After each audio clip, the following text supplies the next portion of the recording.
Okay, I think we're live again. I think this is it, part 3 of 6.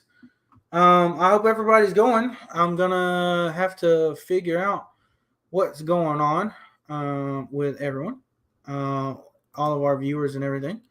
So let me get to YouTube and I will get this ready to share to everywhere. So let me get to tweet, and here we go for our 36-hour Extreme-AGANZA.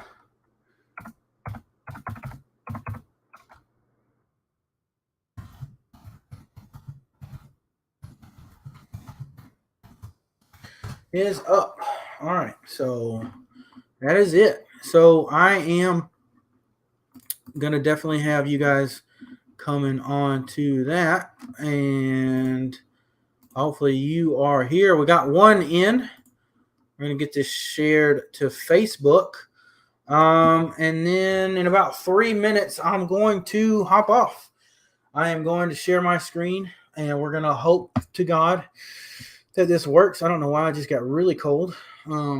Air conditioner's been on the same as it has been all night, so that was interesting. I am just gonna head over to Facebook real quick and say that our stream is live. You can watch it on Facebook, on YouTube, or on Twitch.tv.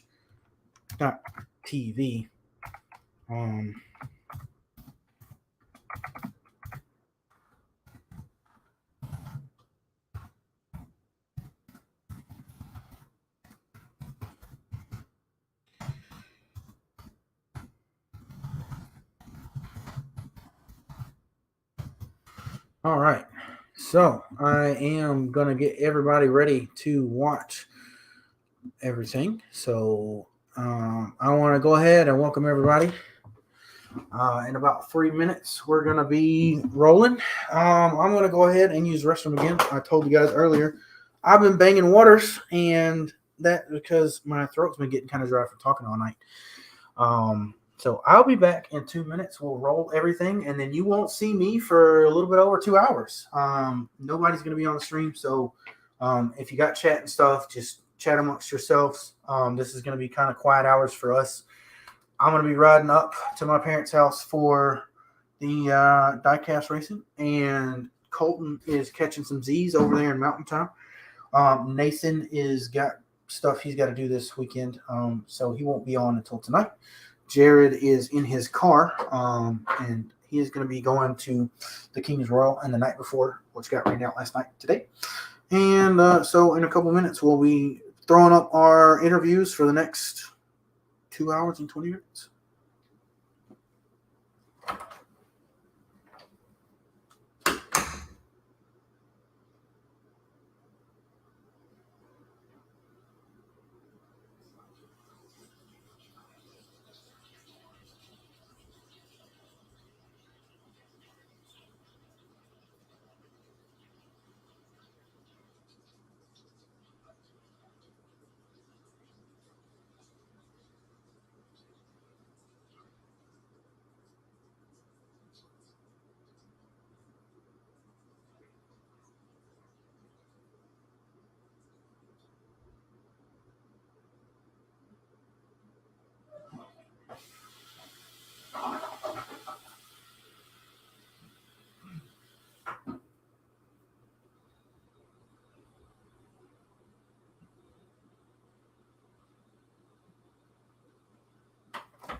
All right, so now we're down to no viewers.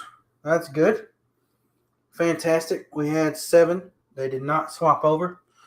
I got the links out on Twitter and Facebook, but obviously you guys are not here right now. Scrub back and see me if you want. So what is about to happen is we are about to go into the least fan interaction part of the show. And I am going to have all of you guys watching some interviews. I want to first of all thank my dad for doing those.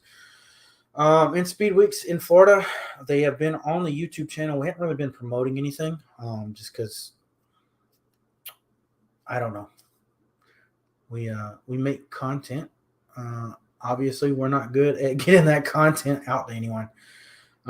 So I'm going to start all that stuff. I'm going to share my screen here. You're going to see me in the bottom when my screen go blank and everything. So we will do that really quickly. Share screen, Chrome tab. Here we go. Going to share that. And here we go. I'm going to be muting everything, and we're going to start off with Ashton Winger and go from there. I will catch you guys on the flip side. I'm going to get ready to head up and then get up there and go from there. Welcome to FanFuel Podcast Slick Track Edition. I actually have here we go. Ashton Winger here from Hampton, Georgia, down at East Bay this week. Ashton, tell us a little bit about yourself, please. I'm 22, been racing for 13 years. I started out in Bandoleros. I moved to super late model whenever I was 15, actually around the time I was 16. And then went back and forth between super and crate. And then in 2019, I started running full-time super late model. And just recently moved to Statesville, North Carolina with Gambler Transport Motorsports, and see how long this goes. Well, not many people know, but I mean, I've had the pleasure of waving checker flag over at Sonora and at Atlanta Motor Speedway when you were racing Bandolero. So.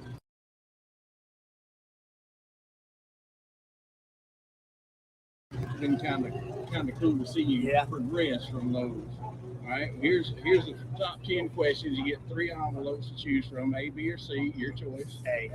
We're gonna go with A. You open her up here. Yep. And Ashton said he wants to go rapid fire. He don't want to look at the questions first. So, number 1, what do you do in the off season? Work. Try to catch up on the cars, get everything prepared, because we start right out the gate in Florida. And typically that's whenever, especially here at East Bay, we tend to go through some doors and quarters. All right. Number 2, who is your all-time favorite fictional race car driver? Chick Hicks. That's a different one. I would have never thought that. Yeah. But that's pretty cool. Chick Hicks. Favorite non-racing moment at a racetrack?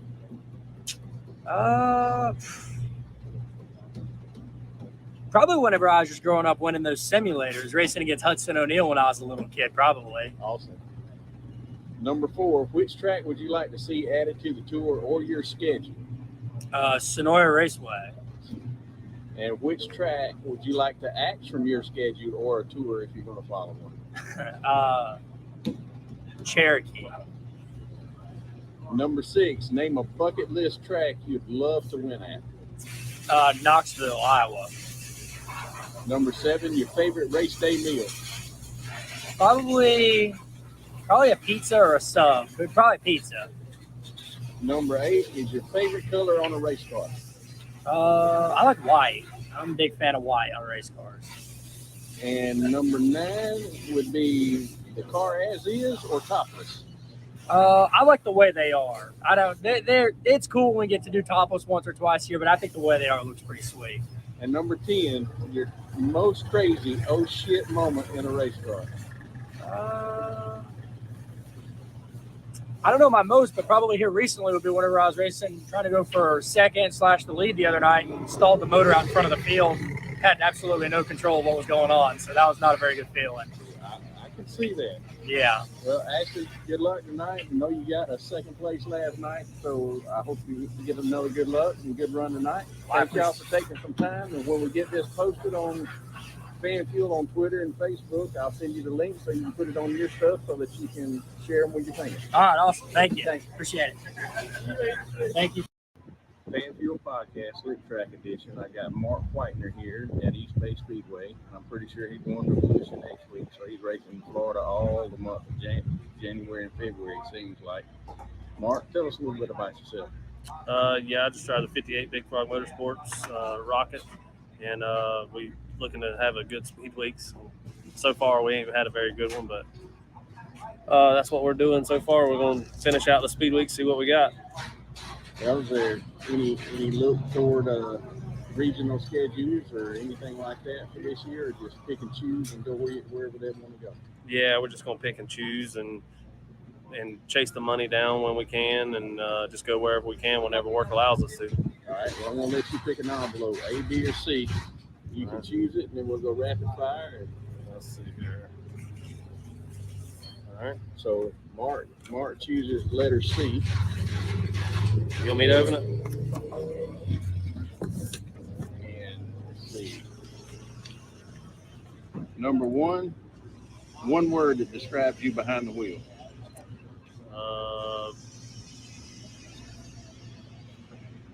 Crazy. 2, a job that you had that was not racing related. Grading. If you could be a superhero, which one would you be? Spider-Man. Number 4, your personal automobile or your daily driver. 2018 GMC Denali Dual Lead. Number 5 is your favorite non-racing movie.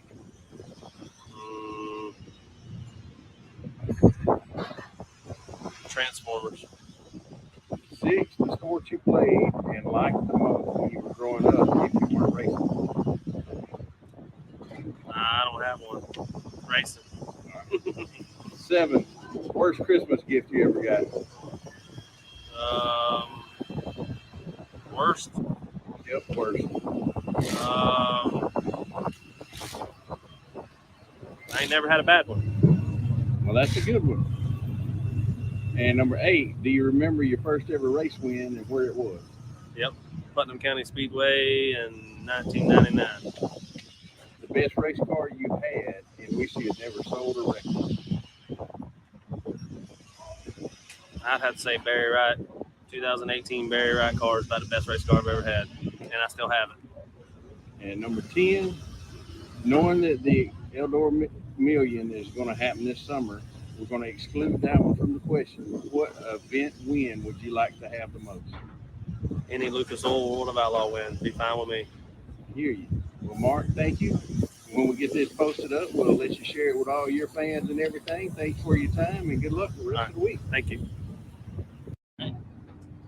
Welcome to FanFuel Podcast Slick Track. We got Tyler Bruner here at East Bay Speedway during Speedweeks. Tyler, tell us about yourself. Yeah, well, I've been racing for quite a few years now, I guess. From Decorah, Iowa, up in the Midwest. Started off in a late model, been racing late model ever since. Raced locally for quite a few years around the house, and just wanted to start venturing out and continuing to better myself as a driver and our team. And so we raced Lucas Oil 2 years ago, and we ran with World of Outlaws last year and won the Rookie of the Year. Awesome. I bet that was a little bit of extra fun in there too. It was. We had some high expectations, but we had some realistic goals for ourselves as well, and we met almost all of those goals, and we're real proud of that. All right. Well, we got 10 questions for you. I'll let you choose A, B, or C there. Okay. We'll go with B. Well, give me B for Bruno. B for Bruno. All right. If you'll take the questions out for me, and then I'll read them out. All right. Number 1, name a sponsor you'd like to see come into the sport. Oh boy. A lot of the teams and a lot of the cars have, I wouldn't call them smaller companies by any means, but it's more locally driven companies that, like myself, we have a lot of companies that our family business does a lot of business with, and we're fortunate enough to see them sponsor us. It'd be nice to see a lot more of the Fortune 500 companies getting involved.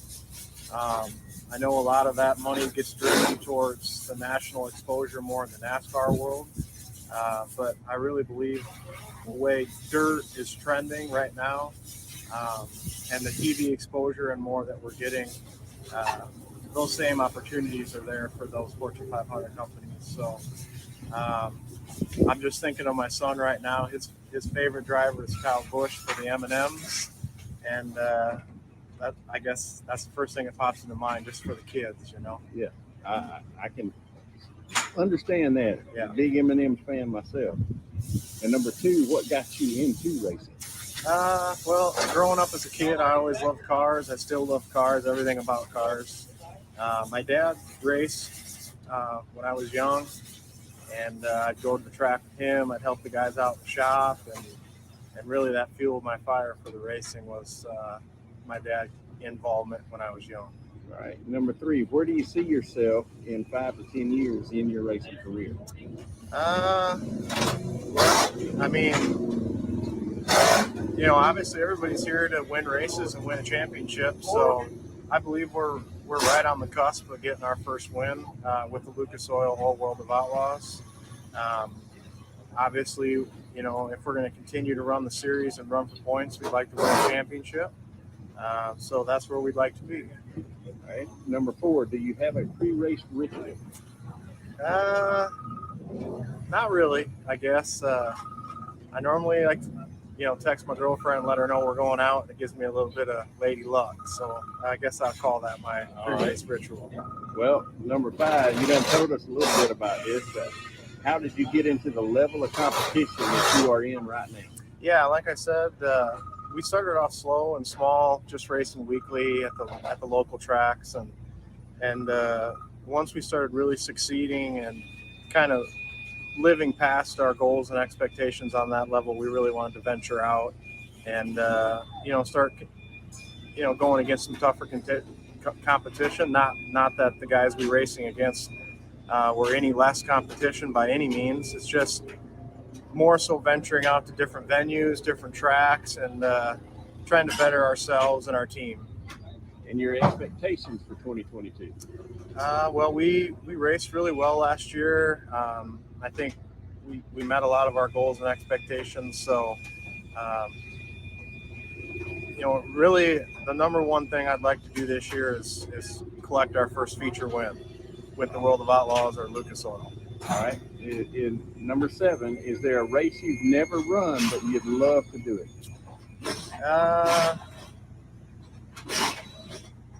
God, we've raced all over, heck.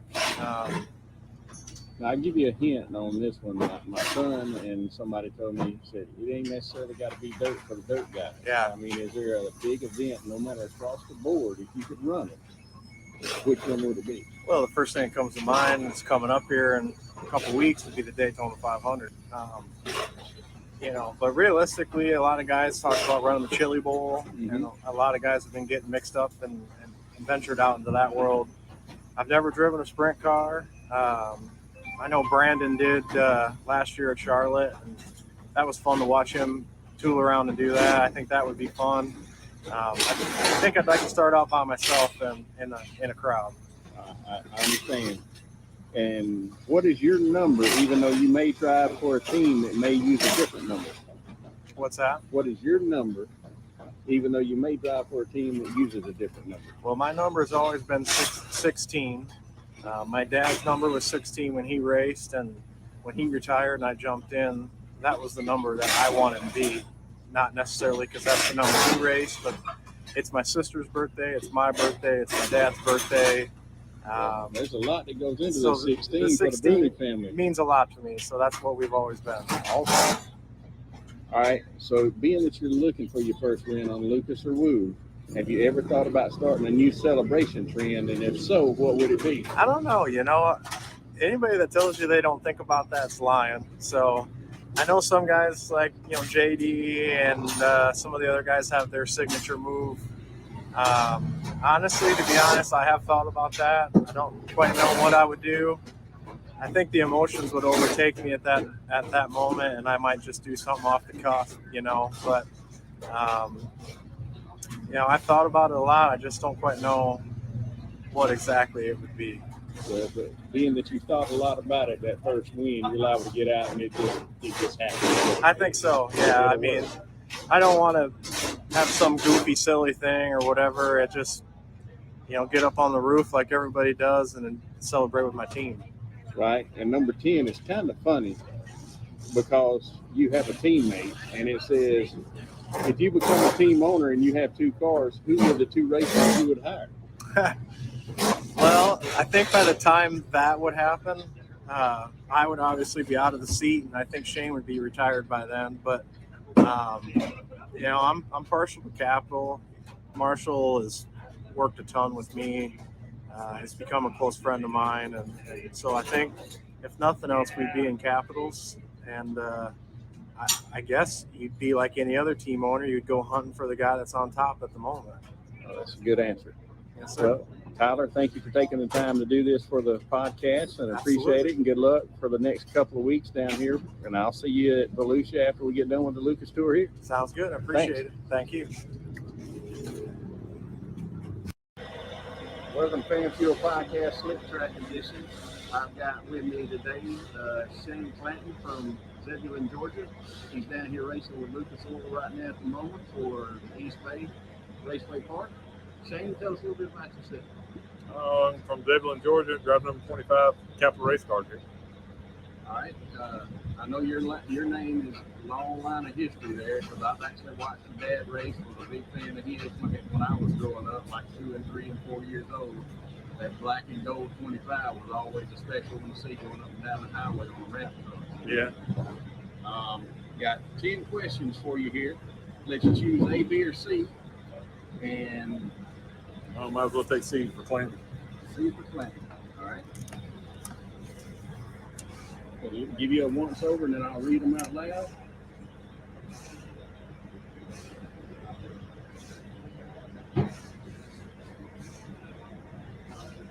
All right. One word that describes you behind the wheel.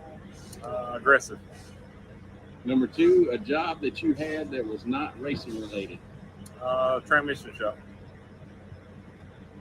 3, if you could be a superhero, which one would you be? Superman. He does a lot of cool stuff. Number 4, your personal vehicle or your daily driver. Chevrolet Crew Cab. 5, your favorite non-racing movie. Smoking the Man. 6, the sport you played and liked most growing up when you weren't racing. Football. 7, the worst Christmas gift that you ever got. I'm not sure. I'm sure aunts and uncles give me something crazy I didn't want roughly. All right. Number 8, do you remember your first ever race win, and where was it? Sure. It was at Douglasville back in limited sportsman days. Yellow and orange 25. Yellow right? and orange 25. Number 9, the best race car that you wish you never sold or wrecked. Probably the car I won the championship with. We sold it. Probably should have kept it. And number 10, what event win would you like to have? We got to exclude the million at Eldora because there's going to be so many of them that says that. So The major win that I probably had never had is the Dirt Track World Championship. that would be a good one, right? Yeah. Yeah, because we know that you were one of the first ones to win the Dream and the World. from Georgia. And that lineage from Georgia goes all the way back to Charlie Hughes back in '76 when he won the World 100. And it was just cool that I actually, saw that when it happened in Stock Car Racing magazine, and knowing that I had seen him so many times in Georgia and saying that was just cool as all get out. So, and you getting to win some of these races is kind of fun to bring all that back to Georgia, right? Well, it is. Anytime you win a major race and bring it back to home state, it's pretty cool. All right. Well, Shane, thank you very much for taking a little bit of time here for us, and we'll get them shared out, and we'll share them on Facebook and Twitter. And I don't know if they've got them on Instagram or anything like that, but when we do, I'll send you the link so you can share it with all your fans. All right. Thanks. Thanks. Welcome to the FanFuel Podcast. We got Cody Overton. He's from Georgia, and most people actually pick on him a little bit and call him Little Sexy because of all of what his big brother does. So, Cody, tell us a little bit about yourself. Cody, I'm from Augusta. I live down in Tampa now, drive for Jeff Matthews, and try to run supers now. Giving it my best. All right. Well, what do you feel like with the shoes that you got to fill for Jeff and your brother Brandon there? That's a lot. That shoe's really big, and I don't know if I'll ever be able to do it, but I'm gonna try my best. All right. Well, here's 10 rapid fire questions. You get to choose envelopes A, B, or C. You're gonna choose letter B.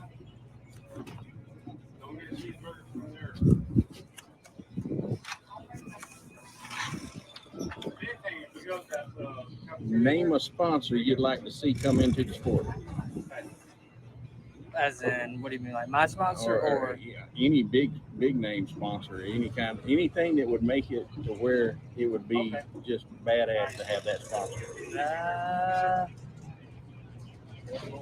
Yeah, Red Bull. That would be cool to have them with me because I drink a lot of them. All right. Number 2, what got you into racing? I think my brother. I just wanted to kind of be like him. Number 3, where do you see yourself in 5 to 10 years with your racing career? I hope better than Brandon.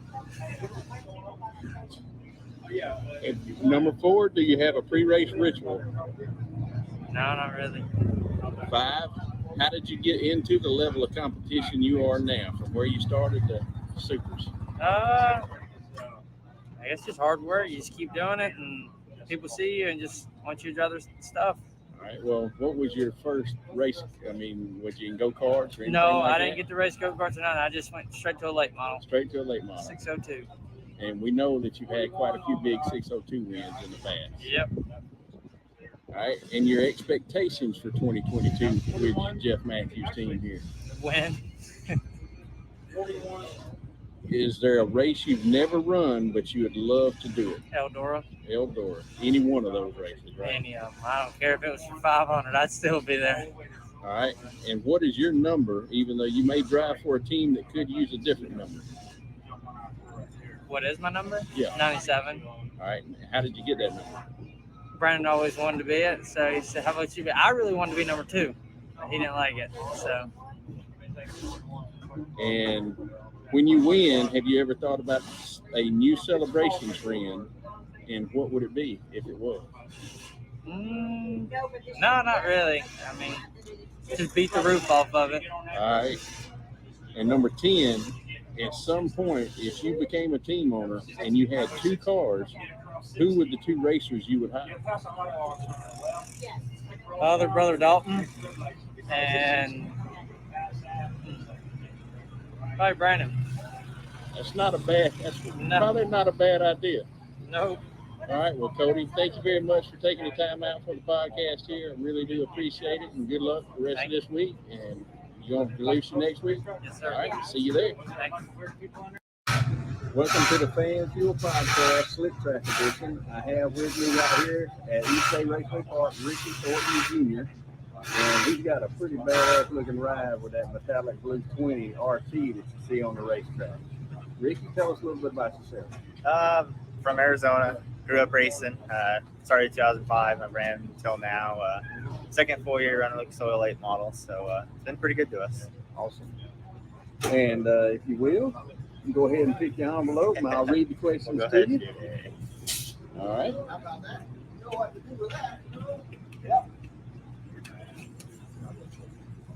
Number 1, what do you do in the off season?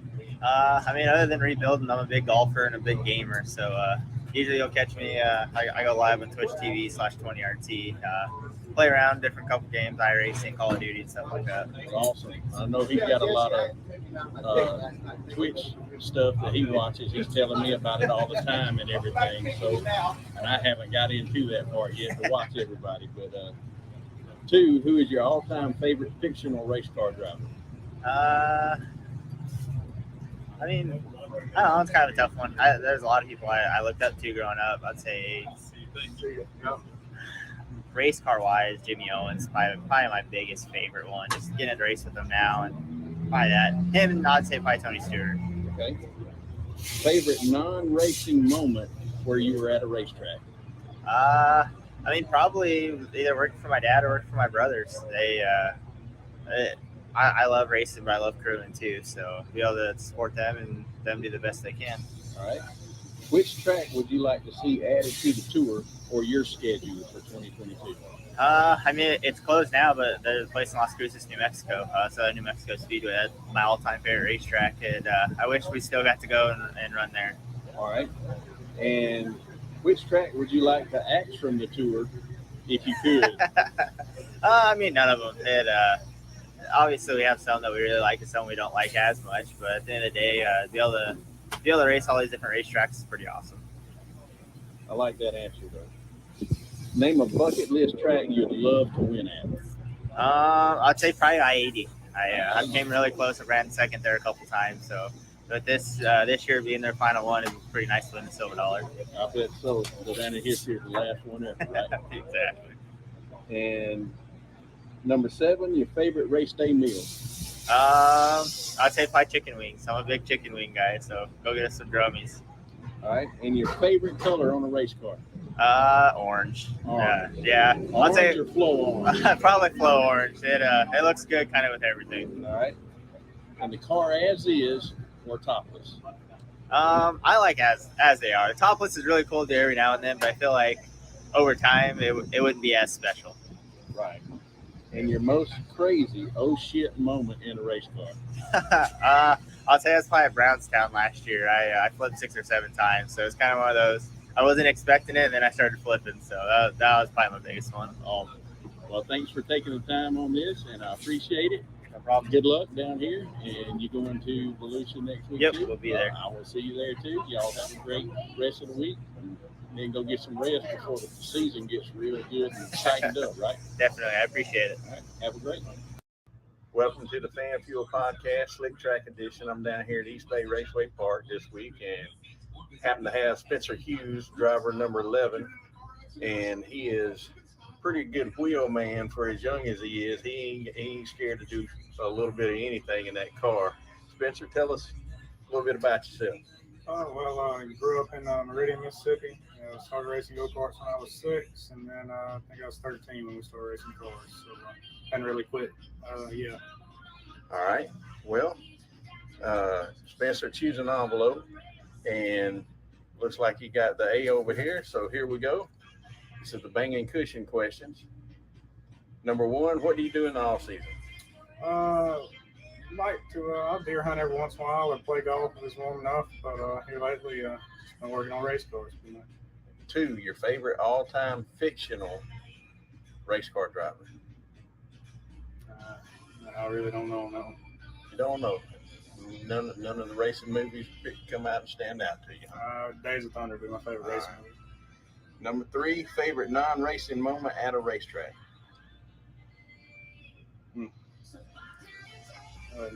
What do you classify as non-racing? Meaning that you were not there racing yourself. Went to. There's very few. Weekends where I went to the racetrack and didn't race, but I went to the World 100 for the first time with Shane Plant. That's pretty cool.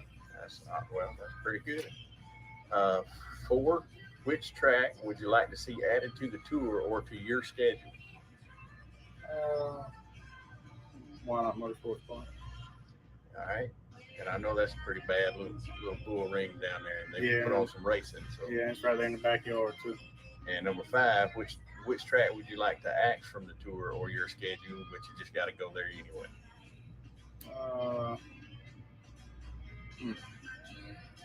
Bubba's. All right. Number 6, name a bucket list track that you would like to win at.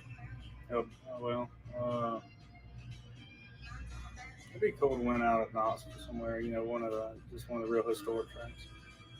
And favorite race day meal. It doesn't matter. Just anything anybody brings up in the trailer. Favorite color on a race car. Black and red. And number 9 is the car as is or topless. No, topless. I really like topless. And number 10, your most crazy oh shit moment in a race car. I had in my street stock, I had the bar that my seatbelt tabs were mounted to. Had a couple pieces of lead on it. Broke out one night racing the bull ring with my shoulder belts attached to it. Oh wow! Like during, we were racing at the moment there, so that definitely had me startled a little bit. I didn't really know what was happening. That could have been a real bad deal too. If you think about it, if it would have turned into a wreck or something like that, it would have been nasty. Oh, absolutely. Well, I'm glad that survived and just been a little bit of a scare instead of something worse than what it was. Yeah, no doubt. Thanks for taking the time out and give us a little interview here, Spencer. Good luck for the rest of the year, and I think you're following Lucas again this year, right? Yeah. Well, good luck for the whole tour. I appreciate it. Pick up a win or two, hopefully. Maybe so. maybe we'll see you at a racetrack here before too long. That work. Thanks, sir. Welcome to FanFuel Podcast Slick Track Edition. I have with me Brian Shirley, more affectionately known as Squirrel, that's out here racing with Lucas Oil at East Bay Raceway Park. Brian, tell us a little bit about yourself. Shit, I don't really know. Just normal, Illinois racer that grew up racing in the Midwest. A lot of racetracks around Illinois, Indiana, Ohio, Iowa area, Missouri and stuff.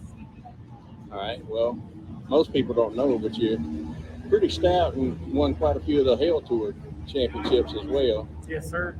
What was it like running that whole deal? I mean, because I know it can be a grind, but Yeah, that's a lot of work, to run.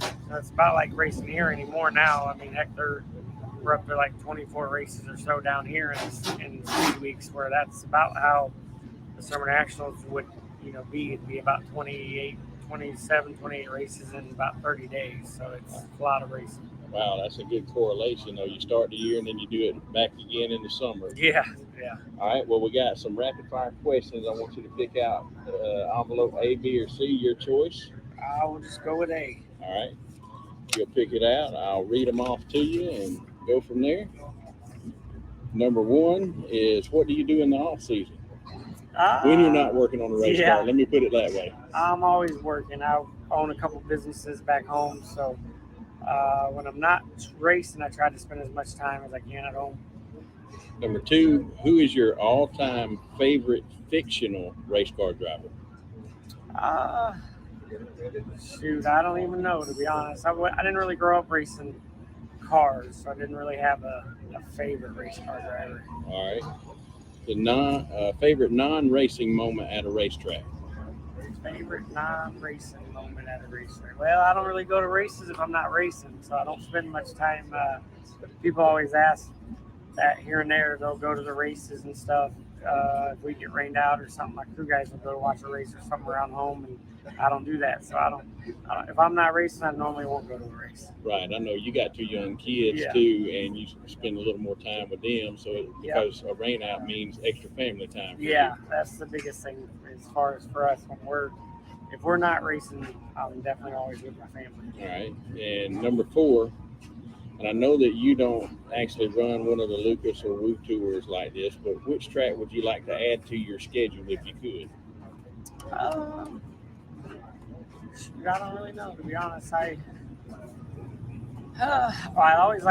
been up to Lernerville. I like to race Lernerville a couple more times than I have, but that's one of the races we normally will have a race around home that'll pay just as good that we don't go to. So I'd say Lernerville will be one of them. All right. And which track do you feel like you have to go to that you would like to remove from your schedule? Well, most of the time there's probably one in one of the bull rings around home. It's called Highland. Always normally pays pretty good once a year, and I'm not fond of it. Not that it's a bad racetrack, it's just don't run very good there, but normally you go to it because it's always has one race that pays pretty good, and you could have a shot to win, so we do go to it. All right, and name the bucket list track you'd like to win at the most. I'd like to win. I have won a fall national race there, but I'd definitely like to win a big race at Eldora. It'd be nice to win, World 100 or a dream. All right. Do you have a favorite race day meal? No, I don't eat much on race day, so no favorite meal. You wait till after the races, right? Yeah. A favorite color on a race car? I don't know. I like white and black, the way the cars are. All right. And the car as is or topless? As is. And your most crazy oh shit moment in a race car? I'd say probably one of the craziest ones is when flipped a couple years ago down the back stretch at Brunswick. That was a pretty wild flip. So either that one or when I flipped at Lernerville was pretty good too. So those are two crazy moments. I hear you. Well, thanks for taking time out for the podcast. Really do appreciate it. Good luck down here, and I'm pretty sure we'll see you at Volusia too before you head home. Oh yeah. I'll finish the week out there next week and then head back to Illinois. All right. Well, you drive safe travels, and hope you get quite a few wins again this year. Thank you, sir. Welcome to the FanFuel Podcast. We got the Slick Track Edition going here, down here at East Bay Raceway Park in Tampa, Florida. Got with me here Ross Robinson. They call him the boss. Ross, go ahead and tell us a little bit about yourself. 31 years old from Georgetown, Delaware. I've been racing. This is my 25th year. Finally, we're coming to some support and backing everything. We're going to give the Lucas Oil Tour a try this year and see how that goes. Awesome. Rookie of the Year contender, right? Yeah, hopefully it works out at the end of the year. All right. Well, just for that, we got 3 packs of questions. Choose it, hand me the questions, and then I'll read them off to you, and we'll go rapid fire style. And got these nicknamed as the Youth Tire Hugging questions. Name a sponsor you'd like to see come into the sport. Buffalo Wild Wings. I take it you're a big wing guy, too. Yeah, All right. What got you into racing since it's your 25th anniversary? my dad. My dad raced for 16 some years, and then his last year was in 96, and I started in 97. Awesome. Yep. And him, my son was born in 95 and my daughter in 96. Really? So, so I can relate to the timeline Oh, yeah. there. Where do you see yourself in racing 5 to 6 years down the road for your career? Hopefully we're still racing. You never know what the economy or what the world could bring. So, I mean, I don't know if we'll be doing the Lucas Oil or national touring by then, but at least I hope we'll still be racing, at least running a strong regional schedule at least. All right. Do you have a pre-race ritual? Not really. No, not really. Just kind of just go with the flow each race. All right. Now, how did you get into the level of competition that you are now in supers? Where did you start? Very first started in quarter midgets, and then we ran micro sprints for a few years, and then got into crate late models a couple years, and then got a ride with a guy at home in super late models back in 07, and been running supers ever since. Yeah. All right. Right there at the Delaware Speedway, right? Yeah, Georgetown and Delaware and Asheville run there, but the last 4 or 5 years I've barely raced in Delaware, but just maybe 3-4 times a year. Wow. Other than that, we've been on the road going to other places in the Mid-Atlantic. All right. Your expectations for 2020? Just try to be competitive. Just we can go to all these new places and make the shows and have good, take good notes whenever we go back, and just be competitive and be respected by my peers. I understand that, because there's a lot of places you'll roll into that's got a local contingent that's Oh, yeah. just as good as the guys you're traveling up and down the road Oh with. yeah, absolutely. And number 7, is there a race you've never run but you'd love to race in it? The Eldor Million. The Eldor Million is what I'm hoping we get to go to this year. Yeah, I will be there that week and probably doing some more of these kind Yeah, of interviews good and deal. everything. So, what's your number, even though you may drive for a team that could use a different number? My number is 7. That was my dad's number, and I started when I was 7 years old, and there's only been one season when I haven't had the number 7. Other than that, I've been fortunate enough to keep that number for years. That's awesome. Now, when you win, have you ever thought about starting a new celebration trend? And if so, what would it be? No, not really. Normally, it's kind of always surreal because you never know when your next one's going to be. So you just cherish it and work towards the next one. And number 10, if you became a team owner and you had 2 cars, who would the 2 racers you would hire? I got to say one would have to be my wife, or I'll probably be divorced.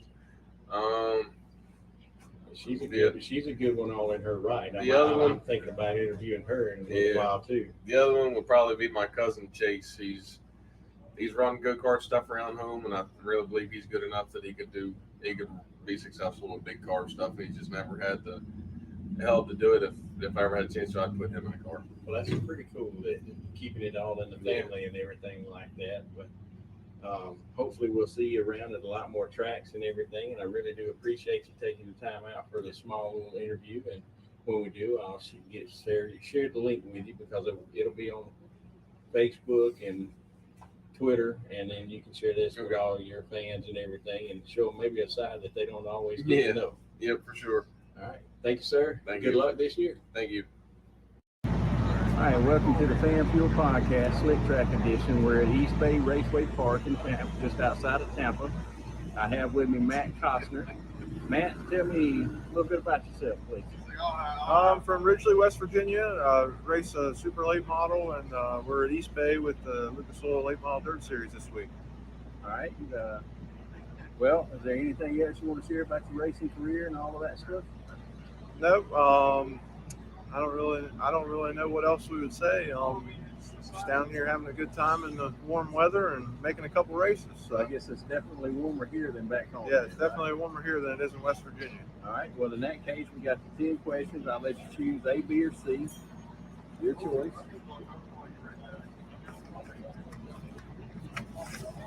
And Matt has grabbed envelope A, and I'll read the questions off to you. All right. What do you do in the off season besides working on race cars? Yeah, I was just gonna say, work on race cars. No, spend time with the family and just do some stuff around the house, that sort of thing, and just prepare for the next year, really, and just work. All right. Number 2, who would be your all-time favorite fictional race car driver? Fictional race car driver? Yep. And I don't know. I always tell people Dale Earnhardt was my favorite race car driver, but I don't know about a fictional one. You know, Days of Thunder, Stroker Ace, any of those guys ring a bell? Lightning McQueen? No, I was never really into much of those movies. Wow. Well, I watched Talladega Nights, but I can't really say I looked up to Ricky Bobby by any means. I understand that. Right. Your favorite non-racing moment at a racetrack? Non-racing moment at a racetrack.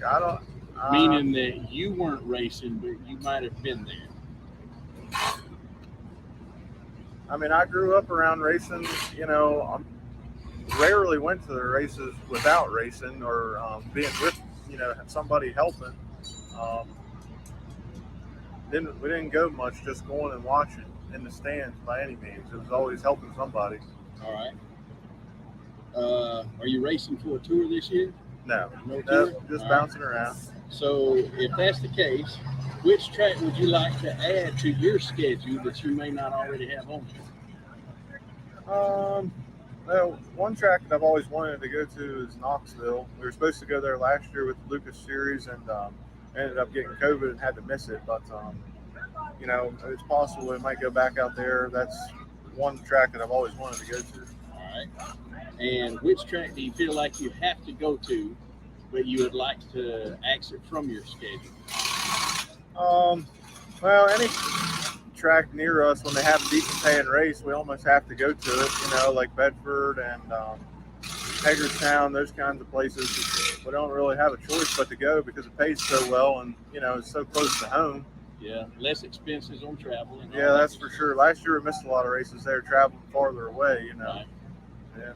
All right, and name a bucket list track that you would love to win at. I'd love to win at. Well, I'd love to win at Port Royal. We've raced there a lot and just can't seem to get one there. But, should probably aim higher than that. But in the moment, that's where I'd like to win at. Right. Well, I know Satterley was on a roll there last year, and it was kind of hard to win if you were there every time he was. Yep, that's for sure. Do you have a favorite race day meal? No, not really. All right. Well, what's your favorite color on a race car? Definitely orange. Orange. Yep. And now, somebody else said the same thing, but I would ask this: would it be orange or flow orange? Fluorescent orange, definitely. All right. And the car as is or topless? As is. Topless is terrible. All right. And number 10, this one comes to you from Wyoming. Your most crazy oh shit moment in a race car? Well, I flipped over once. That wasn't very cool. I'd prefer not to do that again. Or actually, I flipped twice. Hurt my neck pretty bad. Still have issues with it, so I'd prefer not to do that again. That's for sure. Well, I guess you could consider that crazy moment. Yeah. Because if you see it and it feels like you're going to, I can see where you'd say, Yep. oh shit, in the heart. Yep, Right? exactly. All right. Well, Matt, thank you for taking the time with us here, and hopefully we'll be able to see you down the road. And I don't know if you'll be at Volusia next week or not, but I will be. But good luck this year, and maybe you will get that win at Fort Royal. All right, we hope so. All right, FanFuel Motorsports Slick Track Podcast. We just got done racing here at East Bay tonight, and I got Tyler Herb with me. Tyler, tell us about yourself. I drive the Best Performance #1 Rocket, Clemens horsepower. I got Randall, Corey, and Tim work on this thing, and a lot of great sponsors: First Class Septic, Best Performance, Eric Brock, Stephen Roberts at RBC, Midwest Sheet Metal, Kaiser, Integra, Basel, Lucas Oil. Just a lot of good people that help this go around, and we just race wherever we can, as much as we can. And you got one of the coolest nicknames, being Turbo.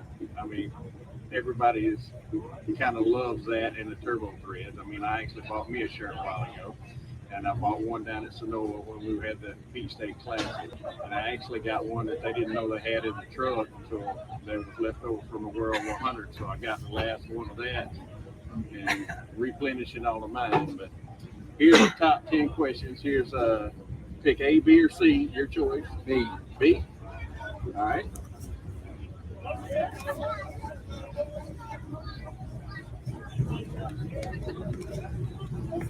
It's almost like a little bit of Christmas trying to get these things out.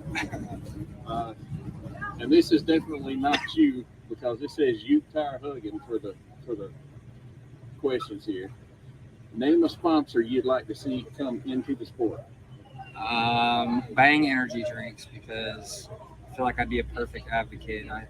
I drink them, and I live the Bang lifestyle, everything that they have on the back of their can. All right. What got you into racing? My mom and dad always used to go just on Saturdays and watch, and they had street stocks and stuff growing up, and just fortunate enough that they spent a lot of money to help me get started, and race every Friday, Saturday, from the time I was about 15 on, and was just lucky enough to meet a lot of good people along the way that have steered us and got us to where we are now. All right. And number 3, where do you see yourself in 5 to 6 years in your racing career? Hopefully winning 30 races a year and $1 million like Brandon Overton did in 2021. All right. That's definitely a good goal. Promise. 4, do you have a pre-race ritual? Not really. Just always make sure I go to the bathroom. I got a problem. I have to go pee so bad once I get in there. So no matter what, I try to force myself to go to the bathroom every time I get in the car before I get in it. Well, I guess that's a good one anyway. Now, number 5, how did you get into the level of competition you are now? Where did you start and work your way up to supers? I raced street stocks for about 2 years, and then like a limited crate late model type deal for probably 3 years. And my mom and dad bought us a super motor, and we were able to go race basically like 2 years, 20, 30 times a year with one motor, and made it work pretty good. And, just kind of put all my eggs in this basket, and met people like Stephen Roberts and Wayne Childress at New Point Lighting that helps McCready, and just a lot of good people that have helped me along the way. And ever since I met Eric, we've been racing wide open ever since. Cool. All right, your expectations for 2022? I take it you're going to run Lucas again? I'm not sure. Our goal is just to win a lot of races and win a lot of money. We're super consistent right now. I think we haven't run out of the top 10 but one time this year in 15 races or so. So just obviously we want to win as many races as possible. 20, 25 is about a goal of mine. I won 18 last year, so if we can get 20 wins, I'd be happy. Well, I like that. Chasing checks and checkers. That might be a new shirt for you, right? That's right. Is there a race you've never run but you'd love to race? I've never been to the race. I've never been in Vegas to Las Vegas Motor Speedway, and I think we'd all just have a really good time there more than anything. And I'd like to ease over that way one day. And what is your number, even though you may drive for a team that uses a different number? My number's 91, but we're number 1, so we got a little baby 9 hidden in the 1 to make me feel at home, I guess. So when you win, have you ever thought about starting a new celebration trend, and what would it be? No, not really. It's really just what's trending right now. You know, we watch a lot of YouTube and TikToks and just things that go on in the world. That's kind of what the celebration might be at the time. Okay. All right. So one day, if you become a team owner and you have 2 cars, who would you hire to be your 2 drivers? Someone that was my age, I would probably hire. I mean, Sheppy, it's hard to go against him. He just does a great job, and we get along well. And, you know, the easy answer would be Brandon. He's just, you know, he's obviously one of the best, and he's got it figured out. So if you had them 2 as a dynamic duo, I think he'd be pretty hard to beat. Yeah, that's probably true. And you'd be smiling every time you had a race. That's right.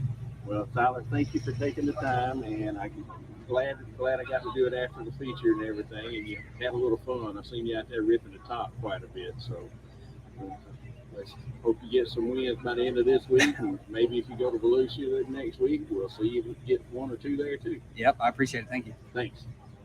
All right, welcome to the FanFuel Podcast, and we got the Slick Track edition here. I'm sitting here with a pretty good wheel man in his own right, Mr. Josh Rice. Josh, tell us a little bit about yourself. We're from Florida Speedway out of northern Kentucky, and come down here to try to have a little fun in Florida, try to get out of the warm, cold weather. I don't blame you. I did the same thing. It was chilly at the house, and I drove from Georgia to come on down here. It's been nice all week. Yeah. So what do you like about East Bay that reminds you of stuff around home? Really just the atmosphere. The people are all pretty nice, and it's a place that I really want to be good at. And it's not being very good to me this week, but we've still managed to have fun. I mean, we've changed everything on the race car every time we've come in.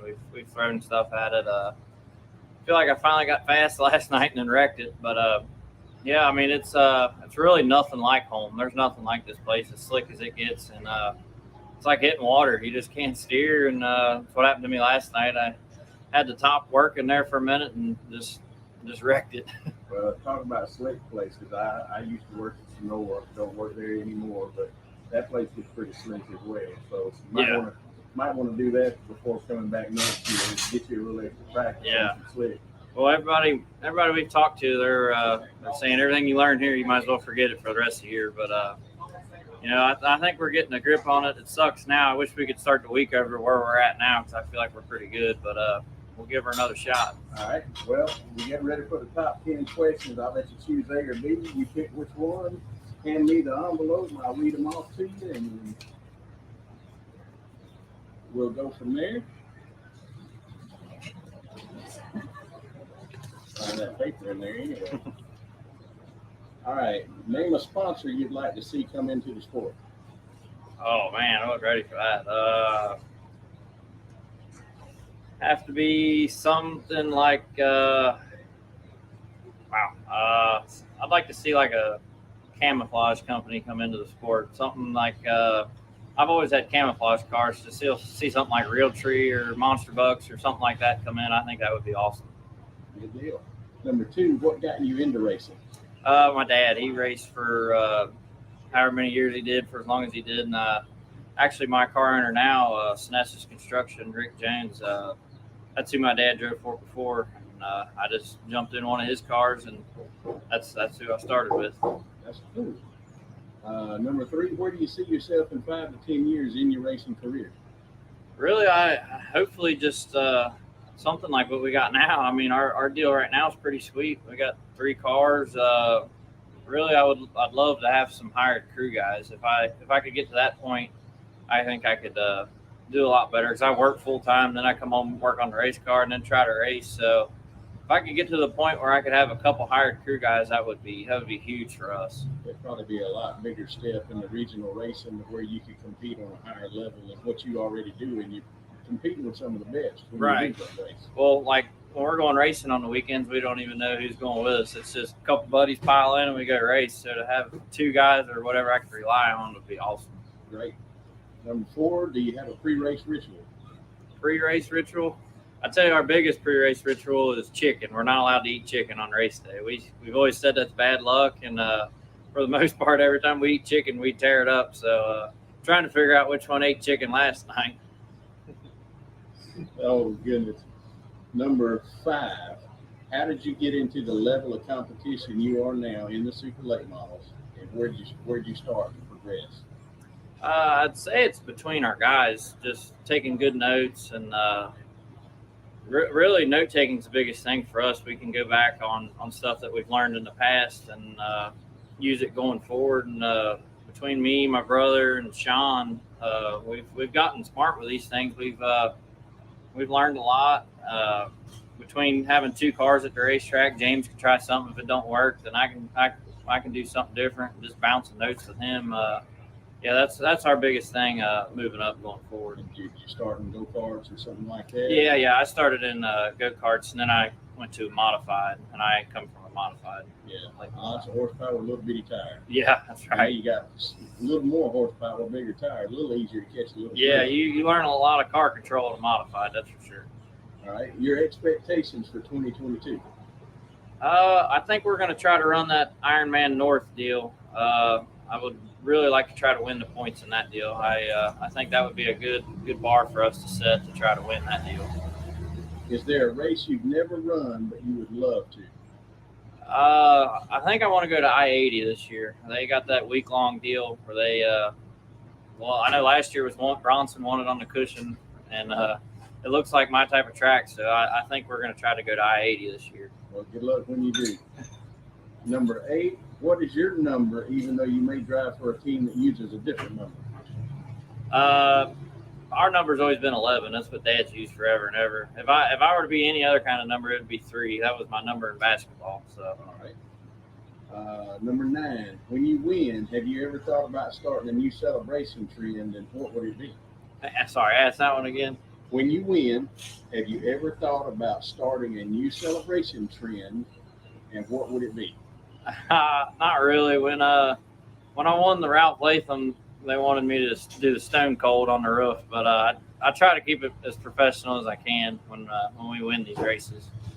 Okay. And number 10, if you became a team owner and you had 2 cars, who would be the 2 racers you would hire? It'd have to be my brother and my dad. If it wasn't for them, it would be somebody like Earl Pearson and I don't know. I'm a big Earl Pearson fan, and I've always been a big Chuck Frank fan. It'd be one of them 2. Awesome. Well, that's some good answers to some questions. You can find us on Facebook or Twitter at FanFuel Motorsports, and when we get this done, hopefully when we get it posted, I can share it to you one way or another, and you can post it for all your fans to see. Sounds good. Appreciate it. Thank you for your time, Josh. Thank you. All right, welcome to the FanFuel Podcast Slick Track Edition. I am here at East Bay Raceway Park with Garrett Albertson, one of your winners at the Wild West Shootout earlier in January. Garrett, tell us a little bit about yourself, please. Well, I'm out of Dubuque, Iowa currently. Grew up in Las Cruces, New Mexico. Been racing dirt cars since about 2004, late models since about 2010. And this is going to be our first year racing with Lucas Oil Series full time, so we're looking forward to that. Well, congrats on that. I guess you're going for Rookie of the Year, right? Yes, sir. All right. Well, here's your 3 envelopes. All right. You pick one, whichever one you want. Okay. He has chosen B. And number 1, what is a sponsor you would like to see come into the sport? Let's kind of say, I mean, we've got a lot of really good, the sponsors that are working in this dirt market are doing a really good job, it seems like. And it seems like it's a pretty good booming market, especially on the media, like the streaming platforms are really taking a lot of, taking off with it. Right. So that seems like it's going pretty good. Yeah, I mean, you're like almost a nobody now if you don't have dirt on dirt racing and MAV TV Plus, right? That's right. Yeah. Wow. And number 2, what got you into racing? Well, my uncle and my dad started racing cars. My dad raced motorcycles back when he was a kid and a teenager, and so he just always kind of had the racer in him. And then a couple of my uncles and my dad started racing cars, probably 1987 or something like that. And I was born in 89, so they'd already been racing cars for a year or 2 when I was born. So I just kind of was born into the family. racing. That says a lot right there. Number 3, where do you see yourself in 5 to 10 years in your racing career? Well, I'm hoping that we'll get to where we can, win some Lucas races and get ourselves eventually where we can compete for points.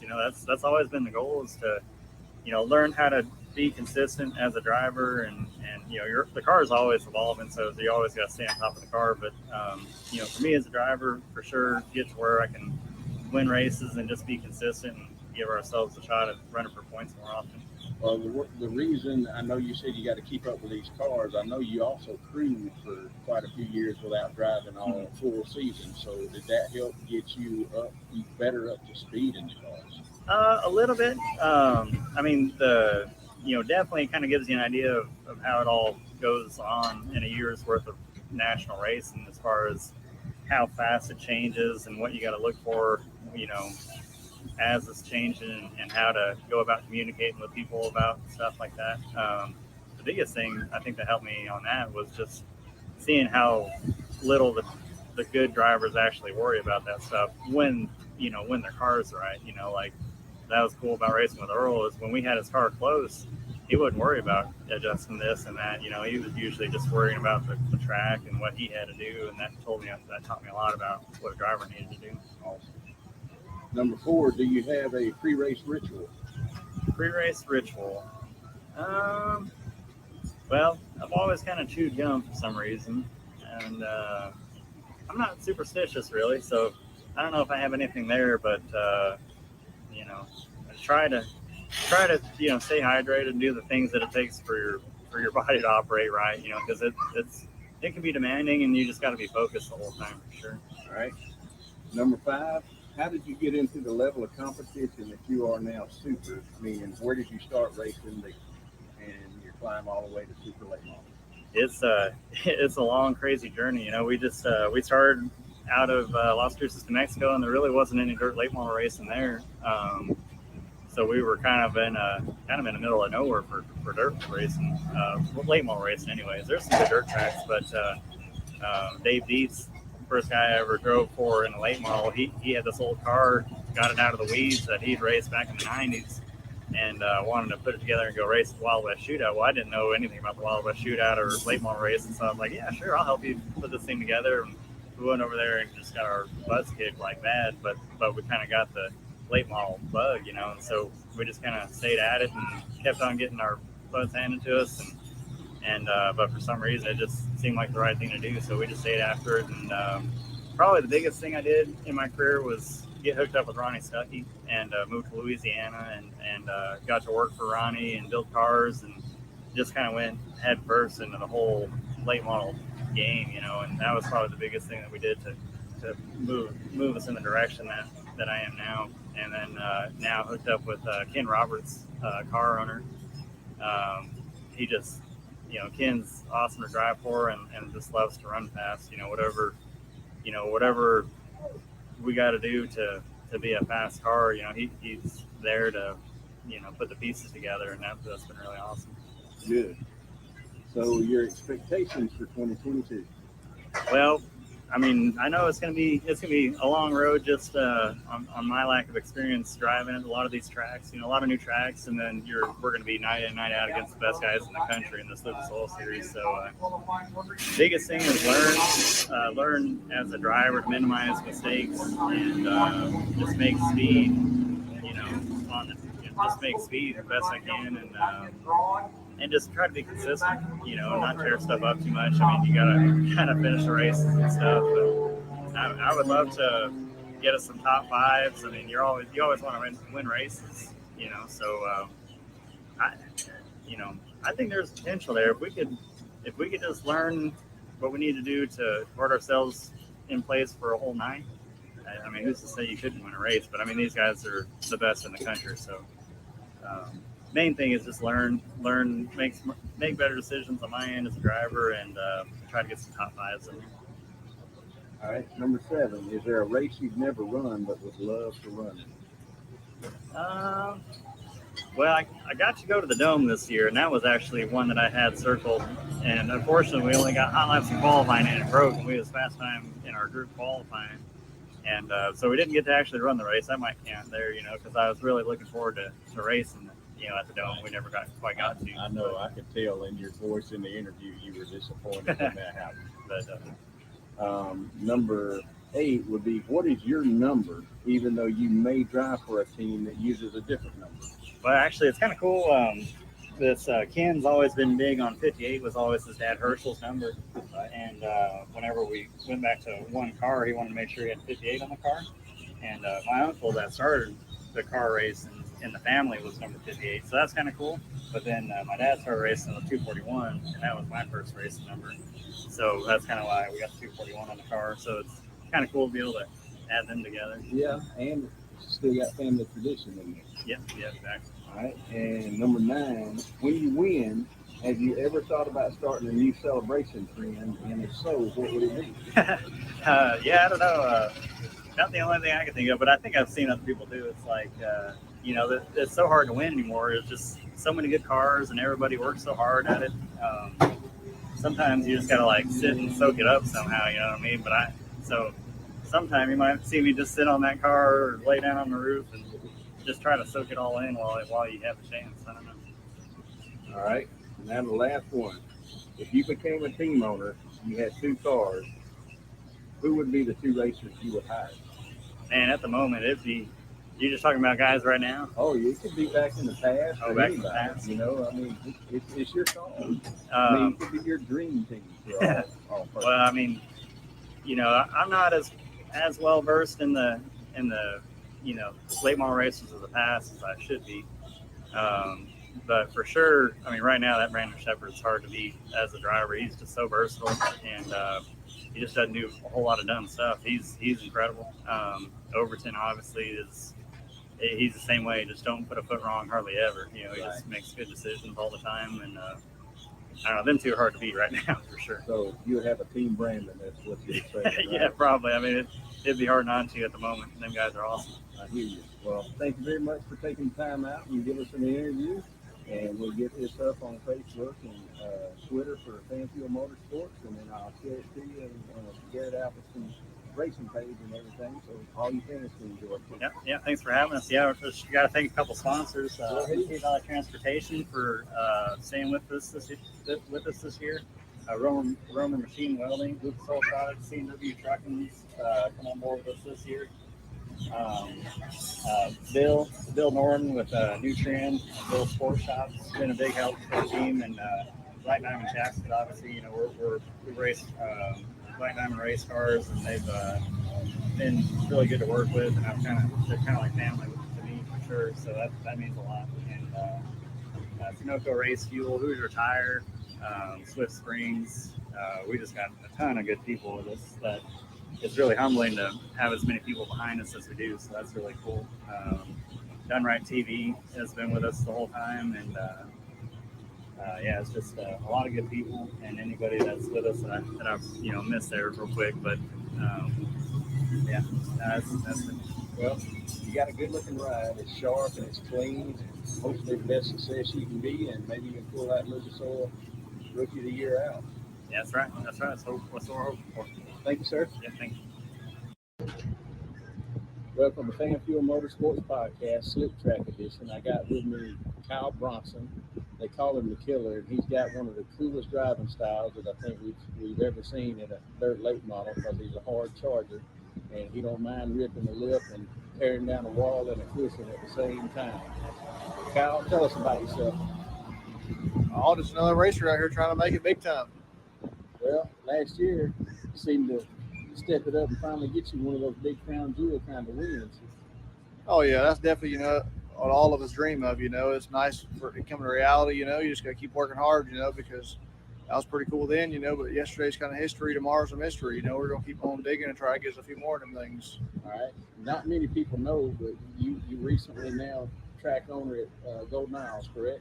Yes, sir. Yep, we're pushing that deal pretty hard, just wound up getting it. So, it'd be nice to start the next chapter of my life one day there and be able to do that for a long, long time to come. Yeah, this is one of the most unique guys. He's the owner of his own team. He actually drives the dirt late model himself, and he owns the track and has to do some of the promoting side. So if anybody's ever going to have a unique response to this, give him about 3 years of operating the track. And I'm pretty sure he'll say that he's got questions that he never thought he ever had. Oh yeah, definitely. That track, I'm pretty sure I don't have no hair. I'd pull it out probably, but it's definitely going to be tough sometimes, but that's the way it goes, And like I said, it's nice to be able to see both sides of the deal. You understand a lot more stuff, when you can see on both sides of the board here. So, like I said, all these guys do a really good job at all the tracks, and you get to see how much work goes into these things, and from preparing the track to picking up the trash on the following day, So it's pretty cool, and something I look forward to doing.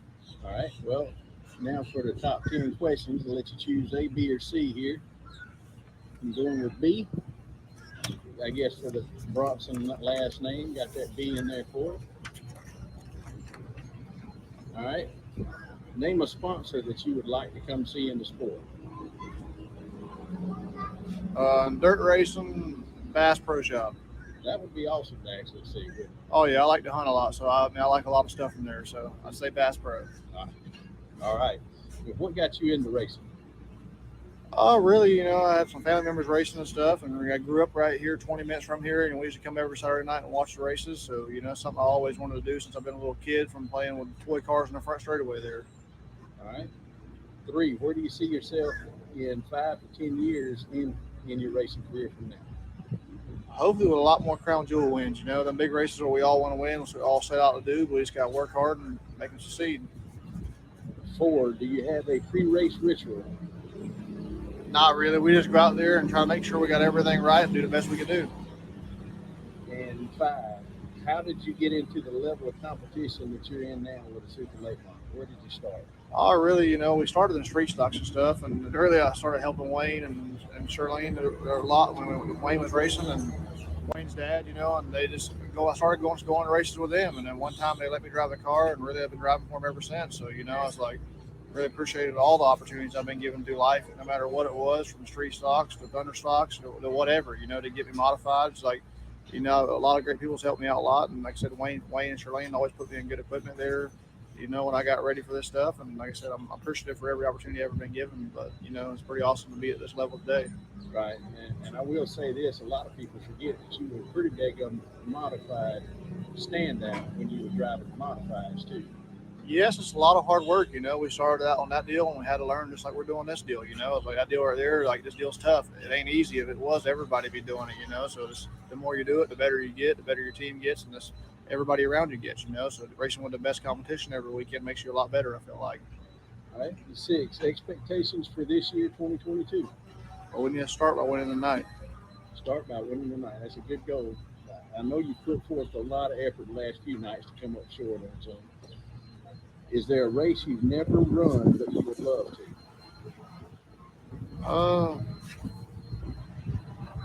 You can think outside the box here. I don't know. You get to go to so many places now, and like I said, we've really been about all the cool places. I feel like there are a couple races maybe I'd want to go to, but we travel the country pretty much every year, so we get to go to about most of the tracks that I would ever like to go to. All right, number 8. What is your number, even though you may drive for a team that could use a different number? I got my number from Wayne's daddy. His number was always 40, and he helped me get started with all this stuff when I got the modifieds, and took the time to teach me all this stuff. So that was all his number. So I chose that number there, and that's the number I'll always be. All right, and number 9, when you win, have you ever thought about starting a new celebration trend? And if so, what would it be?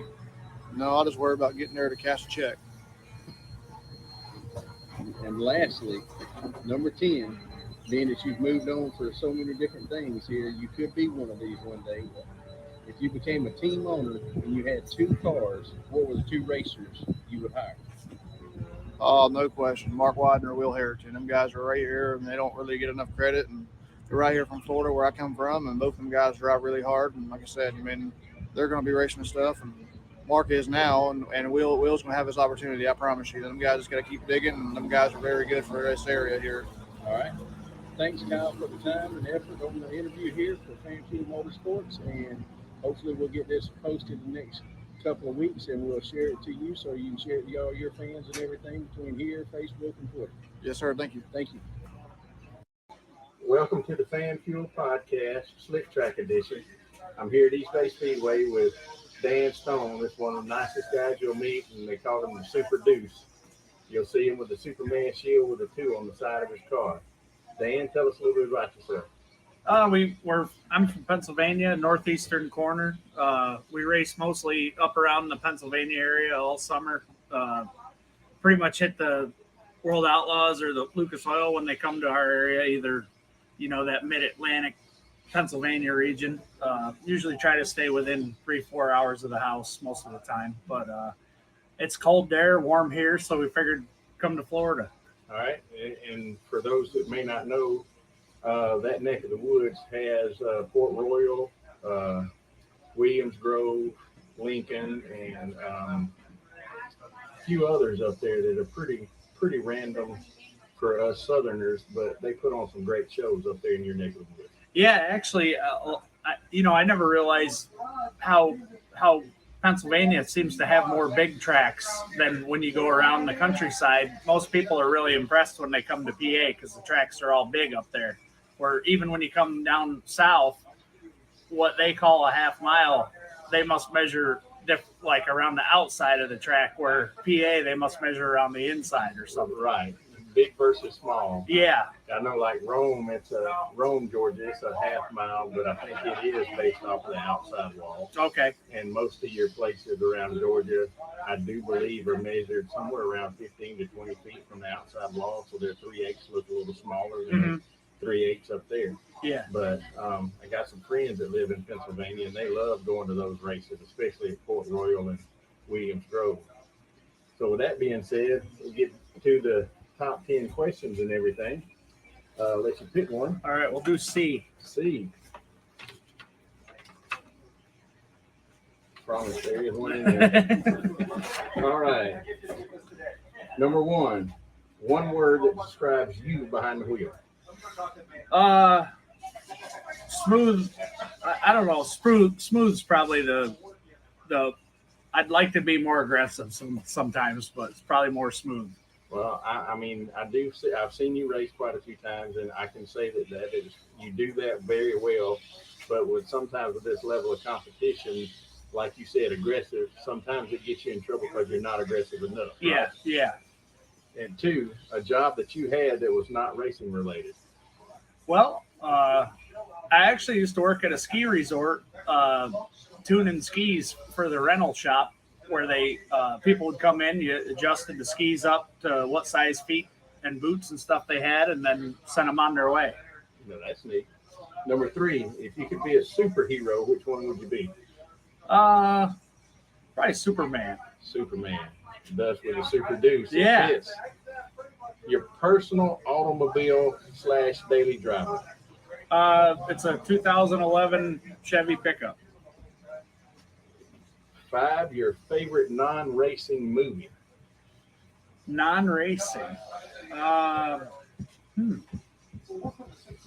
Is there any non-racing movies? Yeah, there's quite a bit. I mean, my wife laughs at me a lot because I know pretty much Tombstone by heart because I watched it probably a million times. Probably any comedy, but I mean, I don't watch a lot of movies. All right. The sport you played and liked most growing up when you were not racing? Baseball. Number 7, you're going to get a chuckle out of this one. Your worst Christmas gift that you ever got? Man, I usually get good gifts. I get racing gloves and shoes and stuff like that. I probably gave a lot worse ones than I got. That's for sure. Well, there you go. And number 8, do you remember your first ever race win and where it was? Yeah, my first ever win was Thunder Mountain Speedway in Center Isle, New York. And it was actually our first year of racing, probably about halfway through the season. Car was going no good. We started back a little bit and passed our way up through and won the race. Do you have a best race car that you wish you had never sold or never wrecked? I do have the best race car, but it's actually still sitting out in the weeds behind my shop. So we still got it. Wow. The event that you would like to win the most. And let's exclude the million at Eldora but this summer, because that's usually one that somebody's going to say just because it's the Eldora Million. So is there another race that you would love to win? Maybe not a specific race, but I would love to be able to get a Lucas Oil win before my career ends. We've got a couple World Outlaw wins. I mean, I just feel like if you could have both, that'd be pretty cool. It kind of separates you from other people. You know, like some people get one or the other, but to have both would be really neat. That would be really cool. And, Yeah. and that's definitely a different way of saying that. Yeah. Well, Dan, thank you very much for doing so and giving us an interview here. And you can find us on Facebook and Twitter for FanFuel Motorsports. And we're going to have this posted. And if you want to share it and whatnot, I mean, I think I got your number written down so that I can get this to you so that you can share it for your fans and everything once we get it posted. Yeah, I'll put it on Twitter on my Twitter deal, and then the Super Deuce guys will probably post it on their deal too. So it'll be spread around pretty good. Yeah. Thank you, sir. Awesome. Appreciate it. Good luck tonight. Thank you. Thank you. FanFuel Motorsports Slick Track Podcast here. I'm at East Bay, running into Brandon Shepard, the house car driver at Rocket House Car. Brandon, tell me a little bit about yourself. Well, my name is Brandon Shepard. I drive the Rocket House Car, like you said. I also have a family-owned B5 late model that I drive some of the time. And we've been down here in Florida digging for a while now, and we're at East Bay, like you said. And we're racing here tonight, 7,000 to win, so we're going to see what we can do. Hopefully we can get her done. All right. Well, got 10 questions. I got 3 envelopes for you. I'll let you pick A, B, or C. We'll just go with A. All right. Go with A. I'll let you take a glance at them, and then I'll read them out loud to you. Go ahead. We'll just wing it. All right. Number 1, what do you do in the off season? Well, my family owns a scrap yard, so I work there, and I try to do as much hunting and fishing as I can, and just enjoy the outdoors. And I also have family, a wife, and a son that's 8 named Jace, and a daughter that's 4 named Addison. So I hang out with them, and like I said, work at my family scrap yard and a little bit of outdoor stuff, and work on race cars. So that's pretty much it. All right. Number 2, who is your all-time favorite fictional race car driver? Fictional race car driver. Oh man, I don't know. I guess I gotta go with Lightning McQueen, man. He's my go-to guy. Lightning McQueen. So. And number 3, favorite non-racing moment at a racetrack. Oh man, that's a tough one. There's so many of them. I've been racing for about 15, 16 years now, so I've had a lot of them.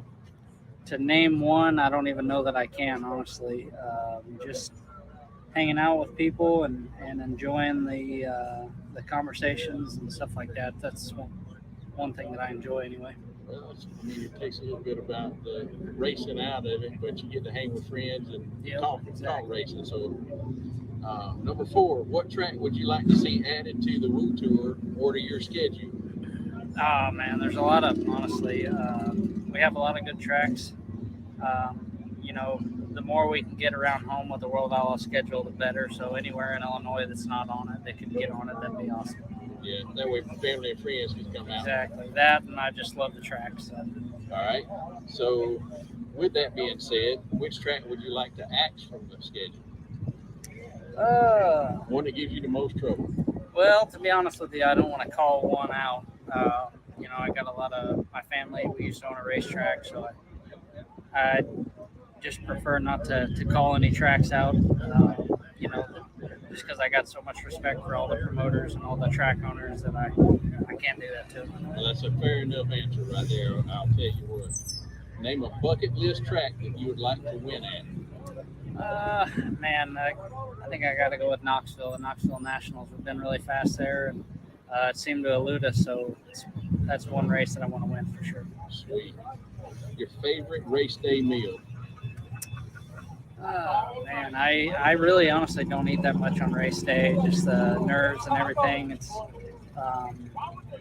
hard to eat too much on race day, so I don't really have a favorite. All right. And now that we're at number 8, what's your favorite color on a race car? Well, anybody that knows me well enough knows that I go with blue any day of the week. So definitely. All right. And number 9, car as is or topless? You know, I like them the way that they are, but it's definitely cool to go race a topless race every once in a while. And number 10, this is my buddy Colton's question from he's part of the podcast from Wyoming. Your most crazy oh shit moment in a race car? In a race car? Man, I think I got to go with we were at Cedar Lake in 2012 for the USA Nationals, and me and Tyler Reddick started on the front row of a heat race, and I went into 1 and came out of 2, and just the cushion ripped the wheel out of my hand and put me head on into the wall on the backstretch, and that was probably my biggest oh shit moment for sure. Wow, incredible.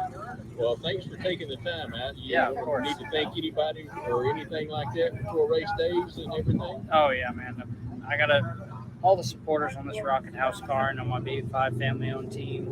My beautiful wife and kids. All my supporters, all my crew that put in a lot of hard hours for me, and just everybody involved. All right. Thanks again for taking your time, and hopefully we'll have this thing posted in the next few weeks, and we'll get it shared so you can share it with all your fans. Cool. Thank you, guys. I appreciate you having me. All right, Hudson, can you give us a little introduction to yourself? Yeah, my name's Hudson O'Neill. I drive the number 71 Lazy Days RV Rocket XR1 in the Lucas Oil Dirt Late Model Series. All right, and he's going to do our first top 10 questionnaire, and he chose option B out of the envelopes. So let me read these questions off for you. Name a sponsor you'd like to see come into the sport. I don't know.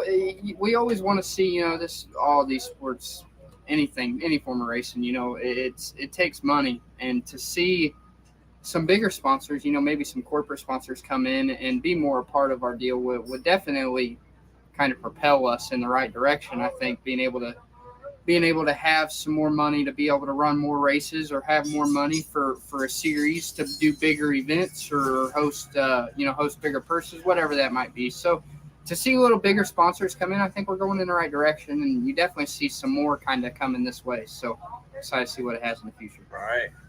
Number 2, what got you into racing? My dad. I'm a third generation. My grandpa raced. My dad raced. And, my dad raced for a little over 30 years full time and did it for a living, and raced on tour for about 20 of those. So it's cool to be able to kind of follow in the footsteps and carry the number 71 like he did for a lot of years. And if you win the championship this year, it'd be cool because you'd be the first father and son duo to win the championship, right? Yeah, that'd be cool. Probably one of the first ever to do it in either series. So it'd be cool to be able to mark that one off the list. All right. Number 3, where do you see yourself in 5 to 10 years in your racing career? Hopefully, still here. Hopefully, still racing with the top tier guys and being able to compete and be competitive. That's all anybody can ask for. And hopefully, maybe have 1 or 2 championships, and hopefully win some more big races. Awesome. And you did do that quite a bit last year. It turned it out to be a pretty good year for you. So, number 4, do you have a pre-race ritual? Not really. A lot of people do, but I'm not real superstitious about much. So I don't have a certain thing that I do every time. And number 5, how did you get into the level of competition that you are now in super late models? Where'd you start to where you got? I started on asphalt. Actually, a lot of people don't know that. I started on asphalt racing pro trucks at New Smyrna Speedway, and did that for a couple of years. Raced a pro late model on asphalt for a year, and then I got my first dirt car at age 13 or 14, and started racing crate late models for the next 2 or 3 years up until 2016, and started migrating into some super stuff through 2016. And then, I was just fortunate to have great people around me, great car owner, and we went full-time Lucas Oil racing in 2017. So it was a big step. I didn't have very many super late model races at all whenever I started the series, down here in Florida in 2017. So it was a big step for me, and I got thrown to the wolves a little bit, I guess, but we weren't quick. We figured it out, and here we are, I guess, going on 6 years later, and we're still digging. So that's awesome. I'm glad we got to share that little backstory of everything. What kind of expectations for 2022 do you got? Well, we were runner-up in the championship last year, and we won some races, and we had a successful year. I felt like it. Win a championship. That's always the main goal. But just as long as we can win races, be competitive, and know wherever we go, whenever we unload, we have a shot to win. That's all we can ask for. We can ask to win championships and this and that, but those got to win races to win championships. So as long as we can just be competitive, the rest will follow. Yeah, all right. Number 7, is there a race you've never run but you'd love to run in it? The Firecracker 100. Yep, that's kind of been one on my bucket list that I've wanted to do. Warnerville seems like an amazing place to race, and we're lucky this year it's on the Lucas schedule. So I'm really, really looking forward to that one. Well, at least you get to get your bucket list track That's right. and race off your list this year. So what is your number, even though you may drive for a team that uses a different number? But, I mean, you just said you was number 71, and I know your dad was 71, and that is sort of the family number, right? Yeah, I've been fortunate throughout my career to be able to carry my number. Some teams have set numbers, some don't, and I've been lucky to drive for some really awesome people that allow me to, carry my dad's number, throughout the whole deal. So it definitely feels at home. Number 9, when you win, have you ever thought about starting a new celebration trend? And if so, what would it be? I don't know. I thought about it a lot. I really like. I watched quite a bit of sprint cars, and you watch Justin Grant do the monster mash off the monster smash, whatever it is, off the. He does the NOS off the helmet, and that's cool. And Carl Edwards used to do the backflip. Ashton's kind of got one. He drops the steering wheel, and so it's just cool. You think about some stuff you can do, but I don't know it. I got to win more than I do to be able to set a trend. So we'll see. Maybe one of these days we'll stumble upon something. All right. And last, if you became a team owner, you got 2 cars, who would the 2 racers be that you would hire? I'll tell you what, that is a tough one. If I had a race team that had 2, are we talking about like big guys or small guys or just anywhere in between? Who would you put in your car so that you know that you could win races with these guys? It may be somebody that you know about, that got talent, or it could be somebody that is out here whooping everybody's butt now. Or what about somebody from the past? If you could bring them back in their heyday, who would it be? Man, I don't know.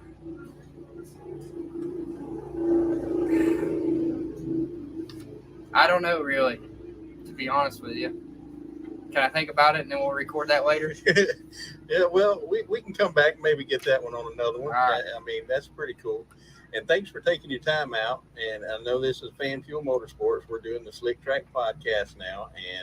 And being that you were my first guest, and I did have one other question because somebody else asked me this because they know that I do mats for a lot of the race teams. Mm-hmm. They wanted to know, how in the world did you get that autograph on the number? Chad, I gotta give you some credit. So anybody that seen my old signature, just last year, not very good. It just kind of scribbled, and if you didn't know what it was, you weren't gonna know. You weren't gonna know who it was. The only thing that made it stand out was a 71. So we're ordering some mats. Chad came by the shop. Somehow he's got a little bit of a crafty side to him, and he drawed out a signature, and I liked it. And you can probably look right underneath of you. Chad just marked it up. Just got mud on the rugs, but there's the signature. Chad came up with it, and it's what I'm using now. So it's pretty cool. I would have never came up with something like that, but it took Chad one try. So we'll give him some props for that. Well, I mean, we did have that one question from one of the guys, so I just thought I'd go in and ask you because it is a funny It's probably story. your question. No, it's not mine either. But my wife has asked, "How did you come up with that so quick?" And I said, "It just happened." Yeah, So, that's right.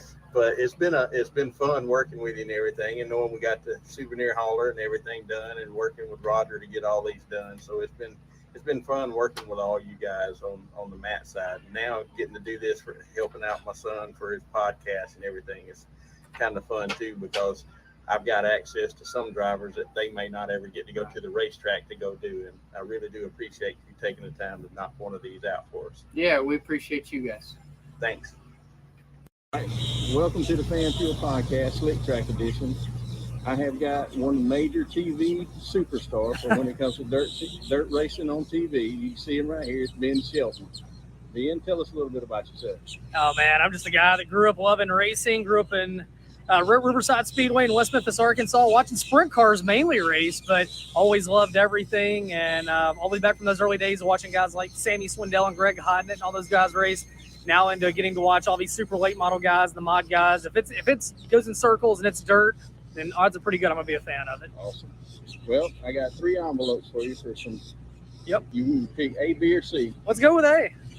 Go with A. All right, I'll let you pull the questions out for All right. me and hand them to me. I'll let you give a little once over so that you. No, let's just roll with it. Let's just go. Let's go. Number 1, what do you do in the off season? There is no off season. I work 13 months a year, 8 days a week, 25 days, 24 hours a day. There is no off season in this sport. So pretty much what I do every day is what I do every day. Number 2, who is your all-time favorite fictional race car driver? Oh, Stroker Ace by far. I think today would have been Burt Reynolds' birthday, ironically. Yes. And huge Stroker Ace fan, the fastest chicken in the South. Number 3, favorite non-racing moment at a racetrack? Oh, man, there's so many of them. Probably anything at Eldora because the crowd is amazing. And I looked up in the crowd a couple of years ago at the World 100, and there's a guy in a giant T-Rex outfit running through the grandstands. And I think there was a hot dog chasing him and things like that. Well, that never goes away out of your mind. All right, number 4, since you follow a tour with your flow racing and everything to where you've got y'all's own stuff that y'all do, if y'all could, what would be one track you would love to add to y'all's schedule? Whew, that's a tough one because we get to go to a lot of cool places like Eldora and Fairbury and so many great places.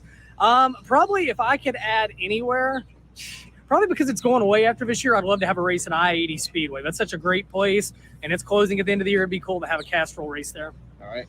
And which track that, with your tour and everything, that you feel more obligated to that you would like to not have to go? You know what? I don't know that. I see things a little bit different because I promote shows. I know how hard it is to run a racetrack. So it sounds like a cop-out, but honestly, all the tracks we go to, I'm just grateful that they have us, and I'm grateful we have a chance to put on a show and make them a little bit of money. Well, see, that's the kind of answer I was hoping to get out of you, because there's a lot of people that don't understand the other side of racing as a promoter. So it's hard. It's very hard. All right, and name a bucket list track that you would like to go watch a race at that you've never been to. Oh, man, it would have to be the Chili Bowl because we're always at the Wild Boys Shootout. It used to be in Arizona, and right now it's in New Mexico. Well, it's always the same week. So I have never been to the Tulsa Expo Center, and I've never watched anybody chase one of those golden drillers in person. All right. Number 7, your favorite race day meal. Oh, man. I stay on the road so much, and I try to be reasonably healthy. You're going to laugh at me. Probably Subway. I like a good Subway sandwich or a Subway salad. Just because it's hard to eat decent when you're on the road all the time. Right. And number 8, your favorite color on a race car. It's red. I'm a red guy. Black is a close second, but red is my favorite color. You give me a good red race car, I'm going to be a big fan. Number 9, super late models as is or topless? You know what? I think the topless thing got beat into the ground a little bit, so I like them as is. Have nothing against a good topless race, but if it's up to me, give me just a standard dirt late model. And I'm going to say 9B for this one because I'm not sure that you've actually been in a race car. So sprint cars, winged or non-winged sprint cars? You know what? A lot of people like the wingless better. I grew up on the wing, so I'm going to say winged sprint cars because I just love the look of them. All right. So have you raced a car yet? I have not. I have done ride-alongs in late models and modifieds. Recently just did a ride along up at Fairbury Speedway, done one at Batesville Motor Speedway with legendary Wayne Brooks. I've been in enough ride alongs that it makes me realize I'm on the side of the fence I belong on. I have no business trying to drive a race car. All right. Well, in that case, being that you're in the tower, you've been to so many tracks and seen so many great races. What's the most crazy oh shit moment that you've actually seen happen in person on the racetrack? My home track, Riverside Speedway, 305 sprint car. There used to be wingless there. A guy flips, just as he stops flipping, the helmet rolls out of the car. And for a minute, we didn't know if the driver may have been decapitated. It was very scary. Turned out his helmet just wasn't on tight, maybe a little bit too big, but it was definitely an oh shit moment. I hear you. Thanks, Ben, and hopefully we can get this done, and we can post it to Facebook or Twitter for FanFuel Motorsports, and I'll get you a link for it and everything, so you can post it for your fans and everything. I really appreciate it, and man, thanks everybody that supports racing. Thanks. All right, welcome to FanFuel Motorsports podcast, Slick Track Edition. I've actually got Jimmy Owens here. He's doing a little work trying to get ready for tonight's racing. And everybody knows he's multiple-time champion for Lucas Oil, and he's won a lot of big races over the time. And one of my fan favorites for when he first got started. I've given him so many checkered flags in North Georgia, Cleveland, and other places like that. It's just been an awesome experience. Jimmy, tell us a little bit about yourself. Jimmy Owens. I drive the Ramirez Motorsports number 20 Rocket. Reese Monument's been with us forever. We had a lot of good sponsors, Red Line Oil, and just Big Hill Race Engines. A lot of people that come together and make us have a good team for what we got. All right. Let's go on and pick an envelope, and you can pull the white piece of paper out for me and give it a once over, and then we will ask the question. I'll ask the questions to you, and you can give me the answers. Sponsor I'd like to see coming to the sport. Any sponsor, anybody willing to help out. I mean, this expensive hobby we do here, and you know, these day and age, you can't do it without any kind of help from anybody. See that young boys and girls, just remember that when you come to it, don't ever turn a small sponsor down all the way to the biggest one that walks through your door. Everybody can help, and everybody can get you on your way. Exactly. And we've got a lot of people have come together to put us where we're at. What got me into racing? My brother, my whole family. My brother raced the whole time I was there. Growing up, we used to race not go-karts, but we'd race wagons off hills and just all kinds of crazy stuff. I don't never remember not wanting to race. That's awesome. That brings me back to my childhood racing big wheels in the driveway with my cousin. Oh, yeah. Well, we didn't have pavement or nothing like that, so we had a big wheel or two, but it's hard to roll them things in the gravel. Yes, it is. Where do I see myself in 5 to 10 years in my racing career? Well, hopefully in 5 or 10 years. I'm pretty old. I still got a racing career. I don't know. You know, this sport's really starting to excel and stuff like here, and I feel like before too long, we'll be able to get them big sponsors. So, you know, hopefully we'll be in the sport somehow, whether it's driving a car, helping another team member, or maybe I'd like to put myself in a place to help some kids, you know, give them the opportunities I've had. I can't do it financially, but, you know, maybe we hook the right people up with the right people. Yep. I'm pretty sure that they would appreciate your help too. Do I have a pre-race ritual? No, I ain't really got nothing to go off of there. We just pace around and click our heels and hope for the best. How do you get in level competition now? Super stuff. You know, I got here, I started out in street stock. Never really had enough money to get to the next level, but we worked real hard at what we were doing, and people noticed us, moved me up to an open wheel modified, worked our tails off there, won races, and on up to the late models. You know, we just kept on, and even had some pretty good opportunities in other divisions, but I really, really love the dirt. This is where I dreamed of being, so this is where I want to be. It's awesome. I mean, I've heard your name since you first started turning heads in open wheel modified. So, and people don't know, but I know me and you are actually the same age. So we're coming up on that 50-year mark. Yep. But it's just so cool to know that we're at the age that we are, and I'm still flagging in race direction, you're still racing, and it's just cool to see the people at our age. But look at all these young kids coming up. Oh yeah, oh yeah, it's definitely it's good to see a bunch of young kids in the sport. I was betting that we wouldn't see the people in it like we was, but it seems to be, especially dirt racing, seems to be growing a lot, and which is awesome. My expectations for 2022, right now, we're just going to take it day by day. We're not planning on running no series or nothing. We're just, I live in a super good location to where I'm able to run XR, World Outlaws, Ray Cook, Southern Nationals, and just run all those good paying shows and not travel. And, you know, when we started this, I mean, we could go to Cleveland and race for $5,000, $10,000 and just a lot of good tracks. And I'm in a really good area to where I can travel 3, especially 5 hours and race for a minimum of $10,000 every weekend. Right.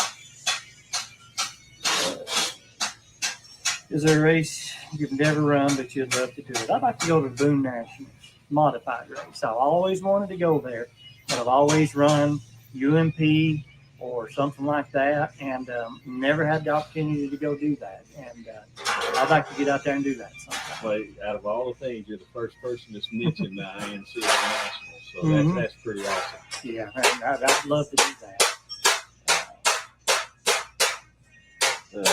What is your number? Even though you may drive for your team that uses it.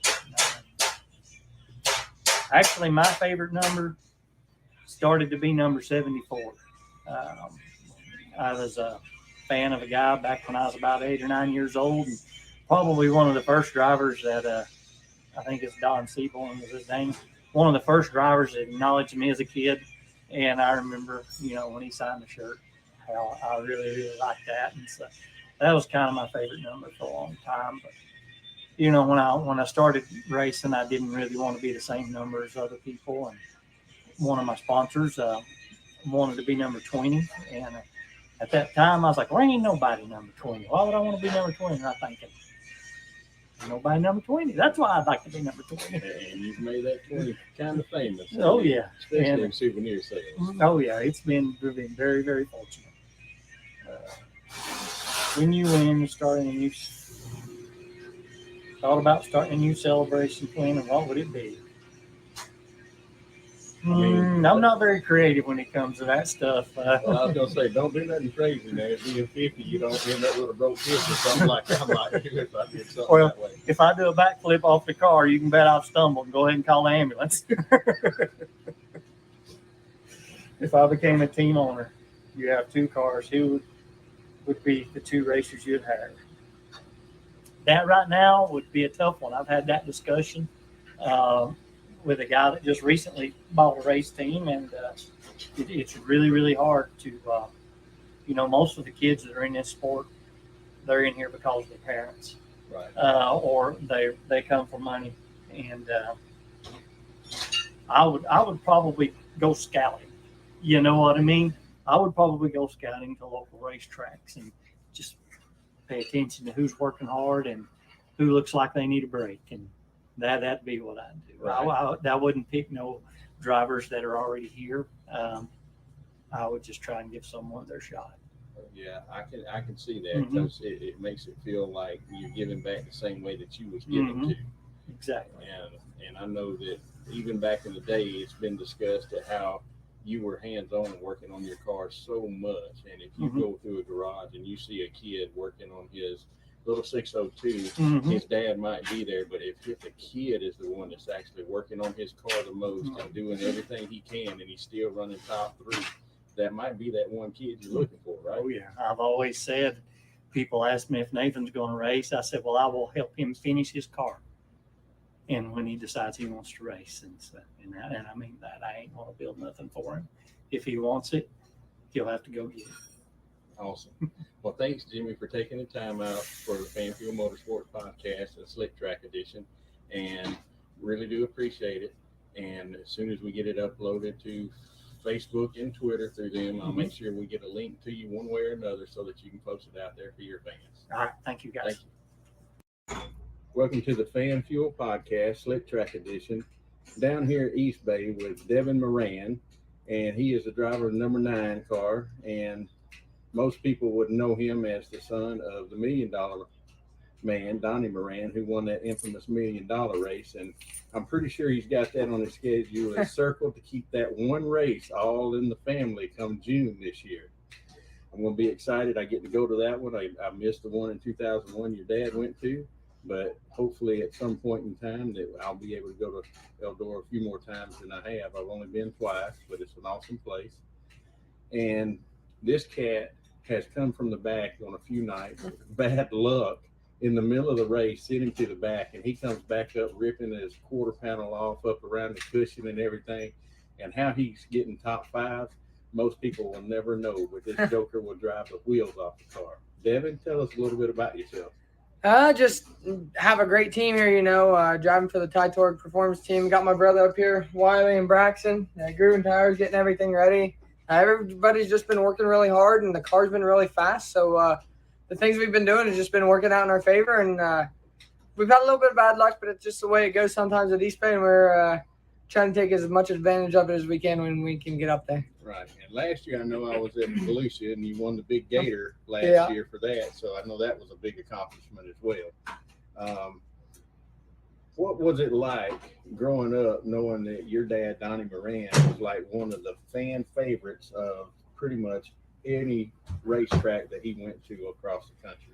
I mean, it's awesome when you have a big support group like that and so many fans of my dad. It's kind of like one of them things where it kind of transfers over to me, and I'm getting to the point where I feel like I'm getting my own fans and different things as well. But just the knowledge he's had and can give me and experience that he's had going up and down the road, it's just helping us out a lot, He doesn't go to all the races with us, but he's been at East Bay all week, and I know he was happy last night because that's what he would have been up there against the fence ripping the cushion down. So once we got put in the back there, we just tried to do whatever we could, and a little bit of hen came out in me, I guess, last night. Well, that's awesome. Not only that, but I don't know how many fans that you have total, but I know watching Facebook, I get across, you come across live, going to quite a few places in between races, after races and whatnot, especially after some of your wins that you've had the last year. That's been some of the best conversations that we've actually seen, or where you're going to a big event, going to spend 2 or 3 days.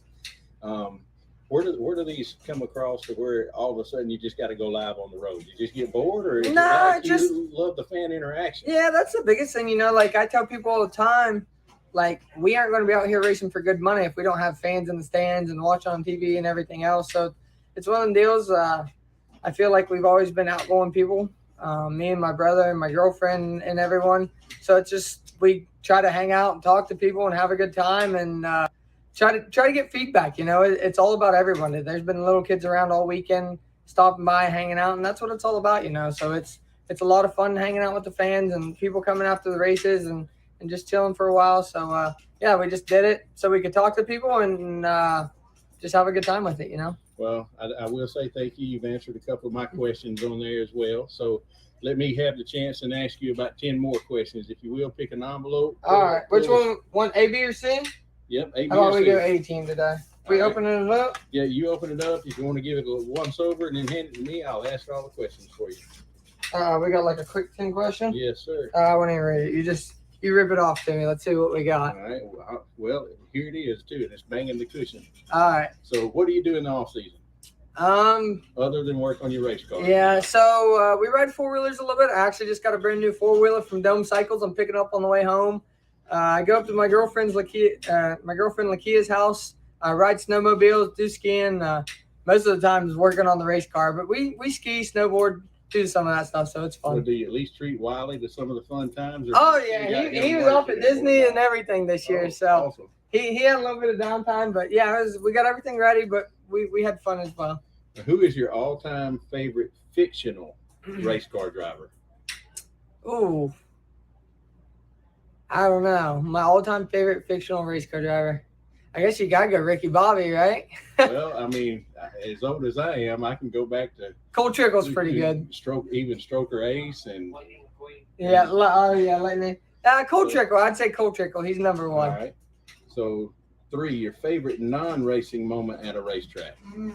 Non-racing moment at a racetrack. And I can tell you, you've got the years of before you even started racing with your dad. That could be any of those moments that would just be like unreal for. I mean, I'm sure I got some good ones, but I can't really think of anything. Well, we got any good non-racing moments at the race? Bike racing at East Bay. Got to be bike racing. We used to race our bicycles around here all the time. Obviously, we're past that point in our lives, but that's something we'll always remember. We had a lot of fun doing.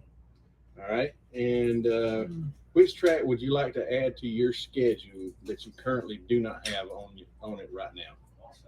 Yeah, Vegas is pretty sweet looking. They're doing a good job with the whole XR deal, and they've had the track good. I know for the XR race last year, it was awesome. So that's probably somewhere I'd like to go sometime. All right. And which track would you like to scratch from your schedule, knowing that you feel more obligated just to show up and race there, kind of deal? It's one of them deals where, like, we're not really obligated to race anywhere, you know, so we can kind of pick and choose. There's some tracks that we choose not to go to, so we just don't go to them. So a lot of these promoters and guys do a good job with their racetracks, and we try to go out to support them. So there's not really anywhere I'd want to go, I guess. Well, that's awesome. See, I've had a lot of these interviews, and they've said similar things about them because the promoters are trying so hard. Yeah. And you are just reiterating that fact that most of these race fans ain't got a clue to what the promoters have to do and It's are a lot. trying to do to put on the best show possible for their fans at that race. Yeah, it's definitely a lot. And name a bucket list track you would like to win at. Eldor, not a question. I've never got to win at Eldor yet, and hopefully June 9th is the first time we make that happen. All right. Your favorite race day meal? I don't know. Pizza, maybe? That's what we had for lunch today, so if I win tonight, we'll say pizza. All right. Your favorite color on a race car?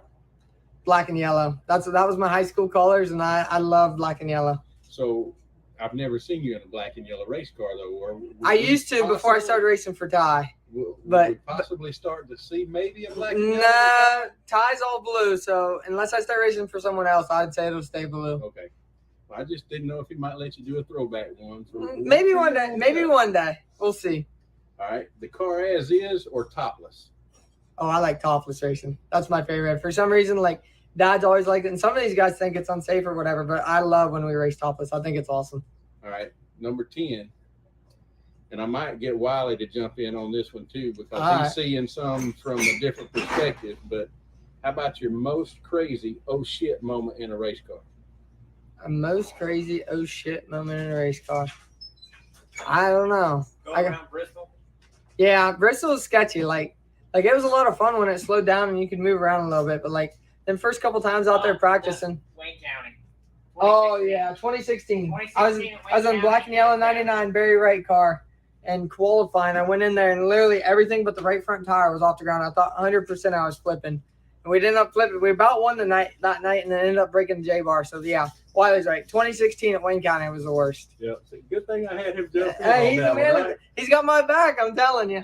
Well, I know he does with all the crew stuff he does and everything. I know it wouldn't be possible without it being a family affair. I mean, y'all 100%. probably work just as well as a well-oiled machine for driver and crew chief as, say, some of these guys like Jimmy Johnson and Chad Canal for dirt, you know? Yeah, 100%. I mean, Wiley's been part of my racing program for a really, really long time, and it's everyone though. It's not just Wiley. It's not me. It's Braxton and Kicker and everyone that's part of this team. You know, everyone puts the effort in, and we all work really hard, and it's paying off for us. Yeah, and I'm pretty sure you got other family members that do stuff for your souvenir stuff. Yeah, too, yeah. right? Well, my girlfriend Lakia, she's in charge of all that, and she does an awesome job with that. And my grandparents help with that, so it's just a big family, and we make it all go around.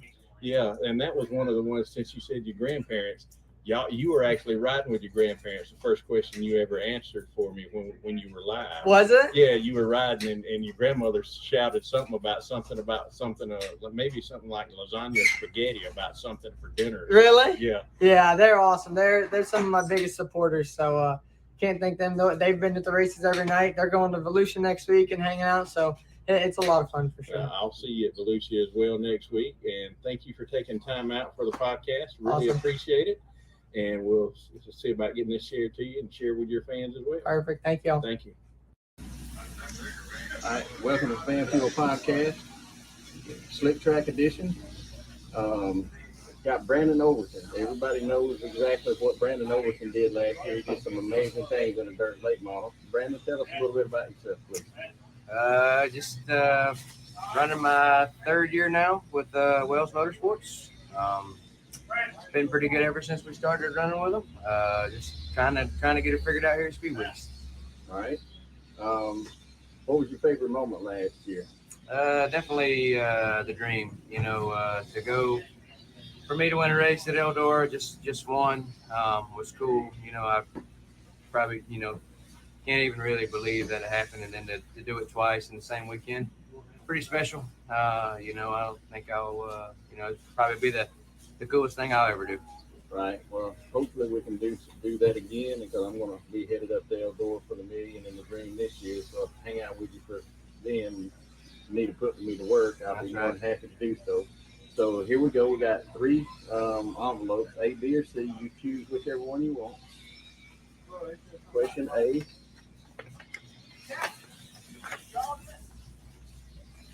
You go once over, and then I'll read them out to you. You ready? Yes, sir. What do you do in the off season? We usually, besides getting our, the normal stuff, getting our race cars and stuff ready, we always kind of go skiing. This year we had to put a car in the PRI and kind of got slow, so or it had a lot to do, so we didn't get to go this year. But that's usually our vacation time. Spend a lot of time with the family and just hang out. So when you go skiing, where do you go? Colorado? Yeah, we've been to Colorado. We've been to we go somewhere different every year. All right, number 2. Who is your all-time favorite fictional race car driver? Right, Cole Trickle. Cole Trickle. All right. Your favorite non-racing moment at a racetrack? Non-racing moment at a racetrack. This is always hard for somebody that races so much. I don't know. I get a kick out of watching Pearl race. You know what I mean? Like, Right. I'm not driving, but, he comes and helps me all the time. So to kind of flip the roles a little bit, me being a crew guy and him racing a little bit, I kind of enjoy that. That's awesome. Which track would you like to see added to your schedule that's currently not on there, if you could make it? I always say I love Magnolia. We don't get to go there. There's always something kind of on top of it here the last couple seasons. So definitely like going over there. And name a track that you would like to axe or scratch from your schedule, but you feel more obligated to go there. Probably this one, this weekend. This is honestly, I feel like this is one of the best tracks to go to. It seems like he's having a really hard time getting it wet enough for us to race on. I mean, I don't know. I say that because we've been sucking, but I just know how good it can be, and I feel like we haven't really got to race. Right, and I mean, last night you did set fast time and everything, and you come back in the heat race. They took the outside lead on you. You come back and passed them about halfway, earned the outside pole, right? Yep. So, and then you took off in the lead for that one, and then all of a sudden it's like they had a long caution, and that track just went to slicker than all get out in 3 and 4. That's East Bay. That's how it's been being. It is just a lot different than it's ever been this year, especially. All right. Number 6 is name a bucket list track that you would like to win at. I mean, you had the biggest bucket list last year. That's right. Batesville, the topless, for sure, because I like going there. I like racing without the roof on it. It's cool, a little something different. And I've been close, just haven't been able to get it done. Number 7 would be your favorite race day meal. Whatever we can eat. Usually, it don't matter. Chat and them are usually cooking pizzas in there. Just whatever. I ain't even think about it. All right. What's your favorite color on a race car? Red. I always like red. Now, I know that somebody said orange, but I gotta go that route. Is it red or that rocket fluorescent red? Red. I like regular red. True red. Yeah. Well, we know you had a true red race car for the longest time when you raced crates. So, number 9, car as is or topless, and you just alluded to a little bit. So. Yeah. And number 10, your most crazy oh shit moment in a race car. I think when I was like 14, I flew out of Gaffney when it was big. The gas pedal got hung when I was driving for Charette and flew out of 1 and 2. Wow. Did not even remember that myself, but come to think of it, yeah, that was a pretty good one. Going down there 1 and 2. It was 1 and 2 when it was big. Yep. Yep. All right. Well, thanks, Brandon, for spending a little time with us on FanFuel Motorsports. We'll get it updated and get it out there that you can find them on Facebook and Twitter. Yep. Thank you. You might have to speak up a little bit. I will. Okay. Welcome to the FanFuel Podcast, Slick Track Edition. I've got Donnie Moran with me. Everybody knows him as the $1 Million Moran. He won the first ever Eldora Million. Donnie, tell us a little bit about yourself and your racing career and your history. Well, I started racing in 1979, actually on tax day, April 15th, believe it or not. But my dad had cars starting off when I was a little kid, went to the races at Mesquite County Speedway. It was Zanesville Speedway then. That's where I started. Actually raced a few go-karts here and here, not a whole lot, but the first heat race I went out and I got started on the outside pole, then late models. I started in late models and won actually the first heat I was ever in. And that gave me hook, line, sinker, pole, boat, whole 9 yards. I couldn't get away from it. I actually had a career of 35 years of racing, carried it on tradition with my kids here, Wiley and Devin, and Tristan, my other son. He helps me at the racetrack. Now my daughter, Savannah, she's one of the Miss Eldoras, and my other son, Brody, he helped us at Mesquite County Speedway on race night, and it's been an awesome ride. So you also into the track ownership promoter role now, right? Well, my father, Ronald Moran, still owns Mesquite County Speedway, but I've been the promoter for the last 6 years. Awesome. So it's been in the family ever since that track was built in the 40s, Louis Morosco, and then he sold it to my dad right at 1980, and there's only been 2 owners ever at Mesquite County Speedway. Awesome. Well, I know that I've seen you in many different styles of cars throughout the time. What was your favorite actual late model? This is pre-wedge to wedge, all the way up to the little bit of a stocker period with the Camaro noses, all the way to these full-blown deals like we got today. Well, it's so hard to say because, you know, the transition that I went through from when I started, like the first car that I actually drove, people will hardly believe this, but I seen him pull this Camaro into the garage, welded all the body up, the steel body, cut it all off underneath, ended up lifting the whole body and shell off and setting it on a chassis. And that's what I started with, was something like that. And then it's evolved to, you know, a chassis built car from Howe to Ravers to Tiger Tom Pistone in the beginning to, you know, now it's where, you know, you got the rocket chassis and, you know, the Longhorns. And like when I won my first World 100, it was a Bullet chassis. When I won the Million, it was a Raver chassis. When I first won ever to sweep Eldora back to back, you know, with the World and the Dream in the same year, 96, when I had the Big Johnson sponsorship, that was a Masterbuilt car. So there's been a lot of people in and out of racing. What I've seen, you know, through, you know, I'm 59 years old, which I've been started going to the races probably when I was 4 or 5 years old. So, you know, a lot of people, a lot of good products throughout my time. All right. What did it feel like to be the one and only million race winner before you ever thought that they would see a second edition to this, knowing that that probably would have been the only $1 million race ever run? Well, it'll be 21 years, and I actually won it on June the 9th, and they got this and scheduled on June the 9th. And, you know, I can say I held the title for, you know, 21 years, and I always hold the title as the first one. But, you know, it'd be really cool to see if Devin could win it, to keep it in the name. But, you know, when people say that, you're the $1 million man, you're the son of the $1 million man, it's a lot of pressure on Devin. And I hate to see people keep pounding, well, your dad did this, or you good as your dad, you better as your dad. You know, Devin's his own person. I like to help him. I like to try to guide him a little bit. We raced together for quite a few years.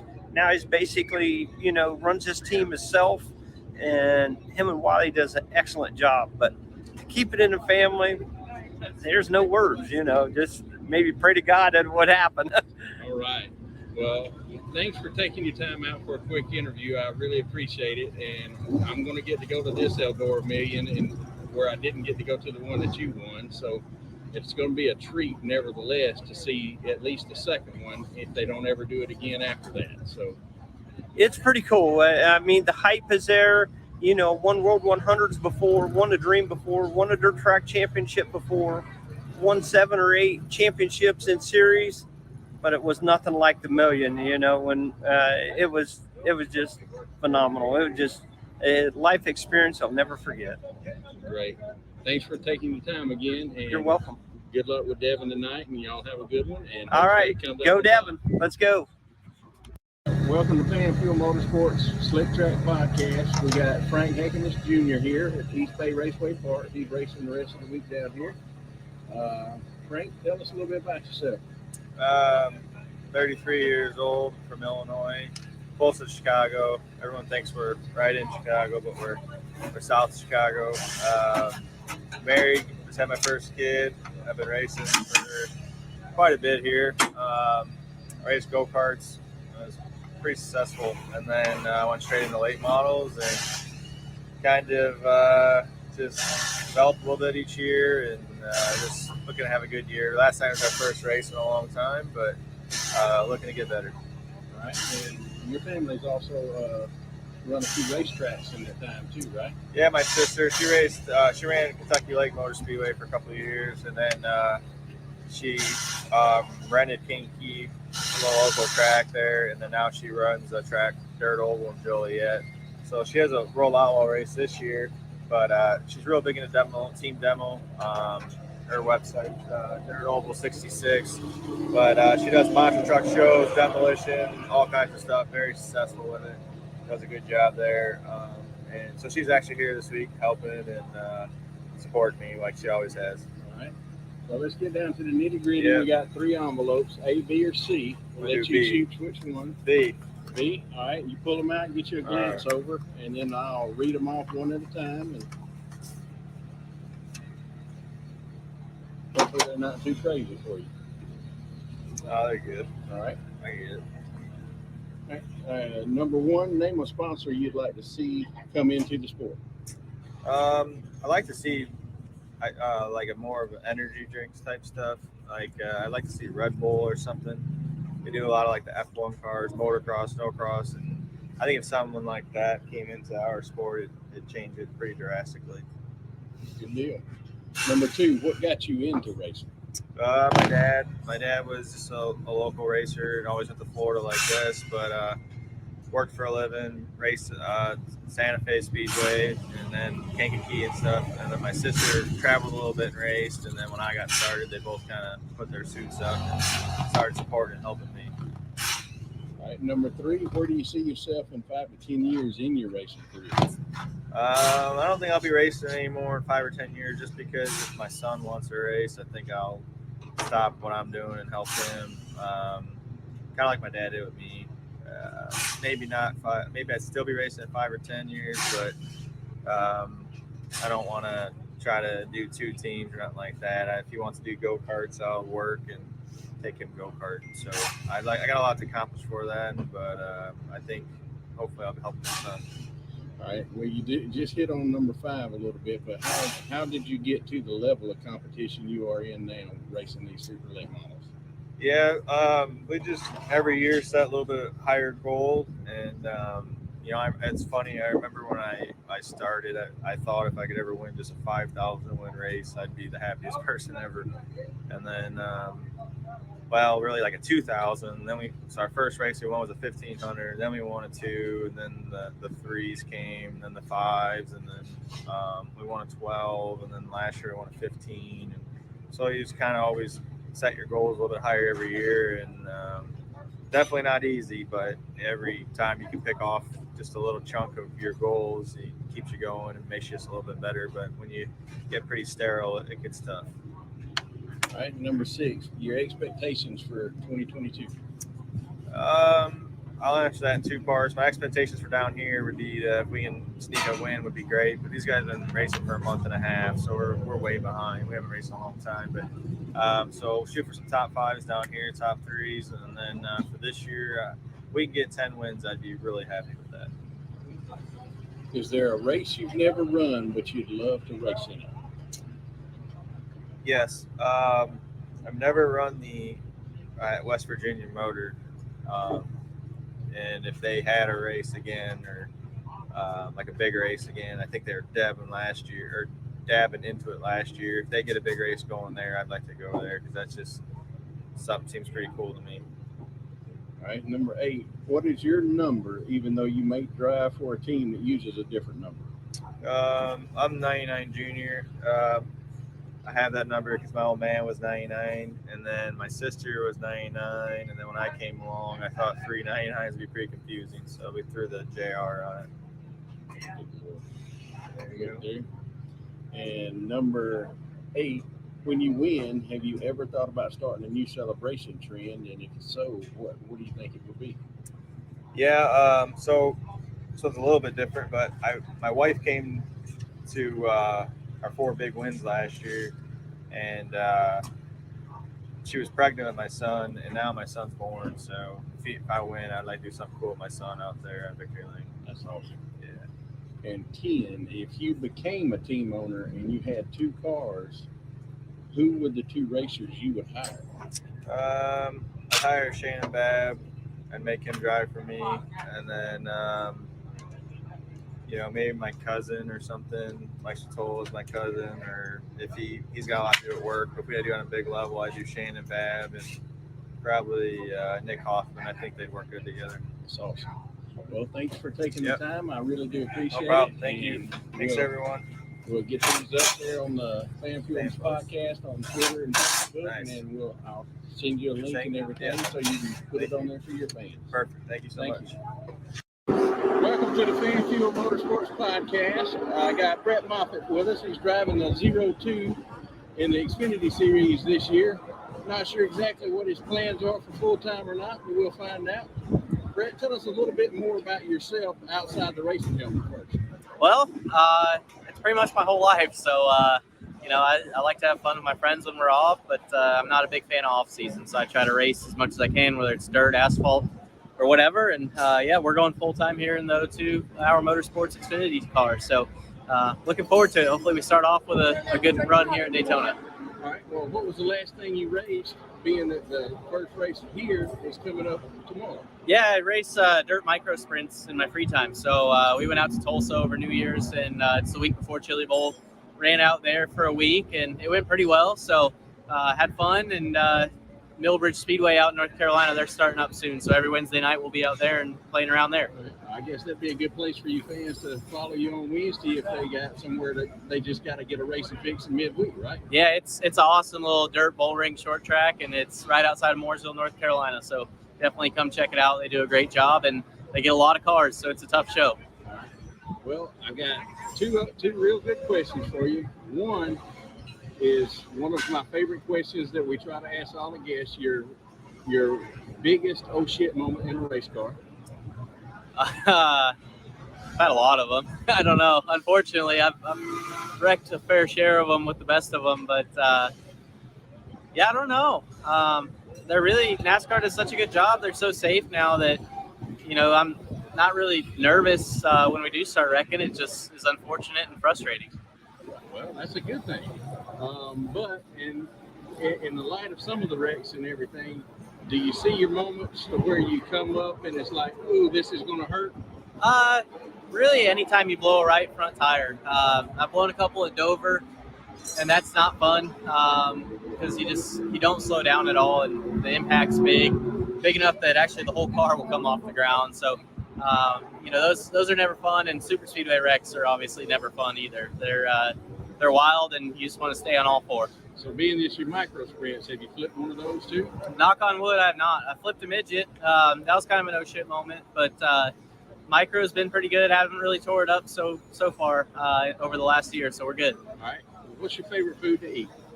Oh, probably pizza. Pizza's the go-to, yeah. Well, in that case, is it cheese, pepperoni, or you got something special like? I'm a pepperoni. If not, sausage or spicy sausage. Okay. Yeah. Well, that's cool. Yeah. Well, maybe this interview will be a little bit different for your fans and everything. We'll tag in on Twitter with it, and we're going to have it on Facebook as well soon. And thank you for your time, sir. Appreciate it. Good luck this year. Yeah, thank you. Thanks for having me. Welcome to FanFuel Motorsports. I got with me Sam Mayer, the #1 car for Junior Motorsports. Sam, tell us a little bit about yourself. Yeah, I started racing in Wisconsin when I was 4 years old. I raced go-karts up there. I grew up in Wisconsin, and last year I moved down to Charlotte, North Carolina, so I could go full-time in the NASCAR Xfinity Series for Junior Motorsports. All right. Well, what's it like having teammates like Noah Braxton and Justin Allgaier? Yeah, it's like one big happy family over there. We fight like brothers, but we also play together and work together like brothers too. So we work really hard to come to these super speedways like Daytona and perform well and have good momentum going into the West Coast swing. You get a full year this year, correct? So you get to go to all the tracks. Some of them you've been to already, some of them you haven't. What's going to be your biggest challenge? Probably next weekend in California is going to be one of the tougher ones, just because I've never been there before, and it's a really old, rough racetrack, and it's a fast one too. So that's going to be one that we hope to just survive through and have good momentum going into Vegas and Phoenix, and hopefully perform well. Obviously, we are running for a championship this year. That's the end goal. That's anyone in this garage's goal. So we're going to go do our best to go and do that. All right. What do you like to do in the off-season? Man, I like to do nothing, literally nothing. Any sort of responsibility, I try to ignore it and just relax and do nothing, because with racing, you're constantly traveling, constantly doing something, and the off-season is kind of like your time to just relax. Awesome. You relax and you like to relax and you sit there and find your cabin in the mountains and sit there. Yeah, I mean, cabin in the mountains sounds pretty Christmassy to me, so I would be definitely going that way. All right. Now, I've got to ask, but since you've been racing since you was 4, do you have a most memorable oh shit moment in a race car? Man, I don't know. I've had a couple of those. Probably the biggest one would be Talladega last year. That was a rough one. That was literally the definition of what I said. So I'd probably go with that one just off the top of my head. Yeah, that was a pretty good lick. I was there, and you looked like you were like, wow, I couldn't believe I hit that hard. Yeah, it's kind of like, we're at Talladega. That's right. So it was one of those kinds of hits. All right, well, good luck. Thanks again for taking a little time out for FanFuel Motorsports. You can find us on Facebook and Twitter under FanFuel Motorsports. And if you will, just go ahead and like us and whatnot and follow us. And hopefully we'll get this interview up in the next couple of days. Cool. Thank you. Welcome to FanFuel Motorsports. I'm actually walking down through the Xfinity garage with Daniel Hemrick, your 2021 champion. Daniel, what'd you do in the off season? We've done everything, man. I was out and about doing some testing with the next gen car with colleague racing, and trying to just immerse myself into their culture and their race team, and doing that and spend a little time with the family. Going through the normal day-to-day family life stuff. Went by fast. I promise you that. Well, what did it feel like to have the word champion behind your name now? Yeah, it's pretty cool, especially whenever you have an opportunity to come back into the racetrack for the first time and see your number or your name patch, right? That says champion on the suit, right? That's not something everybody gets to carry around. So that was cool. But other than that, the day I walked in here to the gate, Daytona, the Xfinity Series opener, all that really don't matter. So it's back to work. Yep. Well, I'm pretty sure that you've got another good chance at being a repeat, and being a repeat for a different team is going to be quite unusual, but I believe it can be done. It can always be done, right? You got to show up with work in. I think about my old teammates there, Tyler Reddick, he did it from JRM to RCR, and it for sure can be done. But it's way easier to say it than it is to do it. So we just got to continue to, like I said, show up and execute and kind of be your best when you have to be the best when the season comes to an end. All right. Well, thanks for taking the time out for a small interview for me. I appreciate it. Have a good one. Good luck. Take care. Welcome to the FanFuel Motorsports Podcast. I am here with Las Vegas driver Riley Herbst in the Monster 98 car for Stuart Haas. Riley, tell us a little bit about yourself. I'm from Las Vegas, Nevada, and here in beautiful Daytona International Speedway, and looking for a good race today. All right, how'd you qualify? I would qualify 10th, so not too bad and ready to get after it. All right. What do you do in the off season for fun? Just hang out with my family and friends and go back home. Go back home? Yes, sir. So, do you do any other racing while you're out there in Vegas? Not much, really. Just relax. Just relax. All right. Well, where's your favorite restaurant to go eat at? Oh, I don't know. Probably just a pizza place. Just any pizza place? Or Yes, is there sir. a special one in Vegas for you? Not really. Just any pizza place. Favorite pizza? Pepperoni. Pepperoni. None with the pineapple or anything? No, sir. I heard Noah Draxon talk about that yesterday, which was kind of funny. And Yeah. odd. So being he's from Vegas too, I said, well, it could be a Vegas thing. No pineapple. All right. And your biggest oh shit moment in a race car? Oh, I don't know. Anytime when you're not going forward, for sure. All right. What's your plans for this year and moving forward, possibly? Yeah, just racing this year in the Xfinity Series and looking forward to it. All right. Well, good luck. Thank you very much. Thanks. Welcome to the FanFuel Motorsports Podcast. I am waiting on Noah Draxon. We're going to do a small interview on the way toward one of his little meetings and everything. I think he's got to go to the Chevy home or Chevy meeting or whatever. And we're going to get a few questions in while we can. Here we go. All right, Noah, what'd you do for the off season? I went back to Vegas and spent some time with friends and family. Went to Supercross race and just kind of hung out and went skiing, relaxed a little bit, and then got back to work beginning of January. All right, what's your most famous thing to do in Vegas that you love to do? Play blackjack. Play blackjack. Love playing blackjack. And what's worse, Vegas heat or the Georgia heat when you go to Atlanta Motor Speedway in July? Georgia heat's it's hot, man. It's the humidity. It's toasty, but all right. Yeah, Vegas gets hot too, though. And your biggest oh shit moment in a race car? I've had way too many. I don't know. That's awesome. Yeah, I don't know. I've had way too many. But. All right. Well, thank you for the short interview. I appreciate it. We'll be posting it on Twitter and Facebook and everything shortly. Sounds good. Tag you in it. Thanks again. Y'all enjoy and go out and get you another win this week. We're gonna try.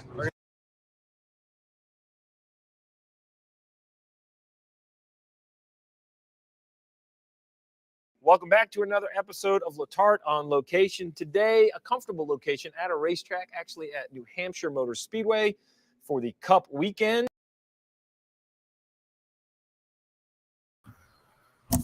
Okay, I hope everyone can hear me. All right. Let's see. There we go. Hello. Let me put my face over here. Are you getting reverb? Not much. Okay. Well, I don't know if it's just because we're talking or whatnot. Because this camera's going to be going later. Hello, everyone. It's me, Alex. I'm at my dad's house. There he is, looking all goofy. We have jiggery rigged up some stuff for today's racing. We'll be joined shortly by his and our family friends, Danny and Jake Cummins, who've been on the show before.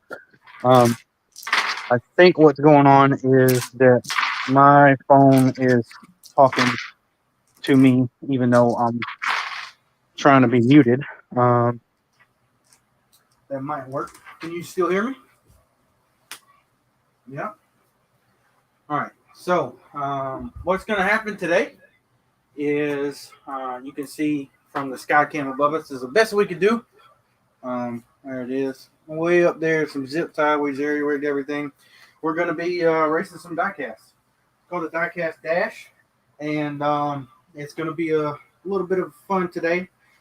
We have already qualified guys throughout the week this week, and I'm going to try and see. I don't think that I can flip my camera around, so never mind.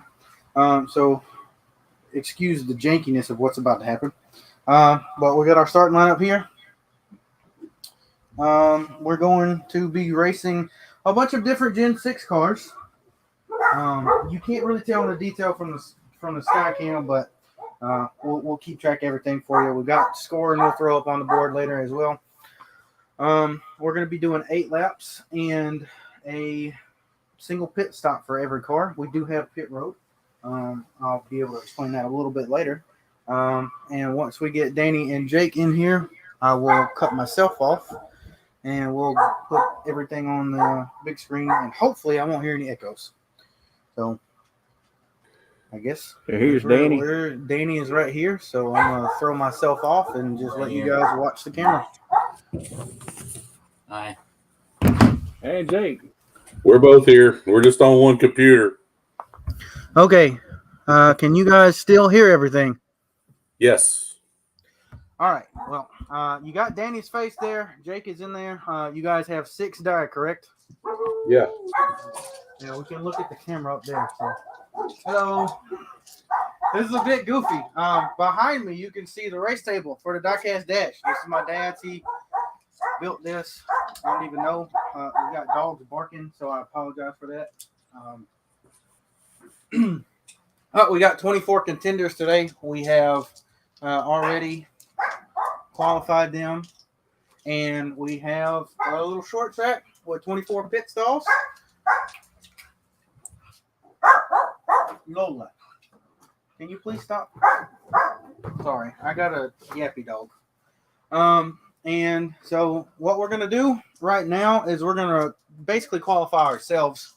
The 4 of us are going to roll 6 dice. We're going to go from highest to lowest. Whoever's highest is going to get on pole. Whoever's next highest is going to be second, third, and fourth. And then I'm going to ask you guys, Danny and Jake. I sent them a message that said we just do a snake draft. We're going to do a snake draft? Okay. What's going to happen is whoever gets on pole will get the first finish or first qualifier and 8th qualifier, and they're going to be put in a pit selection in a predetermined order for basically just ease of access for today. So welcome to the stream. How are you guys doing up there, Danny and Jake? We're here. We actually got we got practice on too, Frank. Okay. Yeah. All right. Well, we can keep updates on wherever that's going. So today is going to be 8 laps. So I guess since y'all are guests today, we'll let Jake go ahead and roll your 6 dice and let us know what you get. You might want to roll.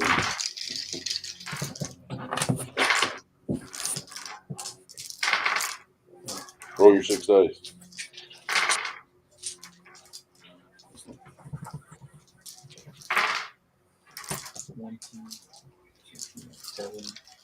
And which color?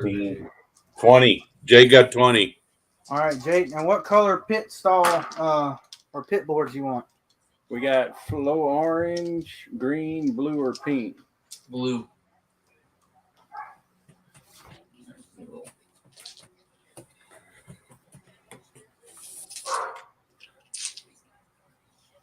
All right, Danny. Not as good as Jake.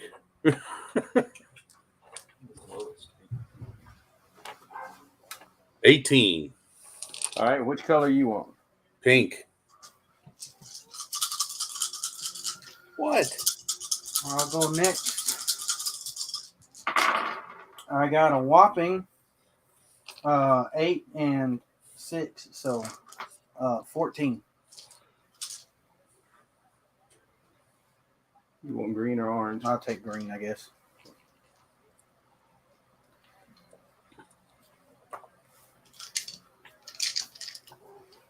All right, and we're going to try and get this stuff done quickly as possible. I'll be explaining the game. Of course, Danny and Jake know how to play. Well, I get 20. Explaining to you guys what's going on while my dad puts everybody's pit stalls in order. So basically, as far as pit stalls go, it's basically advantageous to be in the center of pit road because of the way that we race. But we'll go over that. So he's going to go even and odd one way across the start finish line each way, and then he's just going to go back and forth with everybody's cars. We'll explain to you guys which cars you got and which cars we got as we get ready to roll our first dice, so you guys can keep up with everything. So this table, I believe it has 64 spaces. That's not really too important, but we will roll dice for every one of these cars. After we get off the starting line, we will be able to do what we call drafting.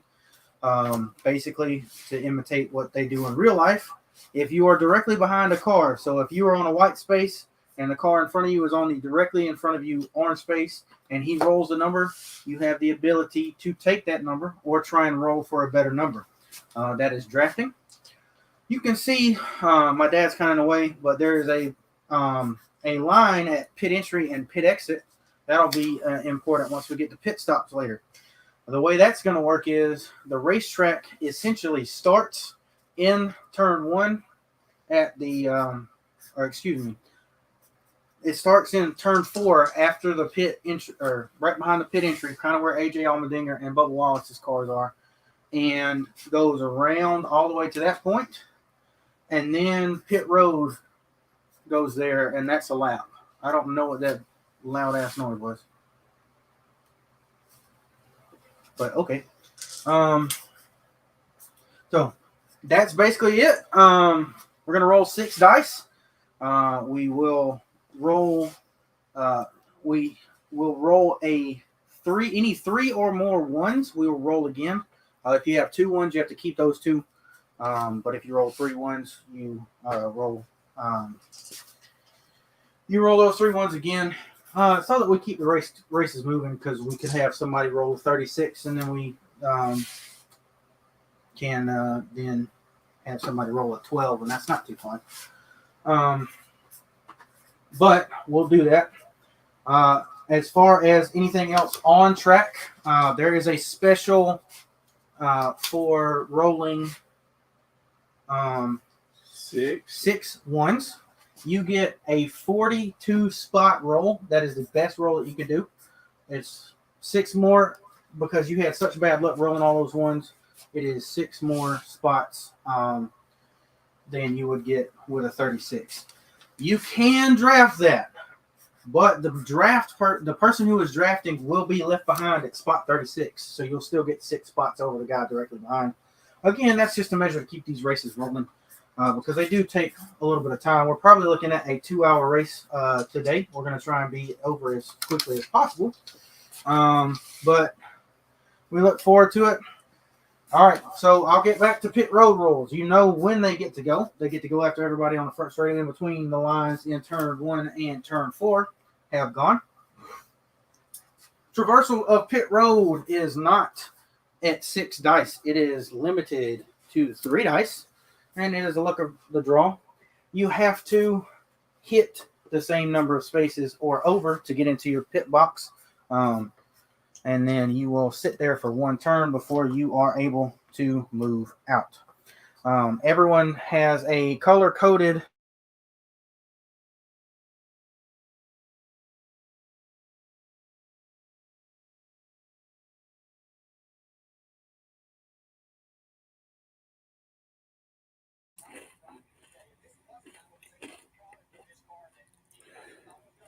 Lost your stream.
All right.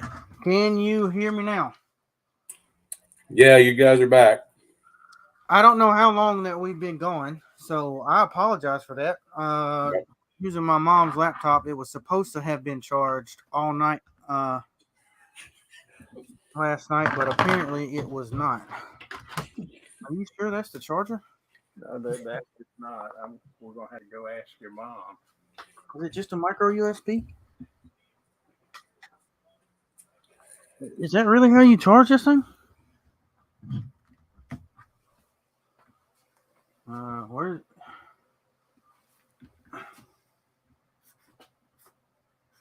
I need to get that step ladder. All right, technical difficulties. This was not supposed to happen. Danny, Things happen. what was the last time that you heard? Oh, you were out about 2 minutes. You were talking about the pits. All right, is it charging now?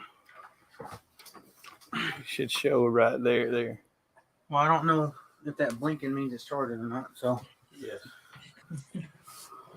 Well, Byron, okay, we are almost 5 minutes into practice. Byron, Elliott, Briscoe, Busher, Keselowski, Amarola, Wallace, Burton, Jones, and Haley in the top 10. Nothing is happening, sir.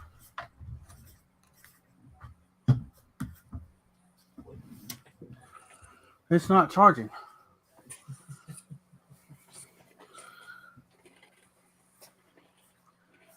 Well, we might not be doing this damn thing today. Because I did not bring my PC up here because this worked last night when we rigged it all up.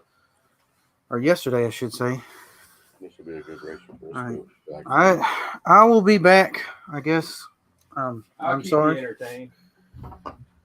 So they were looking at the pit road stuff. So I guess I had just explained the pit boards and everything. So right, they need to know Yeah, we're all the speed limit, the entry and exit, and all that stuff. All right. The entries, you'll see that there's a orange dot, which is commitment cone, and once you get past that and you say you're going to pit road, you can only use 4 die. If you're behind it, you can use 6. Same thing on this end, coming out of pit road, there's 3 boxes, then the orange dot. If you land in these 3, you're out of the pits, but you can only roll 4. Once you get past it, it's 6. All right, and the snake draft is as follows. Jake, me and you draw the 20, but I'll let you do it since you got it first. And the 9 is yours. 17 is mine. The 34 is Danny. The 41 is Alex. The 2 is Alex. The 21 is Danny. The 16 is mine. 23 is yours, Jake. 99 is Jake. 24, I believe that's mine. Then Danny gets his favorite Harvick.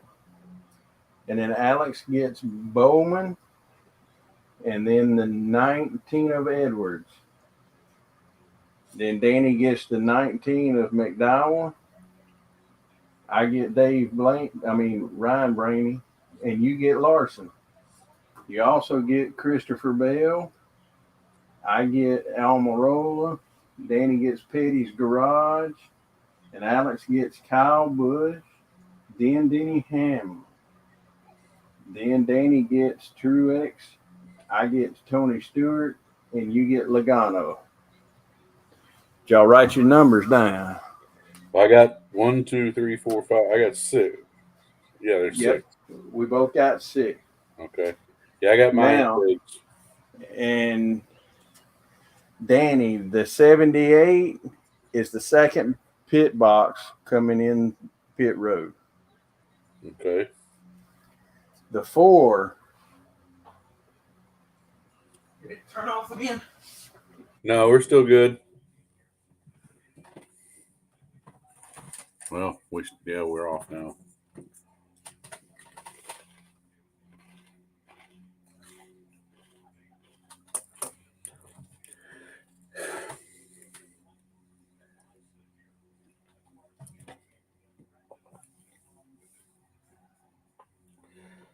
His wife cuts the grass. How nice.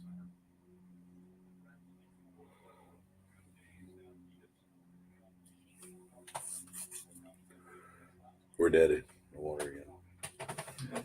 Announced Byron, Kyle Busch, Briscoe, Elliott, Busher.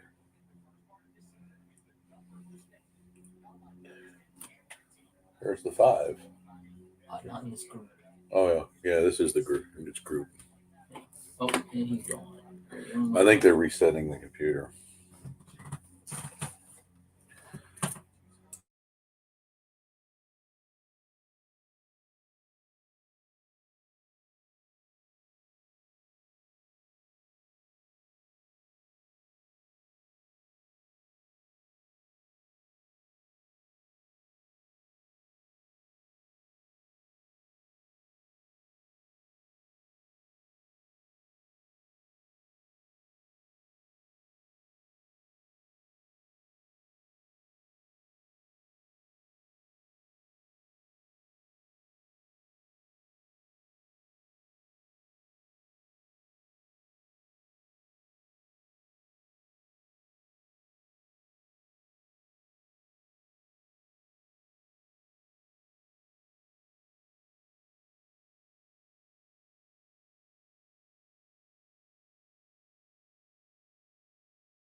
Okay.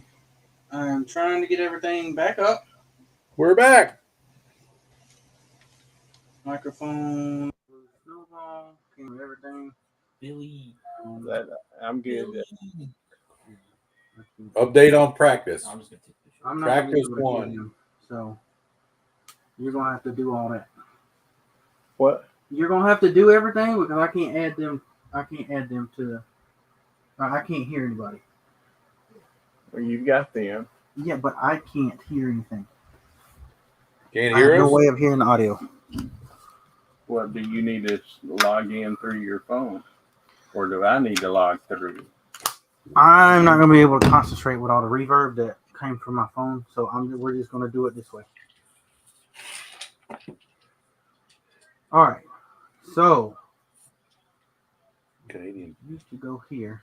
Is that not gonna work?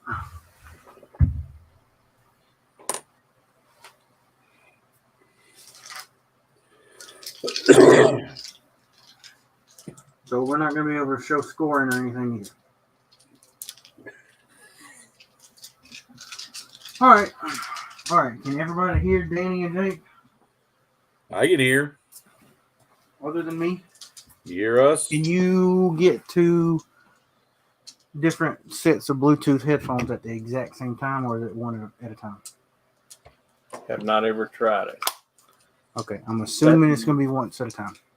It's one time. Do you want to use mine and just take one earpiece? Yeah, but I don't know if yours are going to hook up to the computer. Well, they hooked up to mine yesterday, so.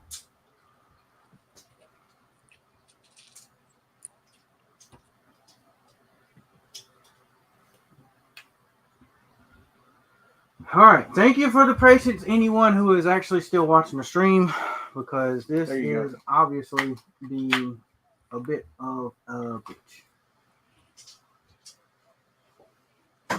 And yes, I will take one. Okay. Are yours still working? No, I turned mine off. Okay. Well. So that we've got that happening. All right. Well. I don't know if you got like alcohol or something you want to use. I ain't worried about that right now. Okay.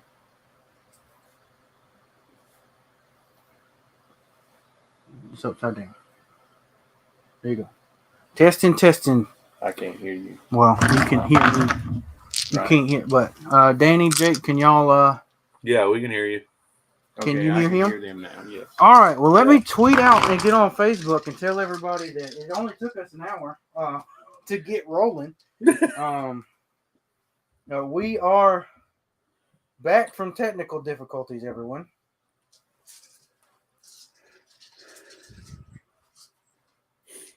And Danny and Jake, I sent you shots of where your pits are so that you'll know where they are in the scheme of things. All right. So everybody is on board with the four of us. And you wrote down which car numbers were yours, right? Holy Jesus.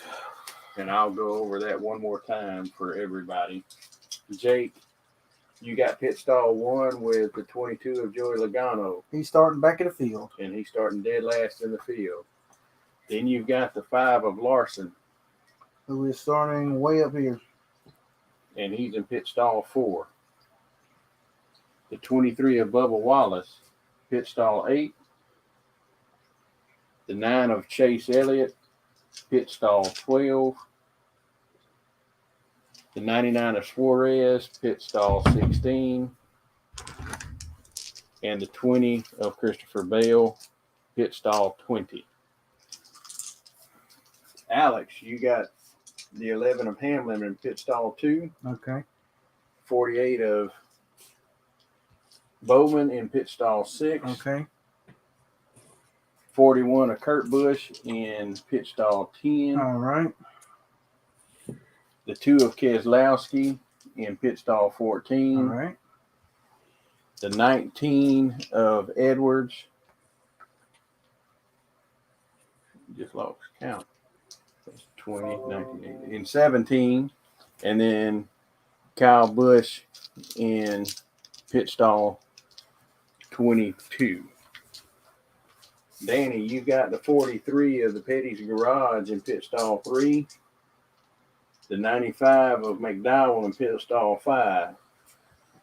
The 21 of Menard in pit stall 9. 34 of Chris Busher in pit stall 13. The 4 of Harvick in pit stall 17. 78 of Truex in pit stall 23. Lucky me, I get the 24 of Byron in pit stall 7. 17 of Stenhouse in pit stall 11. 16 of Allmendinger in pit stall 15. The 12 of Blaney in pit stall 18 or 19. The 10 of Almirola in 21, and the 14 of Stewart in pit stall 24 as soon as he enters turn 4. All right. So, do we need to run through the rules again for everybody that just joined? Back up, we got 4 viewers. Well, probably is a little bit less than what we had, but we also had a 30-minute excursion because technical difficulty. The easiest thing is roll 6 dice everywhere on the racetrack. 3 once you get through the white lines on pit road. 4 between the white line and the orange cone for the commitment cone and the exit cone coming on and off pit road. And I'll let you explain the drafting right quick when we get to it and we get everybody started. We'll explain that on the first moves. But right. Jake, you get to start the race. The green flag is about to come out. And from the pole, Chase Elliott will roll.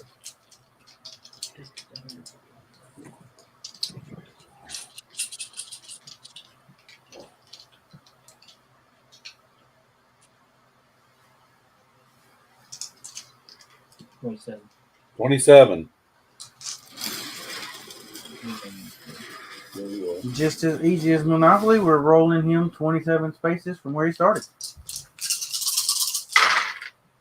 Ooh, killer roll. Looks like I got 24 plus 9 is 33. Stenhouse got that Sunny D card in the roll. He said, look at his split. All right, Busher. That's me.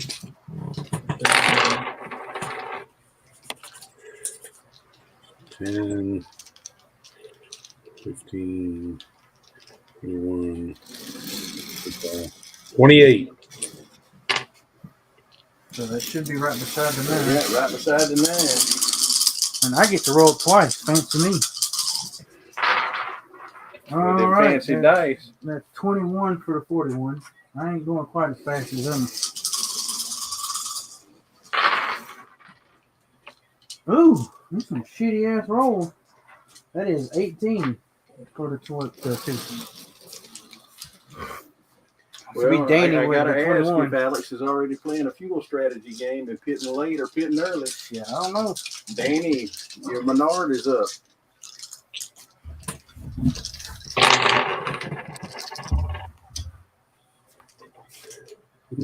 This one's not so good.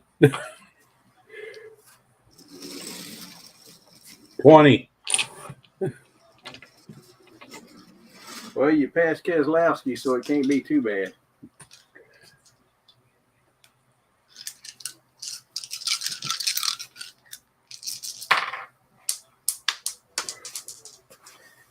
And I go and drop one on the floor. Oh, the good roll paired up with a bad roll. I got 19 with the dinger.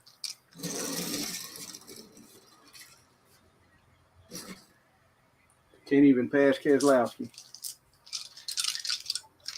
All right, Bubba.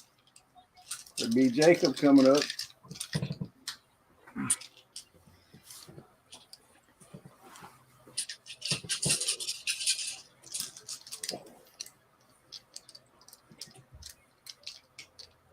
Bubba missed a gear. Uh-oh.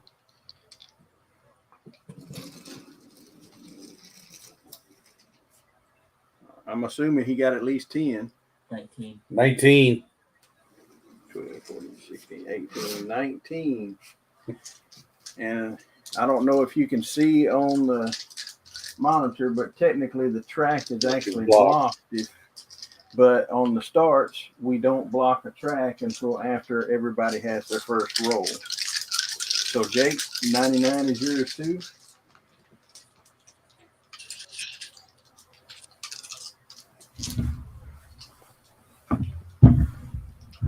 Let's flip flop those.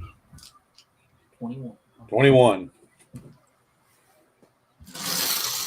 It'll be 19 and 21 going around. Ooh, that's not good. 8, 16, 17.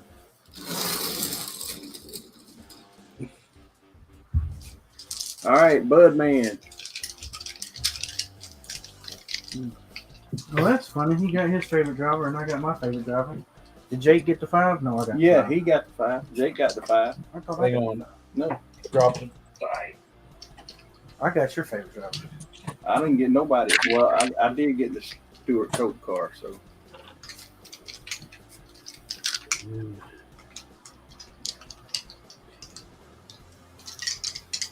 I wish I had the bacon car. 28. 28.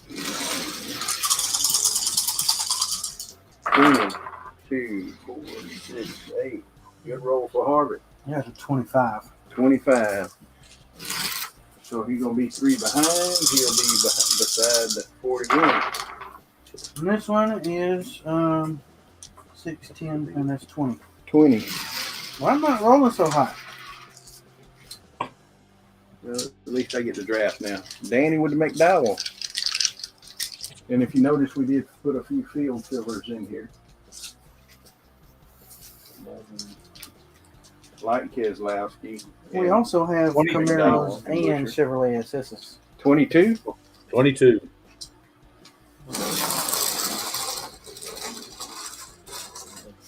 All right, so see right here, you can only get 3 wide, so we will have to put you in line. Where you going, Daisy? That's a little bit better. You 18 hear and Chad? 5 is 23. You hear Chad? And I got to do the same thing. But do it, yeah, I'm going to be behind my own little dinger there. And Jake, here's the guy that could possibly stink up the show depending on how he rolls. Well, he didn't do so hot in qualifying. Not as bad as Joe Logano, though.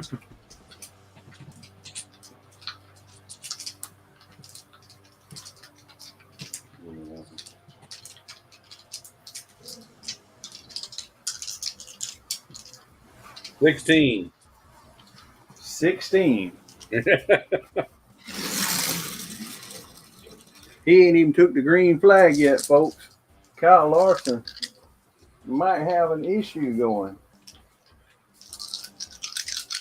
And then the bell is Jake's as well.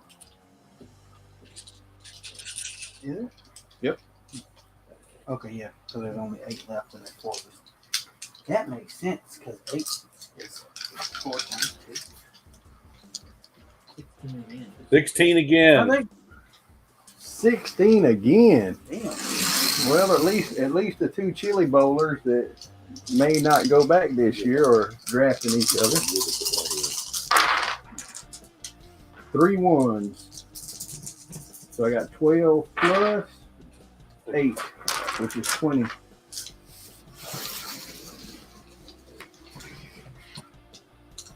Big draft forming up going into turn 1. That's Danny, right? Danny in the Petty's garage.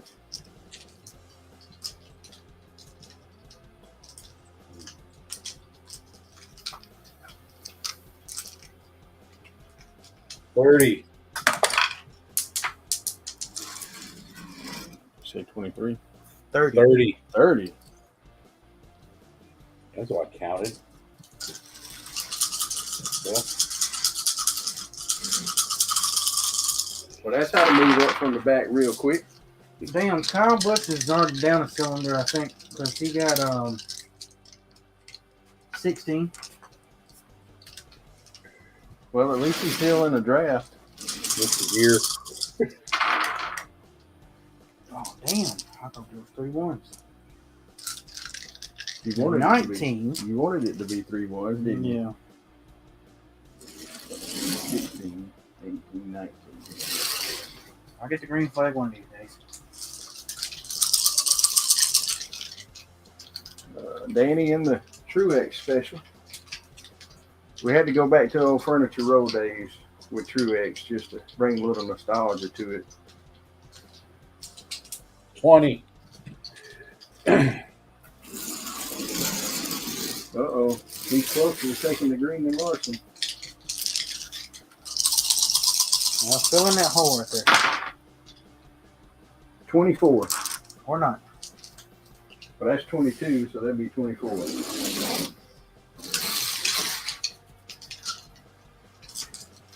All right, Jake, roll a 25 and get up. Get everybody in the out there. I want to keep Stewart in a draft.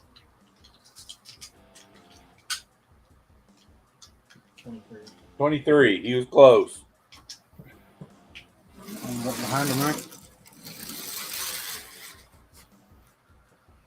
Who's got Ricky Stenhouse? Ricky Stenhouse is the possible leader for a little while. He's got a pretty good gap right now.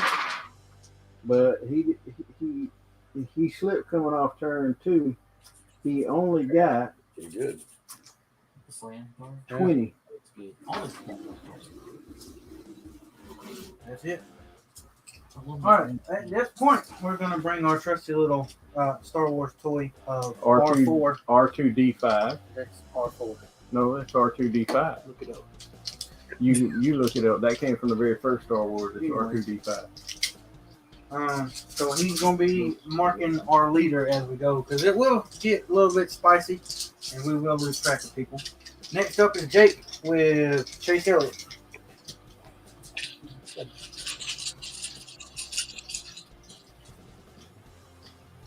And then Danny's got 3 in a row. Well, I guess he's going to smoke our ass today. 25. 25. Danny, you're rolling Busher. He got right behind the leader. He drove it in turn 3 hard. Just make sure he doesn't chop his nose off even when they get to 1 and 2. 10, 14. 25. 25 as well. All right, hold your own in the CSX car. Front Row Motorsports. So I got another one, right? Yes, sir. Yeah. You got Harvick and then Petty's Garage with Eric Jones. Ooh. Ooh, he says. 22. He says ooh for 22. That's 10. And Petty's Garage.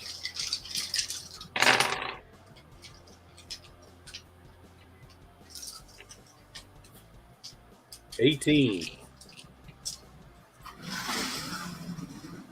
14. All right, I'm not going to take that from you. Bush said he wasn't drafting that janky job. So, what I just did is I initiated my option not to draft the 43. I could have stayed on his bumper because we were bumper to bumper. So I could have stayed on it for 18, but 18 is just not good enough for me. So I'm going to try and roll more. 12. To God, I don't blow. He's going to roll 15. Well, Yeah, I'm going to roll. That's 10. That's 21. So 18 will be behind him. 19, 20, and 21. I did get a pass on it. Successful slingshot pass coming off the turn 2. And then we will roll for Ally 48 of Going Nowhere, Alex Bowman. That is 2, 4, 6, 18. Well, 14. Right there. All right, Paul Menard, you've got 6 behind you depending on you, buddy. They want you to roll at least a 27. Maybe a 32.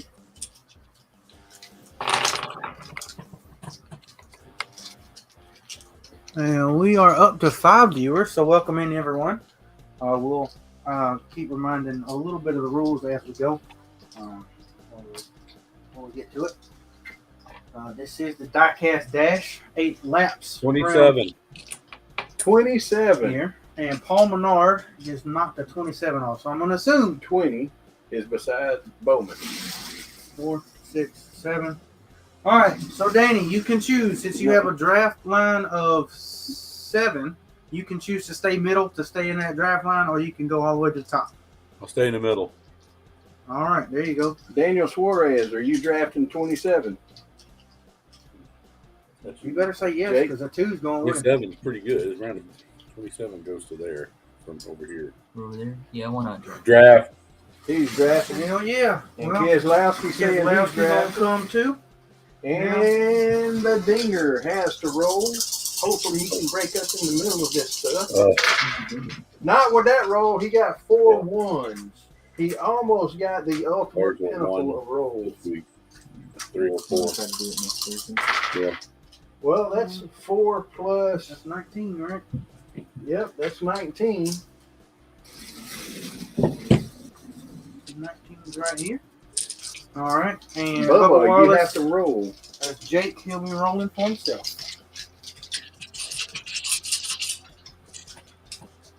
Hyper ice slipped in the middle of 1 and 2. Bubba just blew up.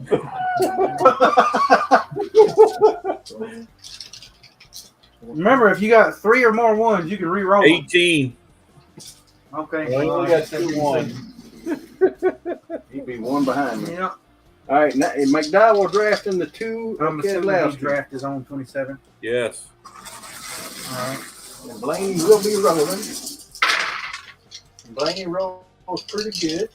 So that's 10, 22, 24. All right. So this would have been 27, 26, 25, 24. And yeah. 24. yes, keep it up to the high Carl side. Edwards will be Drafting. drafted. I will take Byron in draft.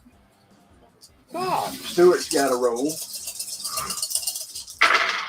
Good roll, Stewart. That's 25. All right. So 25 would be right here. Because he was 1 space within the middle. He did 24 Right. here, 25 here. And put him in the middle, please. Okay. Because the 10 is following the 24. Will the 22 follow the 14 over there? And get in that big draft line, Jake. You want to draft? You getting the big draft? You're right here in this big line. Yeah, why not? Yes.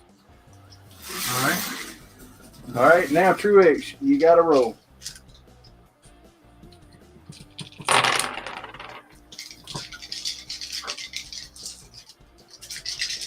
You say you got 3 1s, you roll again? Yes, sir. All of them, or just You roll those 3 3 1s again. Just a 3-1. It didn't help. I got 2 1s and a 2. So that's 4 plus what? 17. 17. Damn, I'm not drafting that. I don't blame you. Well, I don't think Jake would be either. Jake, is Larson drafting that? I mean, he did miss He a needs year. to suck that crispy M&M's car around the 78. Damn. You got your own struggles with offer pad and Denny. He's I going to know. be speeding on pit road here in a little while and have a penalty. Oh, you shut up.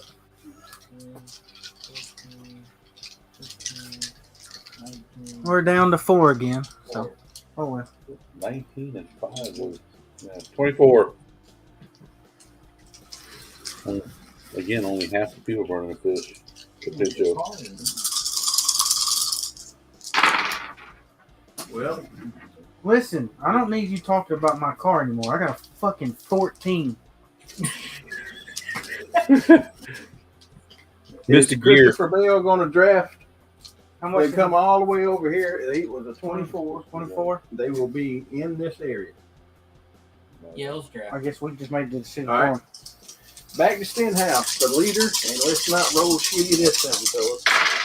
You're around pit road. That's 17 for 17. 2, 4, 6, 8, 10. He did Yeah, not make you got his a lap. complete lap before the pits are open. So as All a right, reminder, Jake, you're up next, followed Jake, by Danny. you can draft 17 or roll. He's right. He only rolled a 17. Yeah. Can't pit yet. You got to make a complete lap before you pit. He's gonna roll.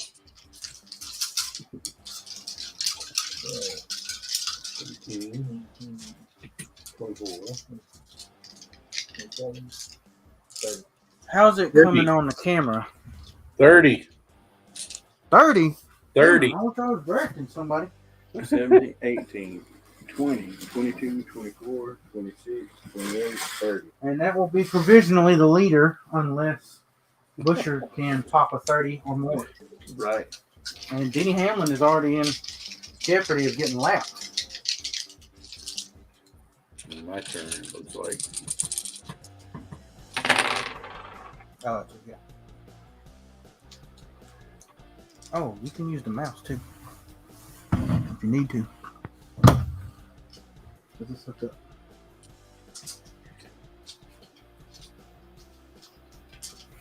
$28. 28. So he'll be two blinding. That orange one. And then you get to roll for Kevin Harvick yet again, Danny. Oh, not quite as good.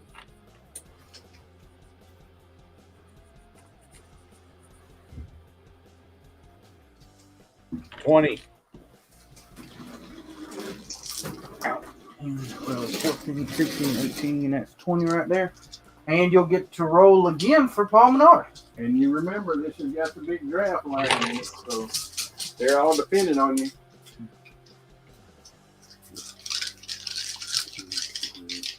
$30. That'll work.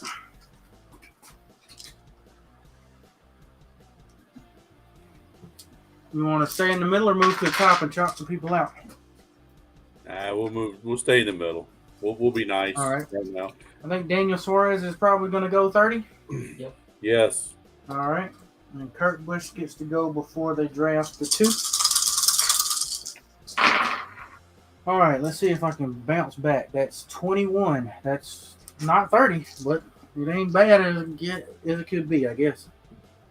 All right.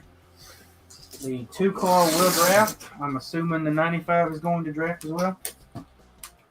Yeah, I'm pretty sure he will. All right, Danny. Eric Jones needs your attention. Yeah, he needs a 33. Ooh. Ooh, that ain't good.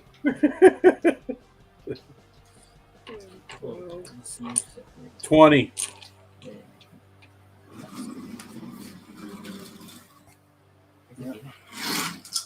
It's filled. Carl Edwards is going to draft. It's filled with All right, 48 rolling. I got to roll. That's 18 and 9, 27. 27? Damn, I can't count. I'll go give myself 21. Right here. All right. Keep him in the middle, I guess. Give me Bowman, he will draft. No, what do you mean? Yeah, Byron. I'm assuming you're going to draft I'm Blaney. going to draft Blaney. Yeah. Jump up. And I will draft both Almirola and Stewart. And it looks like Joe Logano just got kicked out of the draft, and he's going to be on the bottom side. Well, and we'll be blocking the track. No, he's going to be behind Stewart. That is right. So that is a track block. All right. 16 of AJ Allmendinger can bring most of the rest of the field with him if he rolls worth shit. Oh. 10. Well, that's 10, 18, and 5. 23. That's not too bad. Jake, you going to draft 23 with Bubba? You'll catch the And 43. Larson? You're going to draft those 3 all the way up to behind the petty garage, Jake. Behind the petty garage car. Because that's where the 16's going. 16 has to. Yeah, I'll draft her in. Yeah, he said he'll draft. All right, well, I'm not going to disrupt that. I'm going to try and use my luck on this Denny Hamlin car. See if I can get him up anywhere. He's about to get lapped. Yeah, I know. Well, first you got to roll for Truex because he's about to get lapped too. Yeah, I He's know. only 4 ahead of Denny. Toyota short track woes apparently went back a generation because they all qualified in the back except for Christopher Bell, I don't who see is mine. now running. No, in the back. no, it was Bubba that Oh, it was qualified Bubba. up front, but He they're was in all sixth. 6 running in the Yeah. back. So it's my roll. Yes, sir. For the 78 over here in turn 2.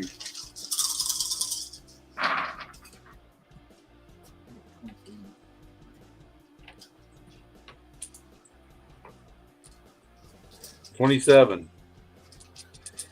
4, 6, 8, 10, 12, 14, 16, 18, 22, 4, 6, 7, up to the end of the pack.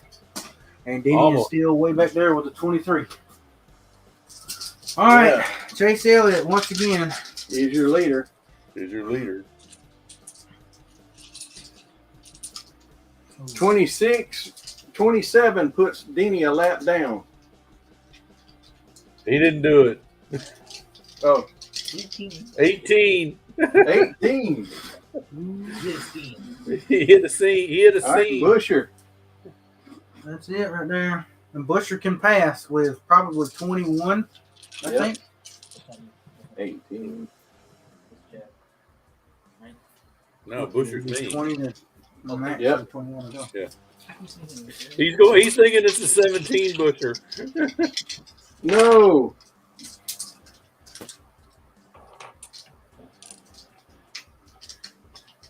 $29. Well, I'm thinking he's taking the lead. 6. 29 puts Denny Hamlin 1 lap down. And it has been 1 3/4 of a lap. When we go a lap down, I don't know how well you can tell on our webcam, but we make put the the driver driver turned around just as a signal. All right, Paul Menard, lead this draft train 30 more.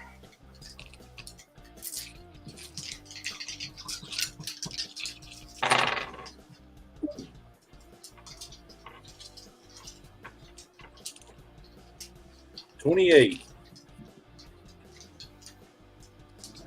Works for me. I hope it works for Daniel Suarez. 1 in front of Elliott. Or we're going to stay in the middle? Stay in the middle still? Yeah. Now that right there is a good, well-hearted Paul Menard. Got 11 plus. 11 is 22. Losing spots They'd again. win to Toyota or Chevrolet. I think Toyota's going to That's win. the auto meter. 95. Everybody's gonna go. Yeah, everybody's going to draft. Get ready to roll for Harvick because Harvick's the next one out of that long draft.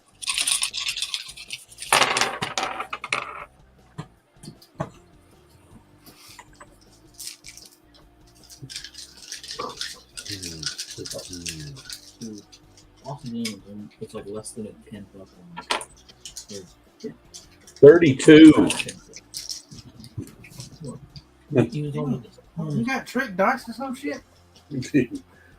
Austin Dillon just qualified. He's 37.59. Edwards. Behind the 14. Joe Logano, you got to roll. Who's Logano? That's you. That's you. That's me? Yeah.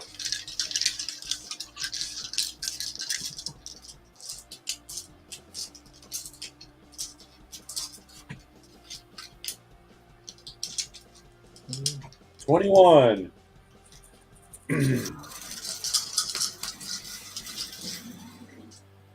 And Blaney will draft.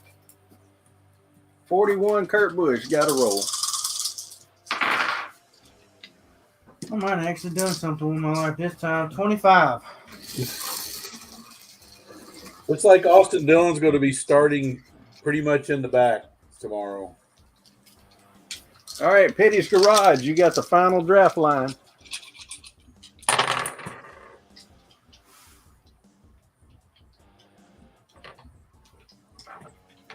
Wasn't that great? 12, 24.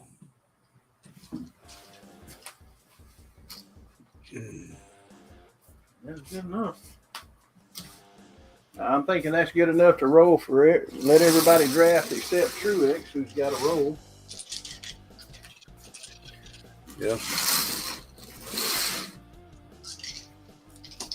Everybody should have a lap except for Denny Hamlin.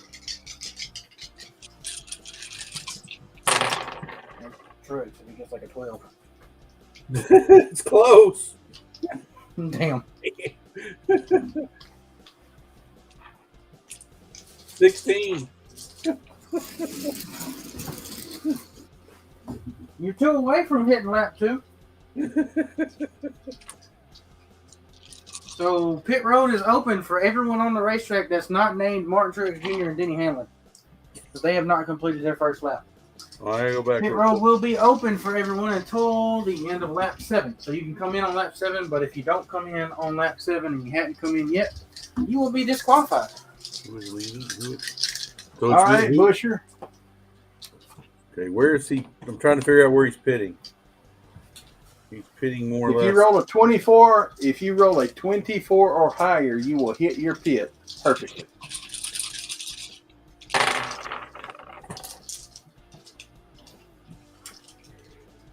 Uh, 10, 15, 23. Oh, damn. So you gonna stay out? Yeah. You're right beside the 78. Yep, right beside the 78. The tentative lap down, Martin Truex Jr. Yep. That's me. Danny, you can roll to get your lap back. No, he went 23. 23. I can't do better than that. Fuck it. You're just gonna draft him Yeah. and pass Truex. All right, Menard. Maybe I should have pitted. Menard, you gotta have like a 50 to get to your pit, but I mean, If you get a shit roll, that's good too.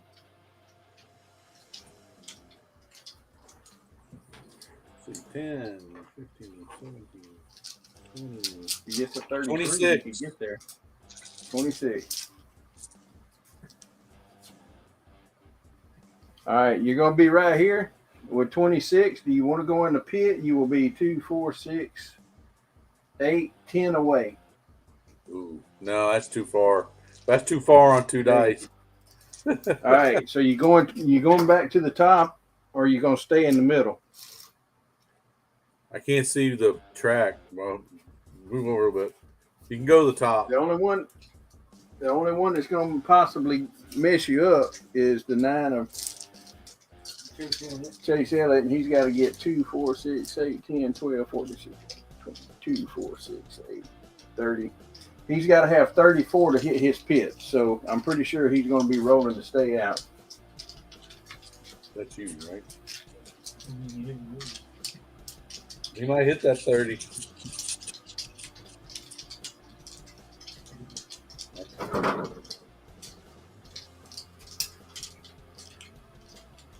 It's a long shot, but it's possible. 22. Staying out. I kind of had to stay out because that'd have been the right 99. You can draft the 21 or go. You'll draft the 21? Yeah, Draft. I'm drafting that too. All I right. have no roll this evening. All right, so the next one's going to probably, you going to draft 95, Danny, because he's pitting all the way toward turn 1. Yeah. All right, so now you got to roll with Harvick. Come on, hard. Ooh. 20.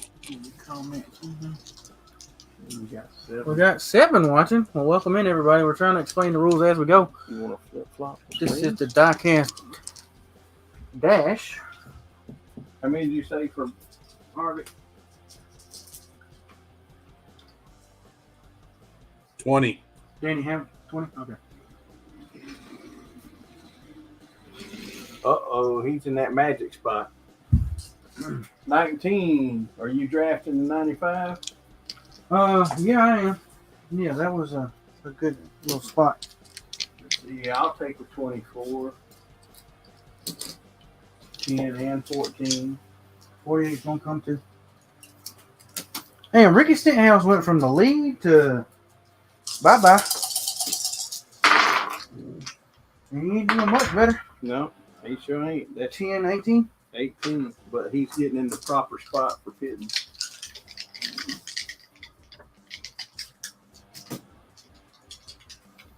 $12 on Cat Harvington to the draft. Yep. 41, Kurt Busch, got a roll. And Kurt Busch got to do better. 22, that's all we got. Joe Logano want to draft 22 spaces, Jake? Yeah. Yes. All right. All right, Petty's Garage, your turn. That's Eric Jones. Petty's Garage, it sounds better. Eric Jones is his name. Yeah. So you can kind of see the paint schemes on this webcam. If people like this enough to do it again, we will get better cameras. 28. I think everybody in line will gladly go 28 spaces. The white one in front of Stenhouse. I You're gonna guess stay middle. You're gonna go top. You're gonna stay middle or go top and kick them out. I'll stay in the middle. I'll be nice. Yeah, come lap 6, y'all ain't gonna see that niceness out of. No, it'll get cutthroat here in about another 2 or 3 laps.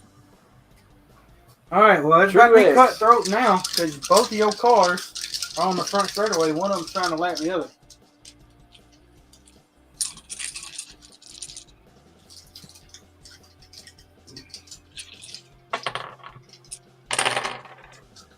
Oh. 26. Truex finally makes his first lap, and we'll see if he's going to get lapped by Danny's other car, the 34 of Chris Busch. Yeah. Yep. They must have done the driver's block.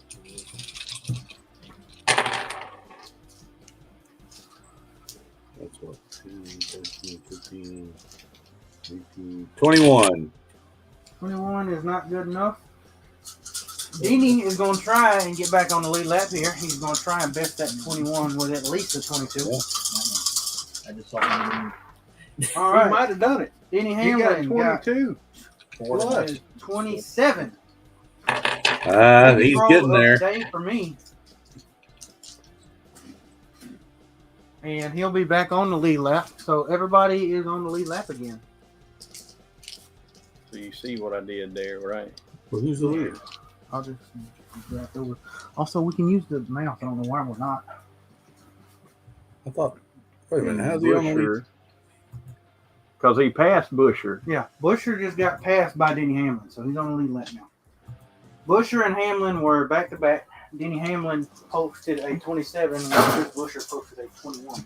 Kyle Busch. He ain't even going in.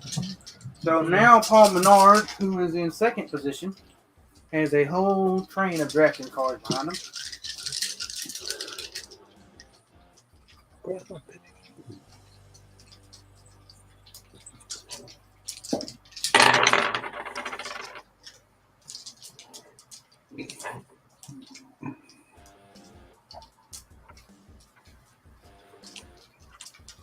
$25.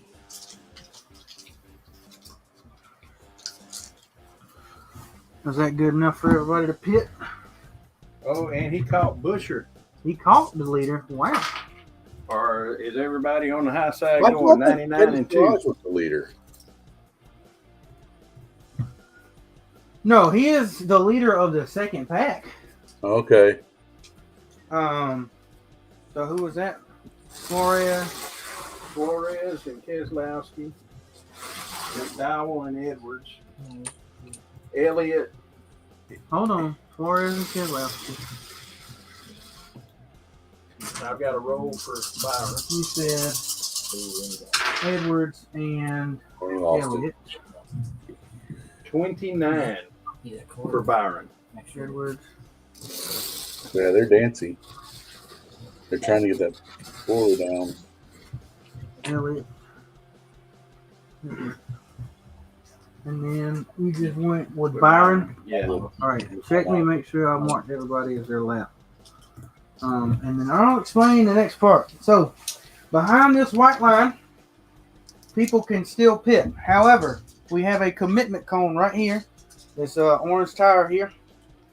If any of these guys, Blaney, Bowman, Stewart, or Almirola want to pit, they can pit, but they will be reducing speed, so they will only be able to use 4 dice rather than the 6.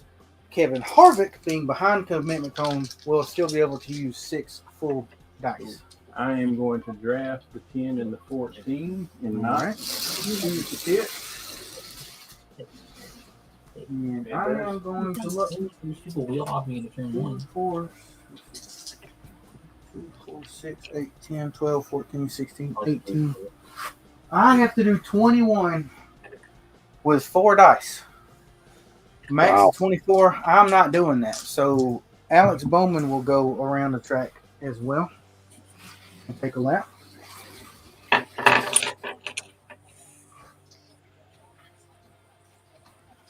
Is the Mamba number 12 going to go? Since nobody else is pitting right now, I'm just going to go on and get him out the way. We're going to pit. All right. He rolled 18 plus 3 to be 21, and he only needed like 6. So Kevin Harvick. Where's his pit? And you have to roll because he just broke the draft. Oh, I know. Where's his pit? 2, 4, 6, 8, 10, 12 away. So if you get a shitty roll, you can take it. If not, buzz on through. Yeah, I'll put him in his pit. I got. Get you ashamed to tell us how much that cost you? 17. Yeah, I'd put him in his pit too. All right, Eric Jones in the 43 car.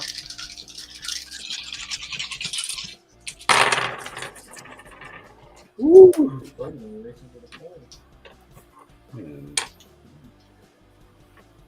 Got to have 32 to pit him. 29. That'd be a hell of a pit. 29, or you want to stay out with 29 or go in with 29? You got how many from How your far pit away box? would he be? He's 3 away, so you can't roll less than that. You're basically going to waste a roll in there. But then, yeah, leave him out. 28 for the 43.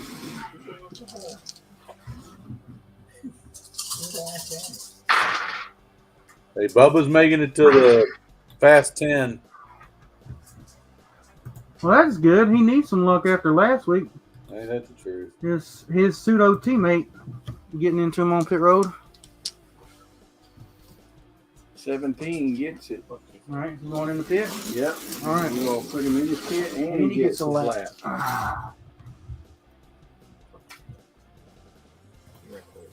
Chase Elliott just went to the top of Group A qualifying.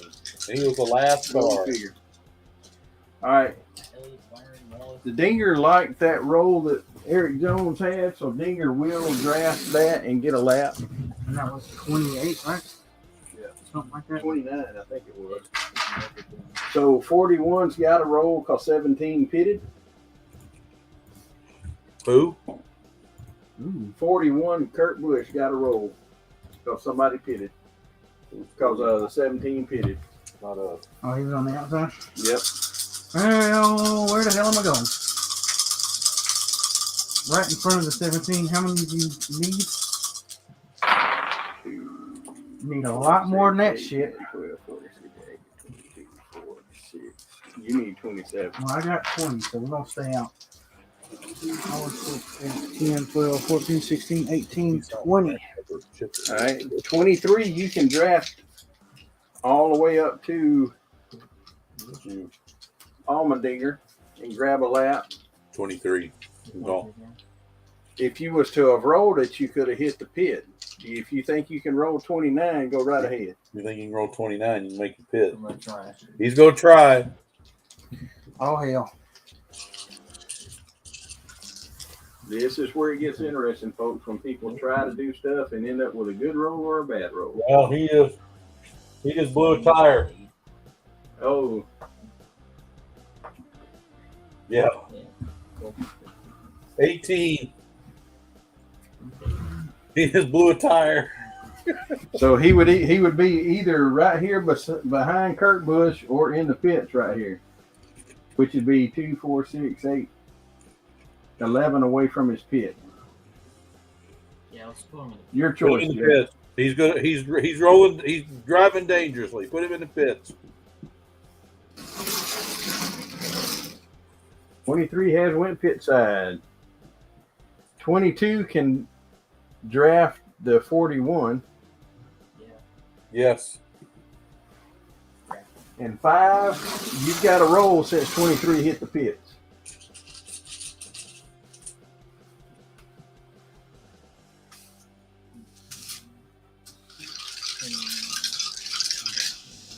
$25. 25.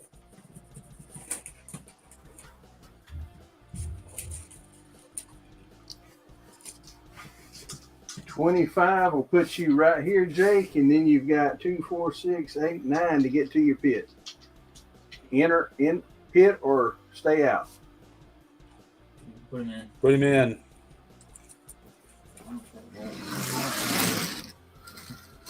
Uh-oh. Now the 20.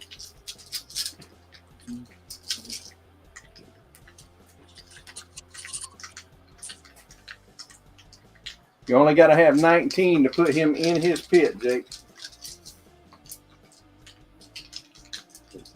He's in his pit. Right? You got 19. You know, put him in his pit. Put him in his pit. All right, let's 10, 22, and 2. Yeah, 24. 2, 6, 8, 10, 12, 14, 16, 18. 54. I am pitting the 18 car. Because I got 24, I needed 18. All right.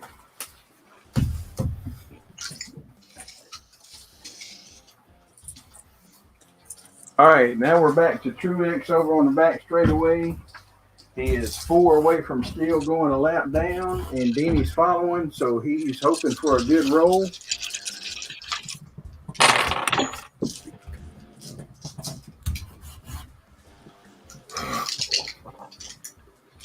Oh, I got 3 ones. If you roll a 27, you can hit your pit from here. I didn't get 27. Okay. I got 23.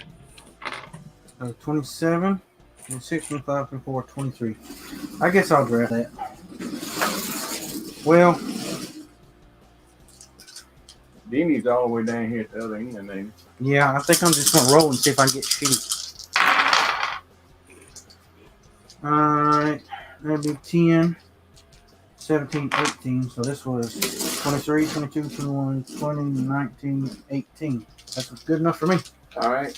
You're wanting to roll all 6. I'm trying to roll a 36 and getting the damn All pit right. stall. We're back to the leader of Busher coming off turn 2.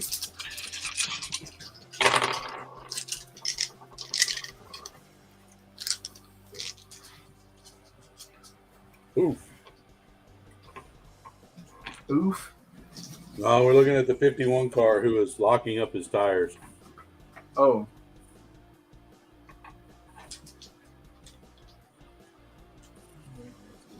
$30. 12, 14, 16, 18, 20, 22. 30 is right here. 30 is right behind the You gonna stay in the middle, or you gonna bust up some of these guys with these lap down cars? I think I'm going to bust them up. All right. Well, Truex and Hamlin are officially a lap down again. Here you And I'm assuming everybody in the outside line is gonna roll 30. I mean, draft 30. They'd be crazy not to. 24's got a roll, so he's going to get screwed here. Yep. 2, 6, 10, 13 for the lowest roll of the day so far. Damn. Hit the All right, seam 2 coming cars off turn 2. Little seepage in the seam. Yeah. Yeah, I guess we got weepers. We had rain last night.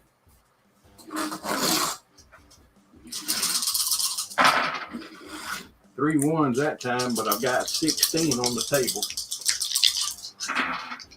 And then 9, so that's 25.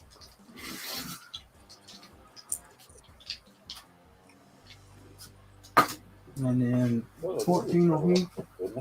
All right, so we are not quite yet. We got the front straightaway to go. I was about to say that, and you just moved to 48. So what's going to happen now is these guys in pit road cannot go, so it's not going to be like these two go here and then a pit road, these two here, pit road. As far as we're concerned, the lap starts and ends right here at the exit of pit road. And what we're going to do is one lap is going to be from where Chris Busher is right here all the way to this white line. Then pit road goes. And that's one complete lap when our car's on pit road. And that is to signify that the cars on track are actually moving faster than the ones on pit road due to pit road speed. Correct. 43. It means that Eric Jones and Danny, you got to roll. Go ahead and get 41 and 22 there, last.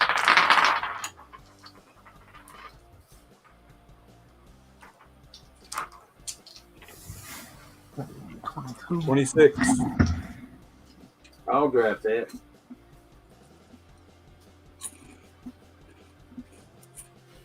Kind of a backhanded comment there.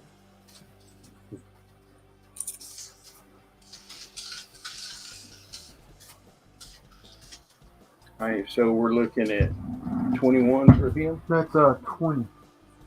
20. Yeah. Is Logano going to draft 20 or is he going to roll? Logano goes to draft 20. He'll roll. He's rolling.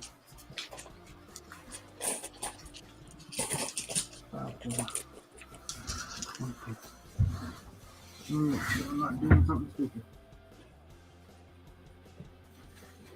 23. 23. 20, 21, 22, 23. Good pass going through the corner, Jay. All right, now we're on pit road. 17's rolling to get off, and we only got 3 dice. He's got 13. 2, 4, 6, 8, 10, 12, 13. When he gets his next roll, he'll only get to roll 4 because he did not make it past the speed up cone. 5, you've got to have 2, 4, 6, 8, 9 to get in your pit. He rolls 3, right? 3 dice. Yes. What'd you say? 9? Means 5. 9. No, 9. 11. He's in. He's in. Lap and pit there, please, sir, Alex.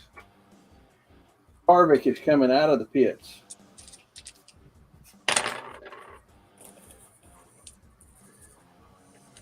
$15. Good roll. Bad part is he didn't make it out of the pit. Didn't quite make it. Did you get a lap? He did get a lap. 23's coming in the pits. He's got to have 2, 4, 6, 8, 10, 11. That's you, Jake. You have 11. He's in. He got 13. Pit and lap. All right, the 12 is coming out with a 9 if he gets a lap. 20's coming out.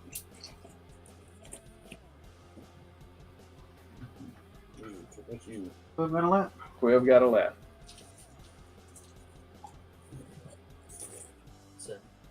Oh.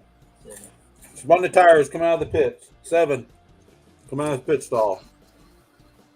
He did not get a lap. 18. Ooh, he spun his tires worse. He only got 6. All right, Now the we're leader, back to Busher. Chris Busher can go ahead and go.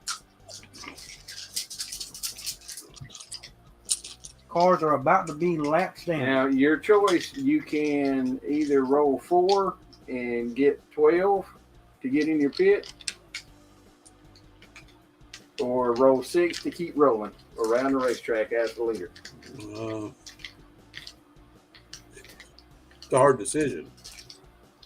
I think I'm going to try the 4. I'm going to break the draft. See, this is where I would have rolled like a 27 or 30, took it, and then rolled Paul Menard down pit road.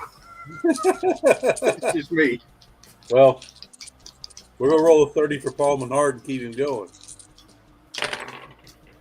What'd you say I needed? 12. I got it. There's 10, 15, 18. All right, so 34 got his pit. 21. He's going to keep on flying.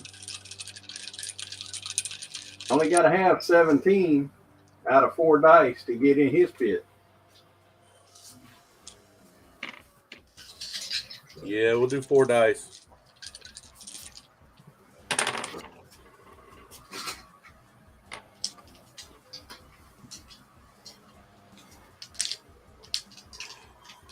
Let's see, 10. I got 18. He got a lap. He got a lap and a pit. And he's a leader now. And he has got R2D4, D5 as the leader. He has lapped on pit road Kyle Busch, Christopher Bell, and Ryan Blaney. And I hate to say it, you've only got to have like 5 or 6 to get to 78 in his pit, and he's already a lap down. But right now would be a good time to hit a 30-something to get him his lap back. Yeah.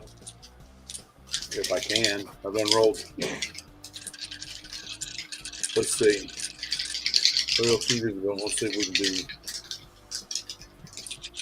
It's not good. Ooh, wasn't a 30.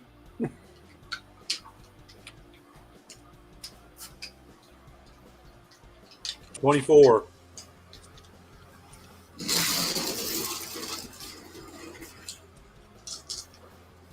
But he got his lap back. So he is turned the right direction now because he passed the leader post. 99, you've got to have 2, 4, 6, 8, 10, 11 to get to your pit.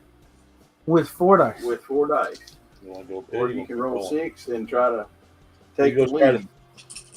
He's rolling 4. 11. Ooh, it's close. 12. 17. He made it. 99 got his. Bitch. Everybody's pitting.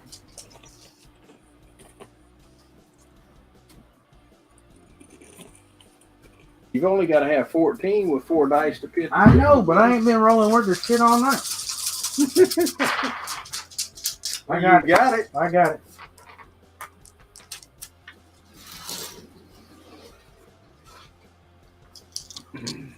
$95. You get all 6 dice and you're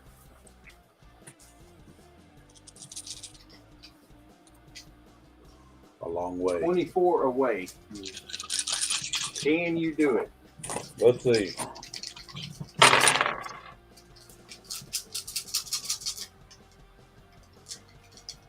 No.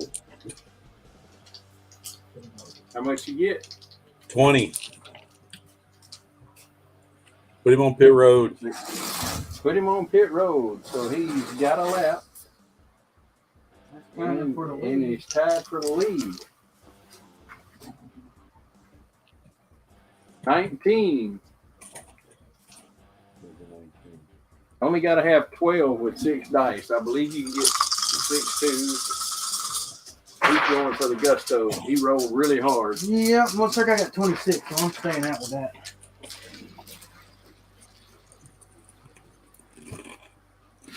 That puts 78 one lap down, that puts the 23 one lap down, and that puts the 5 on the verge of one lap down.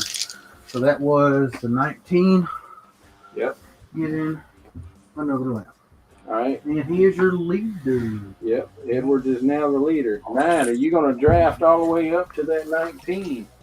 That was a 20 something. 25. 25. And your pit stall is 6, 8, 10, 12, 14, 16, 19 away. These are all Or 25 on track. Get a roll 19. to make your pit. Just a roll 19 with 6 9. Yeah. He's rolling. Dang it.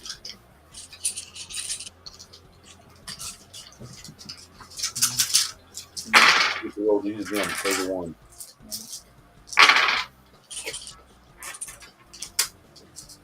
We get to 31. I hope to God he ain't pitting.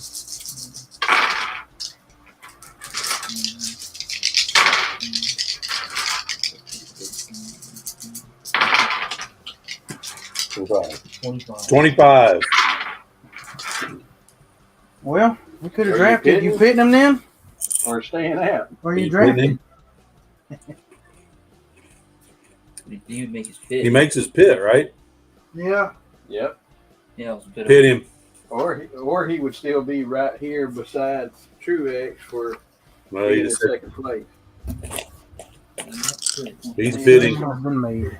He got a lap as well, right? No, he did not. He was right behind the start finish line. Oh, Kyle, where's the pit? That's the screen. That's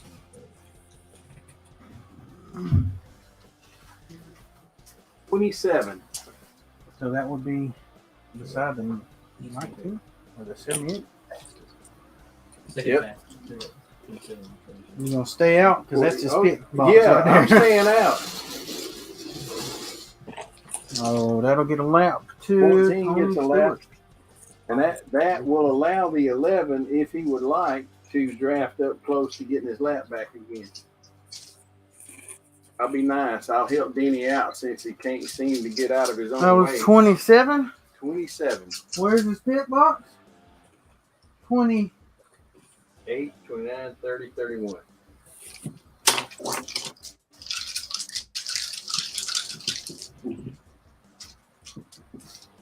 Or 27 gets Bowman in his pit.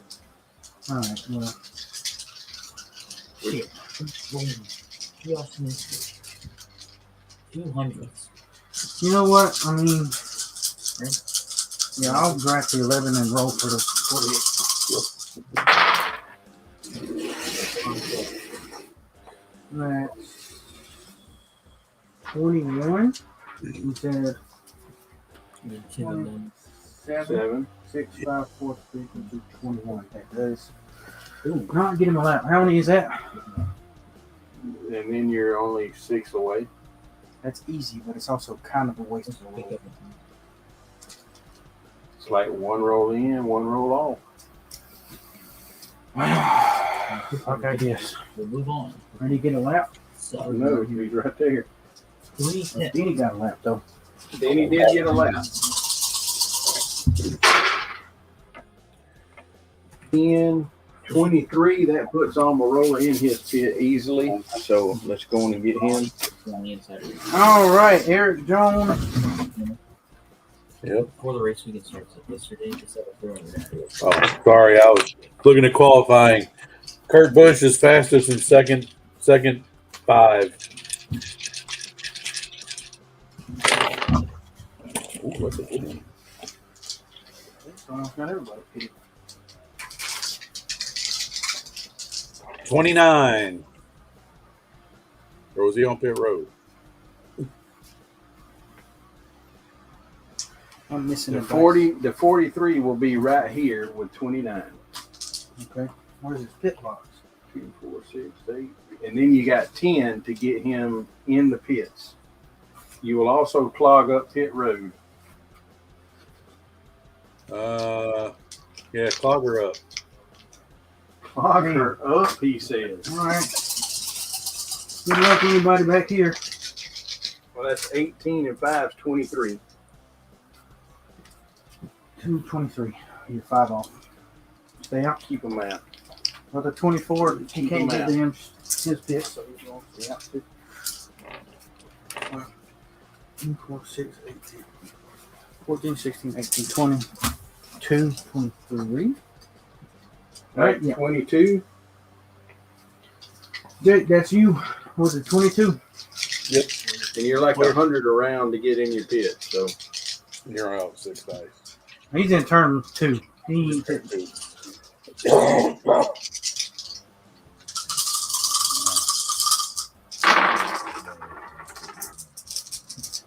Kurt Busch is busting off a big one.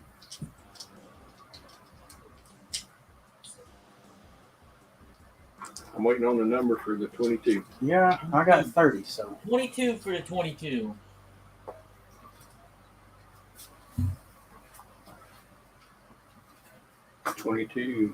That's 24, 26, 28, 30. Ooh, that's perfect start.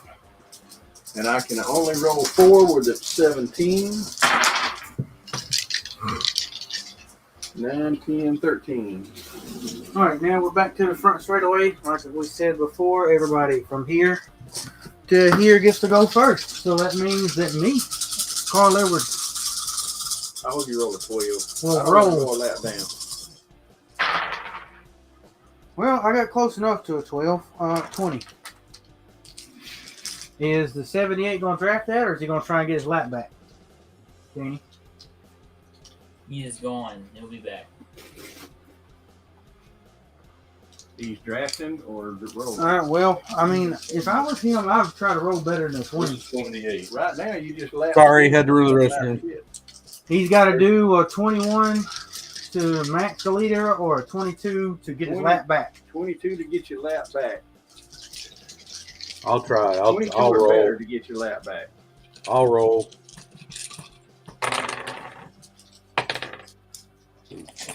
Well, maybe I should have drafted. 4. 12. Damn.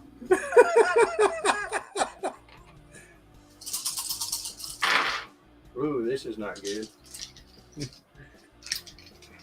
18 for Stewart. So he'll be. Yeah. Danny, you can draft the 78. I ain't drafting no damn 12. Sorry, I was trying to keep him a lap down. All right, that's. You want something? 10. You want something to eat? That's 6 and 2. 19. That's 6 and 2 is 18. No, we'll do something cool. Sure. Hey, I passed somebody. I'm not dead last anymore. Danny passed somebody. All right. He's happy. Bigger screen. The 19 just passed the 4, so the 4 should be turned around.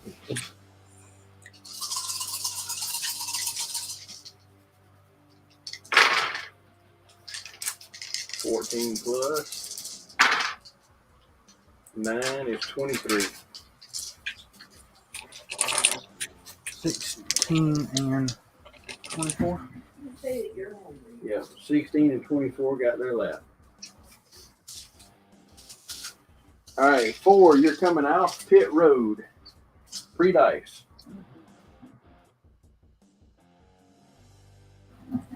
Who? 3 dice for the 4, Kevin Harvick. Oh, okay. Sorry. Shelly was talking to me. That's all right. You know the wives come first.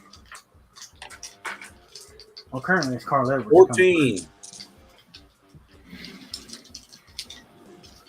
That does not get your lap back, but you're close. Getting there. 5, 3 dice. Coming off pit road.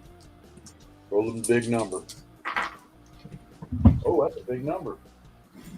15. I thought that was a 5. Oh. All right, the 23 is coming off pit road.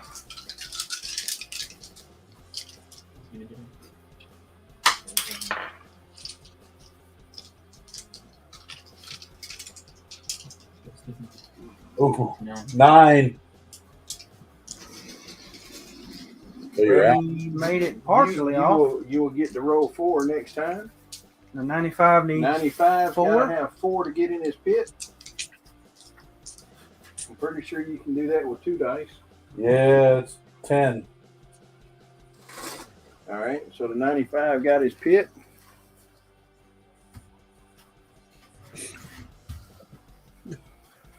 '21's coming off pit road.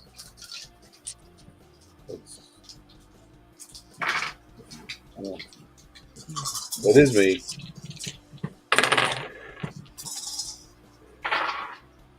$14.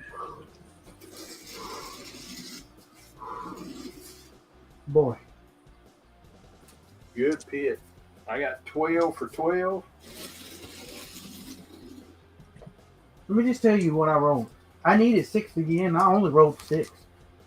I get my lap Get and I your get lap and your pit. my pit. 9, you're coming out of the pits. 9 will get his lap. 12.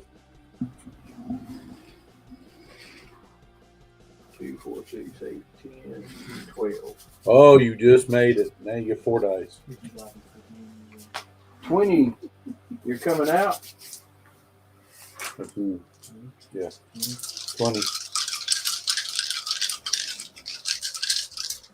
10. Got a lap.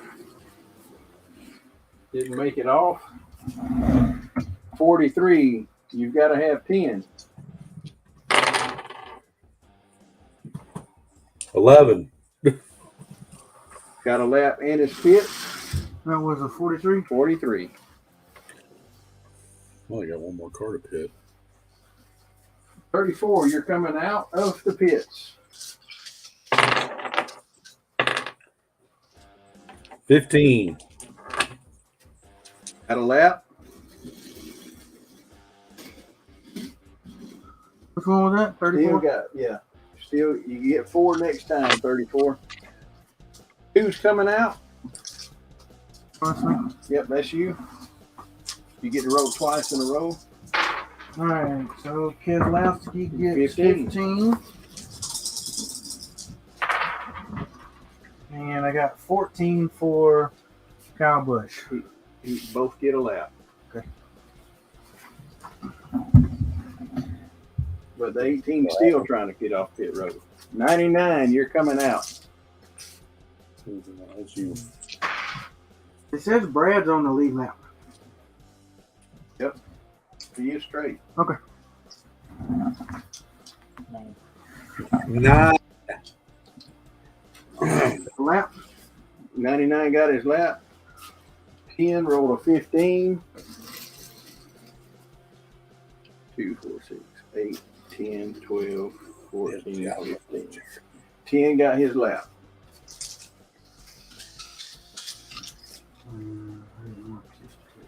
Is he making his pit? Yeah, he was coming out of the pit. Yeah. Woo! Jared used to be in the booth. You've got to have 19 with all 6 dice for 41 to get a lap and his pit. Oh shit! I went to the way bottom of this Excel spreadsheet. You want to give me repeat what you just said. 19 gets to 41 in his pit and a lap. Okay. We're back on the racetrack. All Turns right. 3 and 4. Kevin Harvick got us some new glasses. That is 28. 28. How many was that? It's 19. Oh, fuck that. He's on racetrack. 2, 4, 6, 8. Yeah. Give me some track position there. All right. 22. That's you. 24 gets you a lap.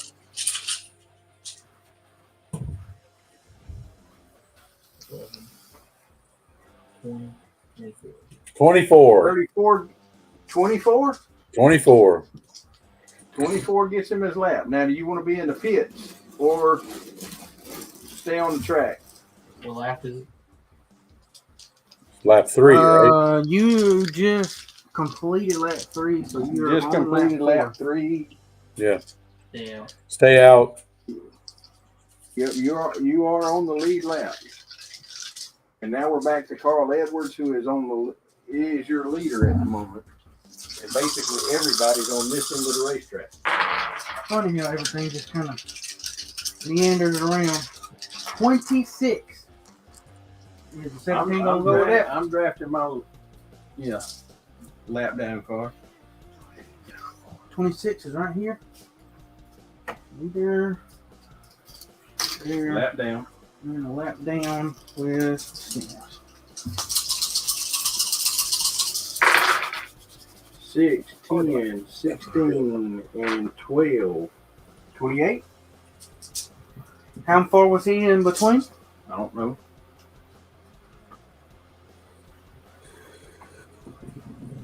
Right beside Stenhouse. Oh. Well, he picked up a spot. Right beside Stenhouse? Oh, yeah. Four's got to roll. Four's got to roll. How many does he roll? I don't know. 4 rolls all of them. Okay, that's what I mean. How many dice? I didn't see where he was on. For those guys who just joined in, welcome to the Diecast Dash. We are in the middle of the race. Leaders are on lap 4. Got people on pit road. And the whole jumbled mess over there. We're keeping track of it on Microsoft Excel. So just bear with us. It'll be like this for a couple minutes. 30. 30 for the 4. Oh, you're on the He verge is of on getting the fringe of getting his lap back. 5. You can draft the 11. He's way over here. He got a good roll. Be a lap down? Yes. All right. Draft. All right, 78. You got to roll. And Danny, you'll be rolling twice because you got the 21 right behind you.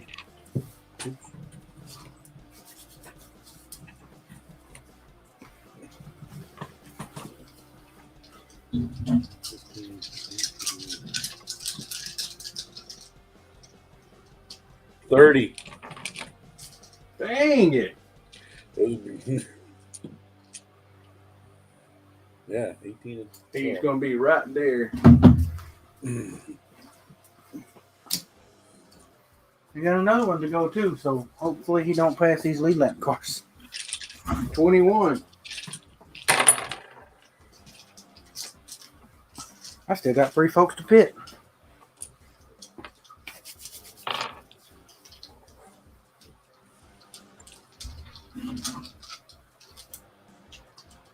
$27.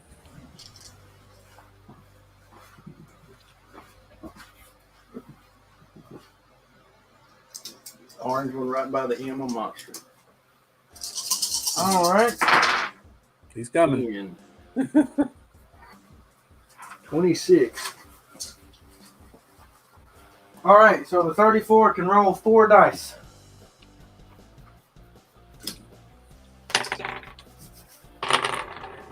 Oh, okay, that sucked. Maybe next time I'll have to roll 6.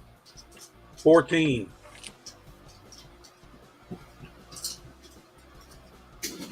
All right, and 12. 35. You got 15. 15, so you'll be one in front of them. Okay. My the 2 roll. Ooh. Next. Do I get to re-roll those?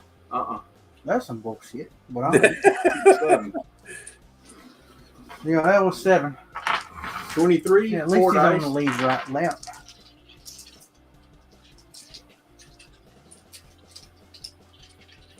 Need to. Once we do these. That's you.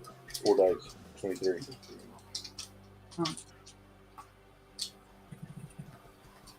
We're going to call an impromptu pee break before we get back to the leader on the racetrack once we get to the 22. 14.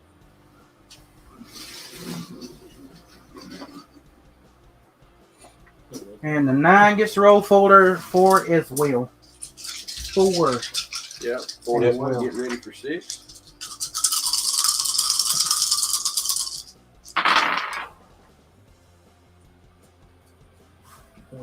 $14.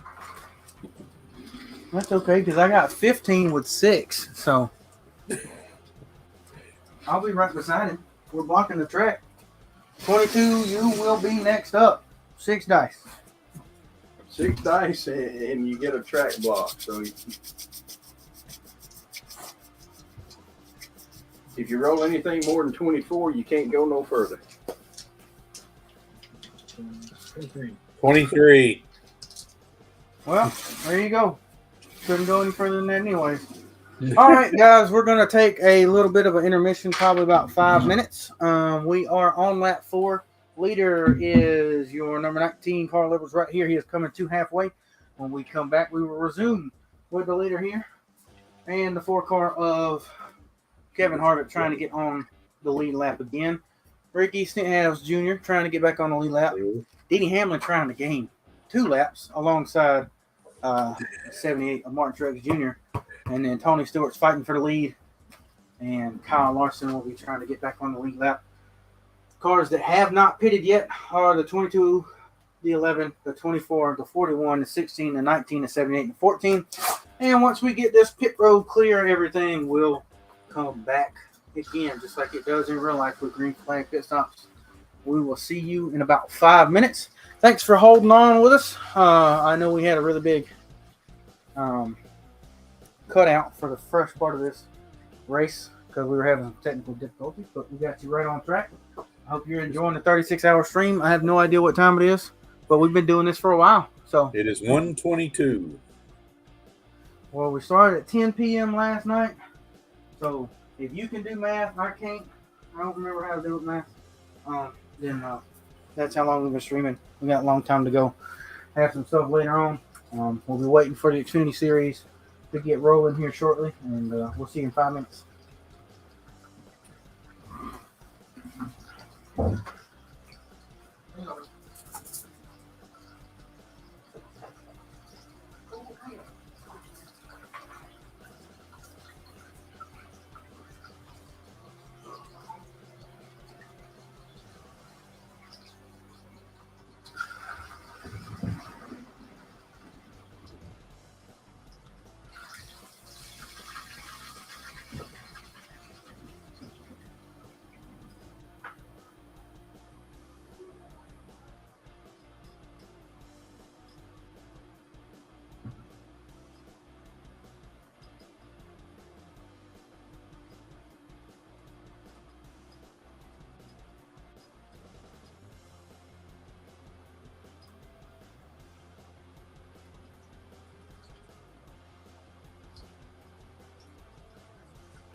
Nope.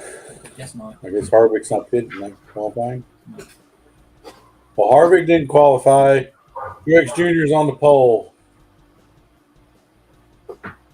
Really? Yep.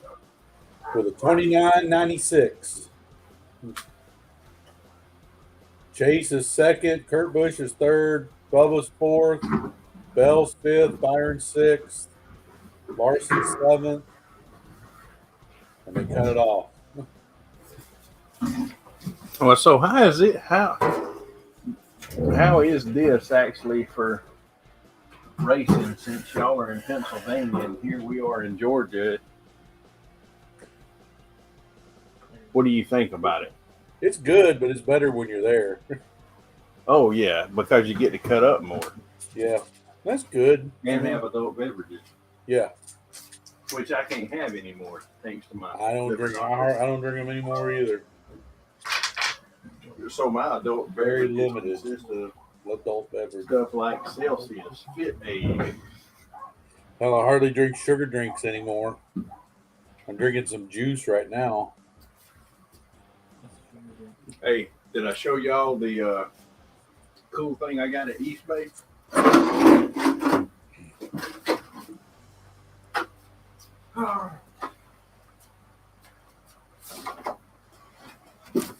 There you go. This right rear fender was Brandon Shepard's when he won 3 nights in a row down at East Bay this year. Cool. He was going for the win on the 4th night, got into the wall, and he did not win. But Mark Richards and the team did that to me after the race, which I thought was pretty cool. After being able to take victory lane photos with him that week. That's cool. With Chase Elliott. I had the right one and you had the left one. So we've been sitting here with the wrong ears and the wrong ears all day. Well, go figure. All right, well, I'm back. Hope everybody's enjoying everything. All right, now we're back to the leaders. All right. I guess I'm leading. I guess since Danny and them are not showing on camera, if you want to adjust the speed to where it shows. I cannot have their voices Unless they're up there. But if Jake has any pictures that he wants to put up there, he can do that too, and use that as their avatar. Yeah, that would be cool. If Danny don't want to be seen. You got any pictures? He's good. Can you hear the music anymore? Can you hear the music any? I've never heard the music. Never heard the music. Oh, well, I was hearing it. I didn't hear none. And for whatever reason, it sounded better in my right ear with your left ear bomb. That's what I was figuring out. With the stereo. So we backward as fuck. All right, what did I bust out there? I busted out a 21.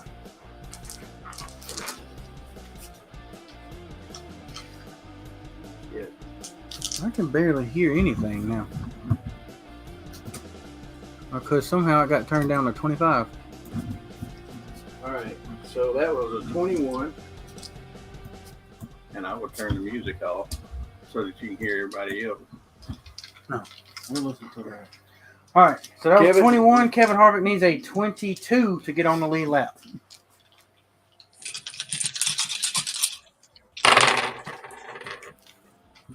And he did not do it.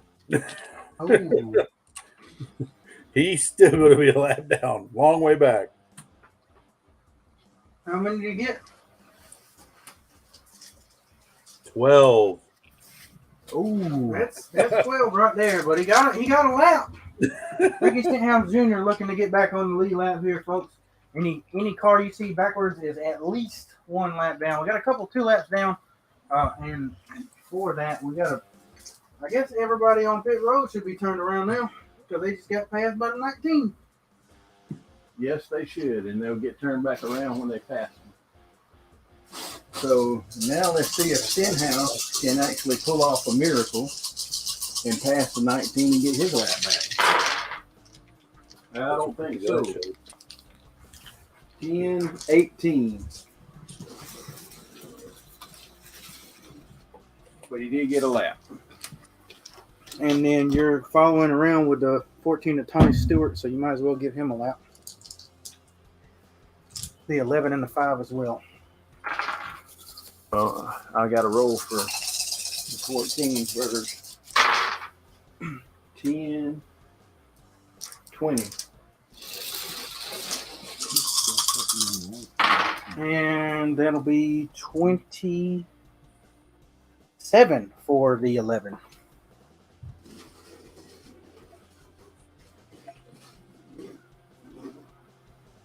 And the 11. 27 got a lap back, but he's still 1 lap down. Which one? The 11. Well, that Did that put me on the lead lap? Ain't no way. that is completing lap 3. Yeah, so I'm still 1 lap down with Denny. He was 2 laps down. All right, the 5 of Kyle Larson needs a You got him. 25 to get on the lead lap. And everybody that's joining in for the Diecast Dash for the first time today, we are moving through this front straightaway part, and then we'll go back down pit road because the lap starts and ends where the 78 car is, and you got to go down the front stretch, then pit road. 26. 26 will get him back on the lead lap. The very tail end of the lead lap, but the lead lap indeed.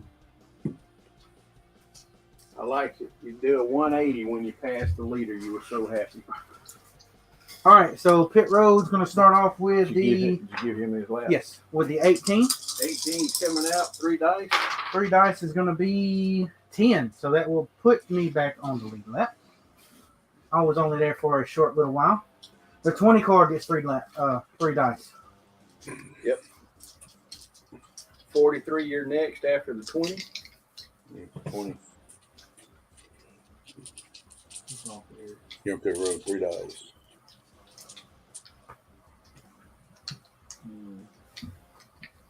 Seven. You're off. And he will be not a lap down. Right. Good. 43.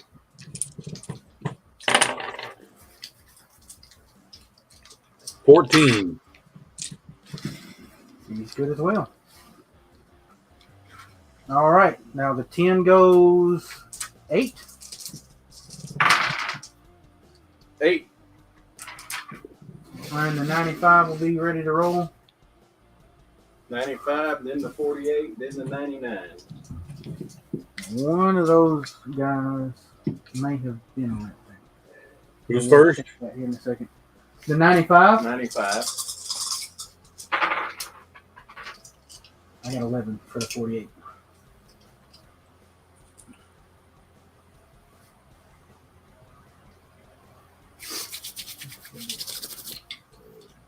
Huh? And now the 90. I'm the 95. Right? Yeah, you're the 95. Oh, 9. That's all right, though. You know what? You passed the cone.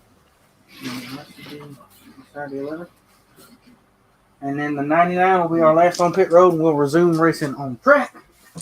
Got to have 10 to get to where you can roll all 6. Yes. 14.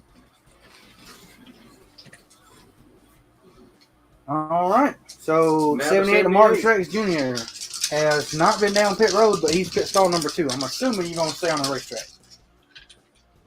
Yeah, where is he's right here, he's got to have 2 to get in the pits. Yeah. Yeah, he's going around one more time. You got to roll big, man. You got to roll big. Well, they're all kind of big. 15, 22, 26. 24, 25, 26. That puts you side by side with the leader trying to get your lap back. All right. You got to roll again for the 21. The 21 has already pit. Yeah, He is on the lead lap. He had the awesomest pit so far because he came out in 2nd place. I mean, 3rd place. Sorry. So realistically, He he should is be your netting leader. being your leader right now because the 19 and the 14 have not hit yet. And the 16 and 24 will likely fit this time around. 28. Damn, he keeps busting shit like that.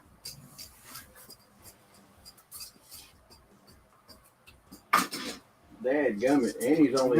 Did you give the 78 his lap? No, I did not give So the 78 gets the lap? or the 21. 2, 4, 6, 8, 10, 12, 14, 16. Got to have 18 to get the 16 in the tips. I'm going to try this one for 78. The last lap, I'm going to go.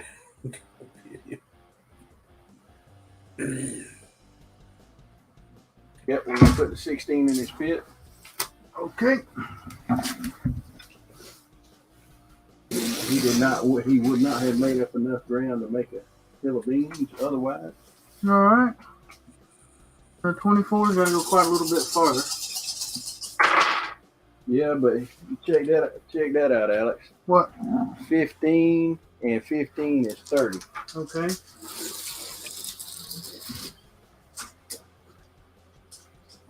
$15. So you're gonna lose 4 spots along track if you go in the pit. I'm assuming you're I'm gonna going to pit, get a lap and pit with a 24. Damn, son. That was a That was good. pit right there.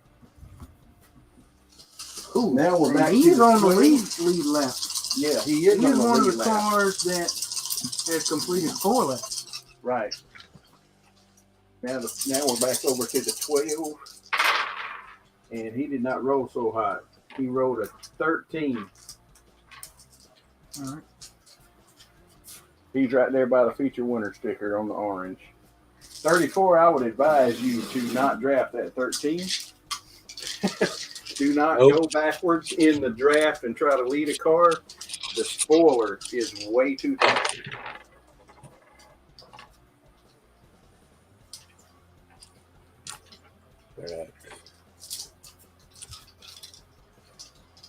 You know, at some point, I've got 23. 18,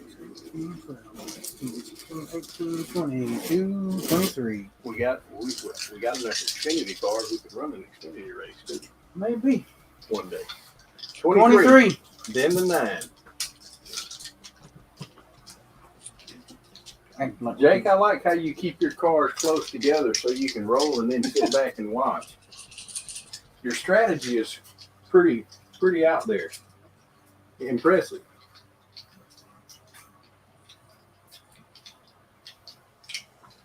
Mm-hmm. 21.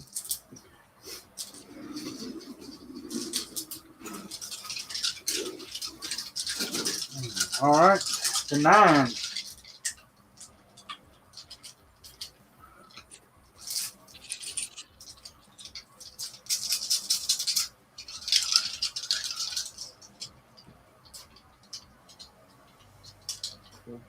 $14. Ooh.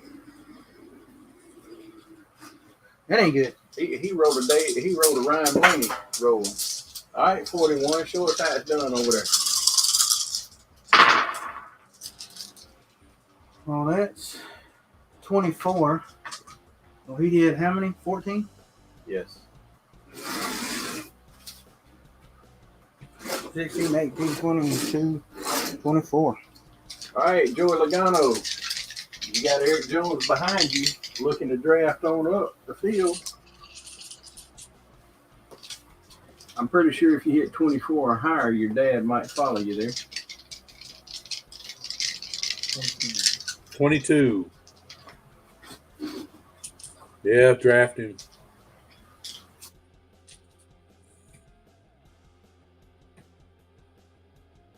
We just lost you guys again.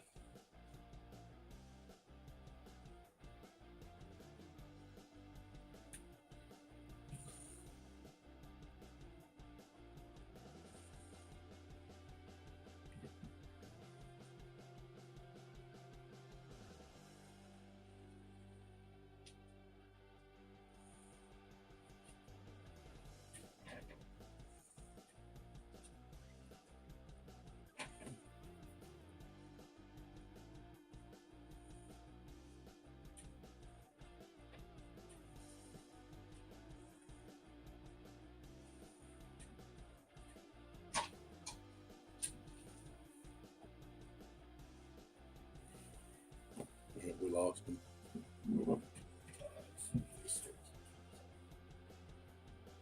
On USA.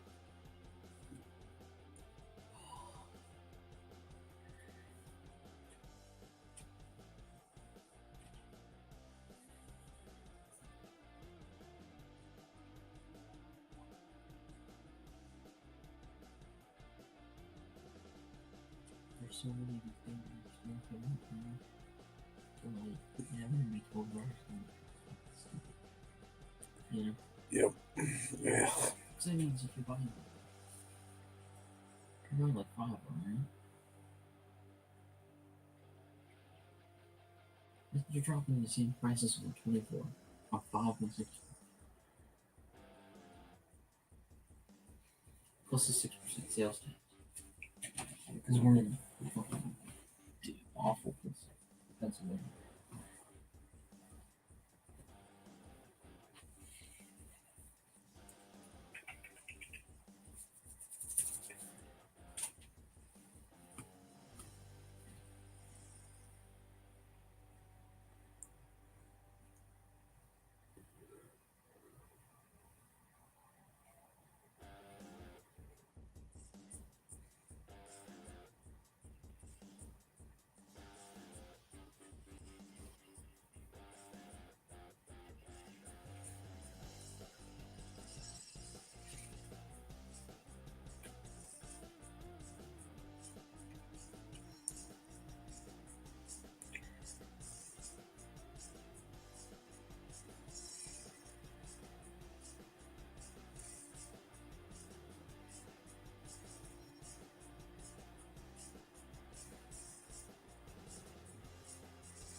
Are you downstairs?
Okay, I believe we are back.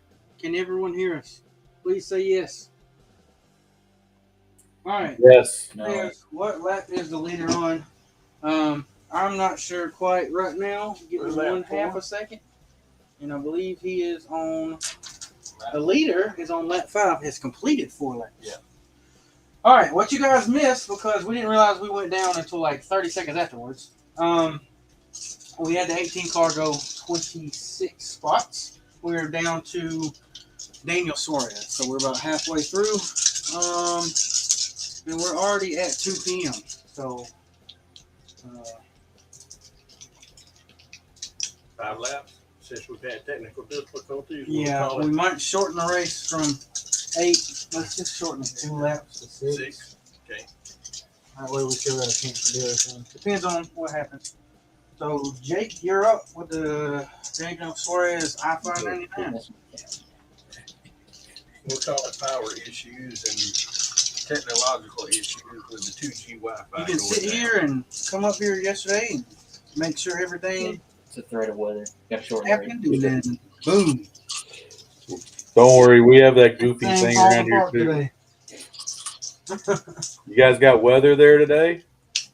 No, I think we pretty much broadbanded the snot out of the 2G Wi-Fi and it froze up. And our other one for the 5G that the wife uses for work was open, and that's what we're on now. So it's got a lot more capabilities. So hopefully we won't have that issue again.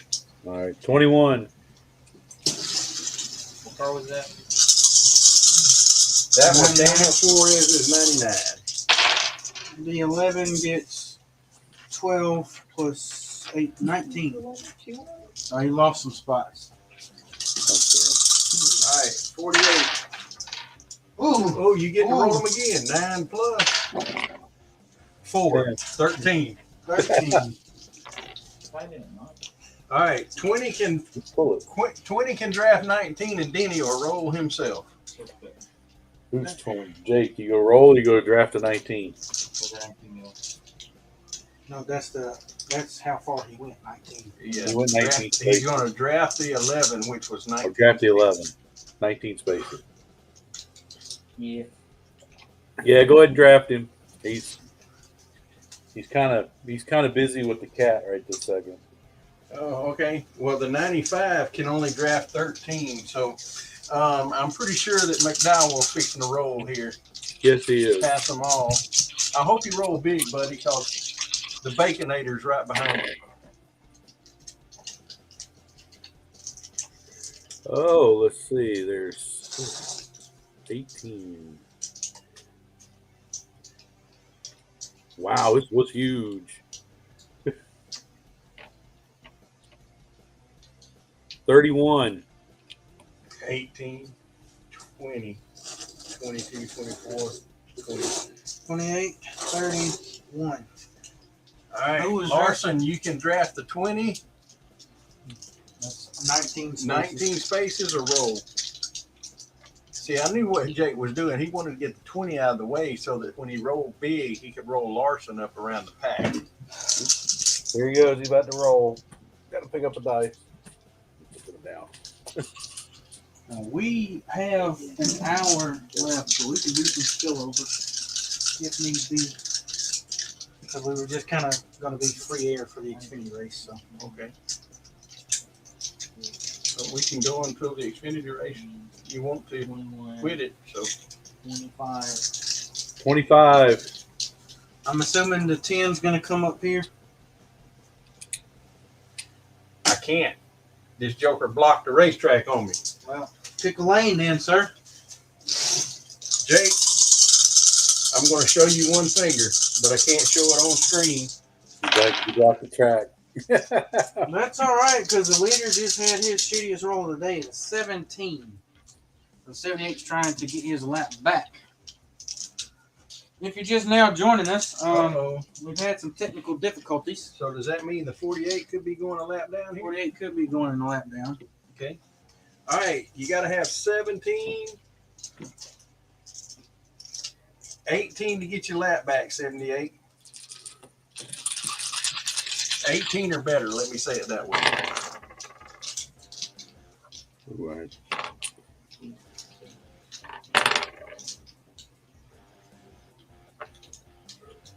That's 10, 15,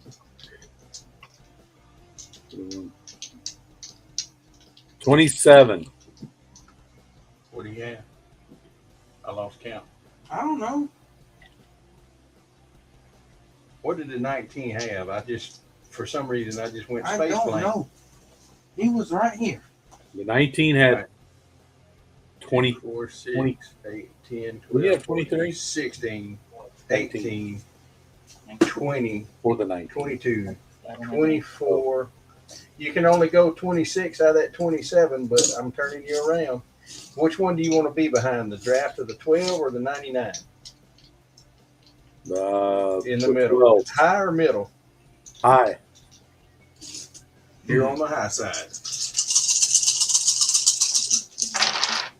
No, it's 6, 12, 15, 25, 26, 27, 28. to wear a gray shirt, it would be perfect. Because that's recorded in 20. Yeah. 2, Put it on a 4, red 6. Put a red car on a red Ooh. shirt. You just don't want to be like, you just want to be like Chad. You highlight it up. Right, Chad? Don't put a red car on a red shirt. It's what Right. that's what they just did with Harvick with his Apple car. So the 14 just took the lead, put the 20 back a lap down. Is the 21 going to follow the 14? How far did he go? 28. Yeah, 28. that's better. Yes. Then he cannot catch a break. Damn. All right, now Kevin Harvick. Kevin Harvick on the front straightaway. I'm about to go 2 laps down. Well, every time Truex gets a lap back, the leaders close back in on him on the other end of the racetrack. He's better in 1 and 2 than 3 and 4. 26.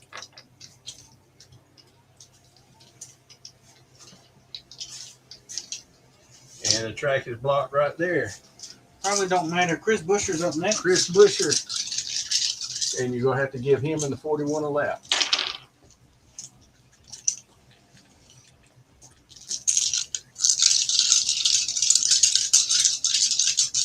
That's easy.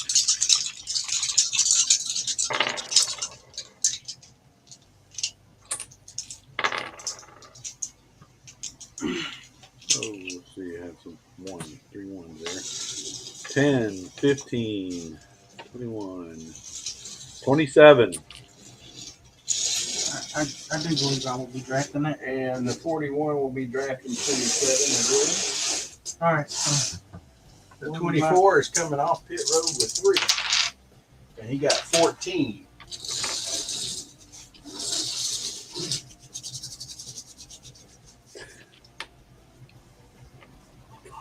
And the 16 They cut them off. They cut the Dylans off. Wow, did you even get a lap? I got a lap, but I only rolled 4. So he is just coming off pit road. He got a lap, though. Damn, pit crew sucks. Must have left some wheels loose on his son. No, he's not. I think I spun out just crossing the finish line. I got to get to 78. All right, Bubba, you're up.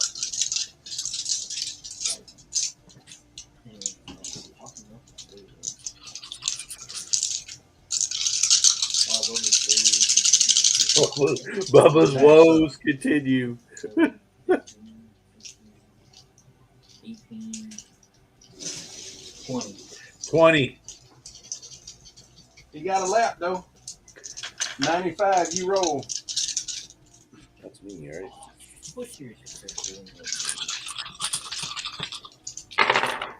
Oh, wasn't much better. He must be in the. Oh. 15. 20, 18, 16, 15, 95 does not get a lap. 22, you can draft 20. 26s, they were badass. But 22, you are just across the commitment cone and you're all the way down at pit end. I would advise going on and pitting in case we got to do the lap, shorten this race by a lap due to technical difficulties. Yeah, we're about 30 minutes from the Bush race. You better be on pit road. Big number. Gotta have 4 dice.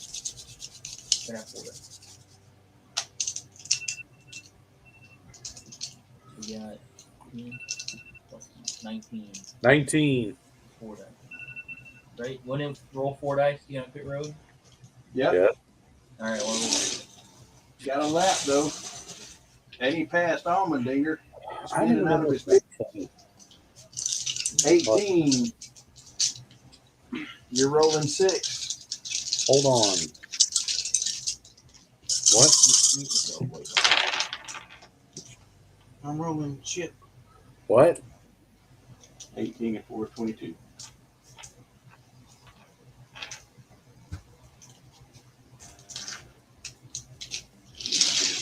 Gets a lap.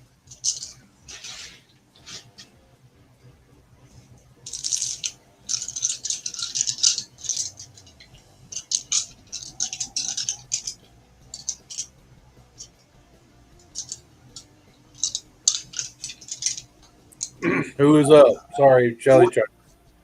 43. You're up. 20. Sorry, Shelly called me. It's all right. Leanne texted me a while ago. Ooh. That's 18. no driver in the field today. 29. That's a stat. Here's a stat for you. No driver in the Xfinity field today has a win at New Hampshire.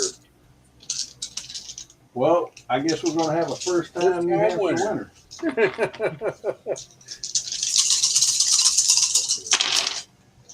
Except Bailey Curry. 18 and 5 is 23. Yeah. Are we making everybody pit this time? Yeah, they should pit. 12 gets a lap. Okay. I still got the 78 to do. That's 10 and 18. 14, 16. You could have drafted. What was that draft? The 12. I should have told you. 78's a couple laps down. Yeah, the 2. And how many is that? Should be on lap 5 now. Well, the 2 just completed lap 4. Leader's coming. Leader's coming to 5. Leader's coming to pit. He got a pit. Yeah, and the leader's got to come to pit. 9. There was room between them, right? No. No. The 9 can draft the 2. 20, 23. What is it? 2, 4. You could draft the 2. 2's here. 23. Or the 23. Yeah. 23 Draft. spot. Draft. That's another lap for him. I got it. All right. 99's got to roll.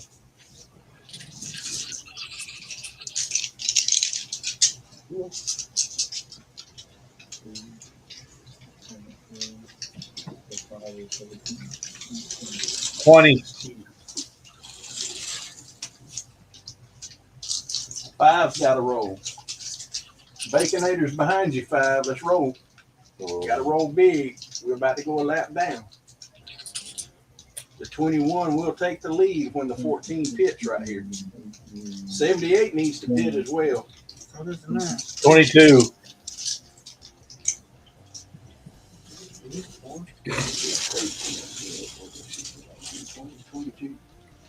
All right, 78's got a pit. So 78 needs to pit. So 2, 4, 6, 8, 10. You got to have 12 with all 6 dice. 10, 13, 17. You said you got 20. He's in. Now he's got to roll big. Don't get out. is the 10 car pitted yet? Yes, 10 cars pitted. He's sliding that thing all around. No. 10 is drafting the 5. There's grabbing the pulley at the wall. And I think I'm going to stay with the 5 because the 5 did pretty well. I'm rolling for the 14 to pit out of the lead. We're gonna have 12. We got it. I got it. Maybe not Ralph is going to do something stupid. Yep, maybe. You know what? He's good at doing stupid. All right, Danny with the 21. This will be your leader, more than likely. Oh, It's not pitted. Who is pitted? Well, The 24 is next. It's 21, 19, 24. 22, 11, 41, and 30. 30. He's not going to get beat if he keeps busting off that shit. See, that's what I had. Give him a lap, and now I got to turn all of these backwards. Right, then Those two on pit road, too. Damn, Danny. Danny, you demolishing a field with a retired driver. Sorry, I need to say that word. Wow. That was a slip. The 11's got to roll, but the 17 of Stenhouse is going to follow that 21. I promise you that. I promise you, I wish I could, because I just got 20. 2, 4, 6, 8, 11 is so. Is 11 even pitted? 18, 20. Nope, he's going in pits. 17's going to get a lap.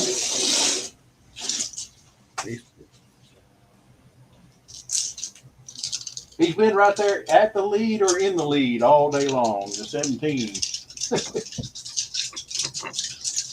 Thunder. 20, you got to roll. The 11 pitted. Almost there.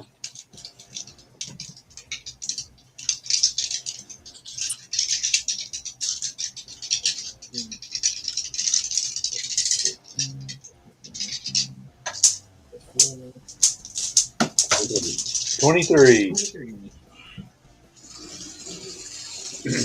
So we should go. Up there. 17. Flat tire. Ben with a flat tire. 17 plus 20, then 24 for the 19. Oh, yeah. Instead of putting the IndyCar race on NBC, they put it on Peacock. Yeah, because Cup Series coming. 19's got a pit, so he's in pit road. Damn. 4, your turn on the back straightaway. Oh, man. 23. If you get this, 2, 4, 6, 8, 9, 12, 14, 16, 20, That's not how I get that. Yeah. It's going to be hard for us to get that.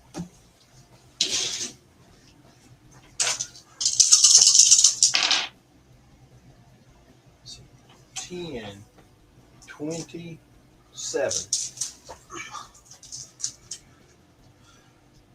That's still losing ground to the leader. He did 30. Trust me, I know, but I'm just glad that I ain't losing Steve's faces. I'm leading. We get a Busher. scoreboard update. Busher's leading. Scoring power update. No, Busher's not leading. Paul Menard on the front straightaway Oh. is leading. It just put most of that pack a lap down. I think everybody should go buy Quaker State after this race. Chunky, but they work. 10, 16. 21. 25. I've got alcohol. Not ringing Chick-fil-A. You drafting 24, 25 with the 41? That's red down there. All right. 43, Eric Jones. You. Me. Yeah, we're going to make you bust off roll after roll after roll, Danny. When you wear it out. When you get some laps back. Bullshit. That's 2011. Oh. 26.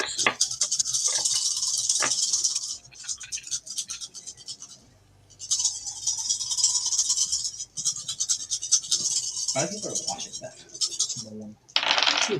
Yeah, we've had some technical All right, difficulties. well, Cowboys doesn't want to go that down. He went 30. 30. No, he's still let down. 2, 4, 6, 8. Get the phone up here with your 2, 4, 6, 8. All right, now it's time for Paul Menard. Paul Menard, Next the leader.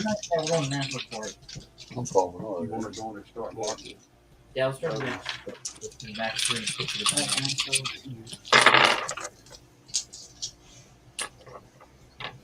man, that flag right there is going to look good with a 2022 flag up next to it. 25.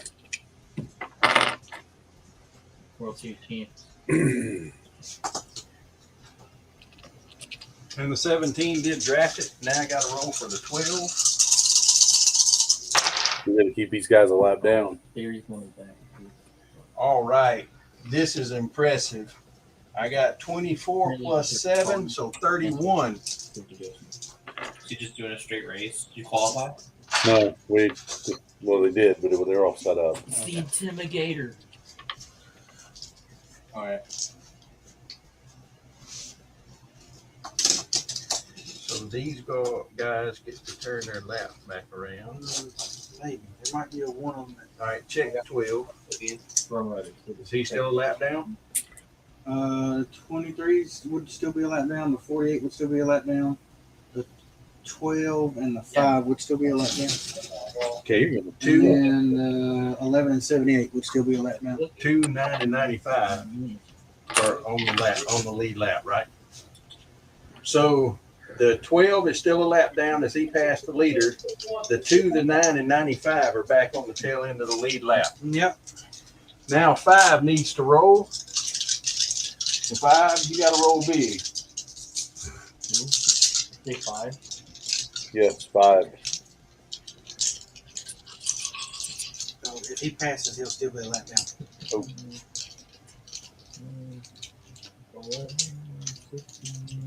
'Cause you've already marked these four, right? 24. I'm telling you, is it a sin directed you? All right.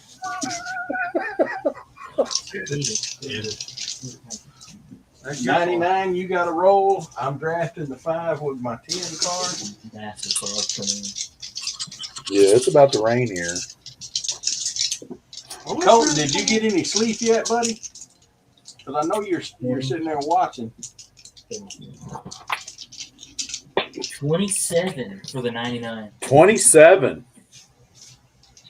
So yes, you got your drafting party.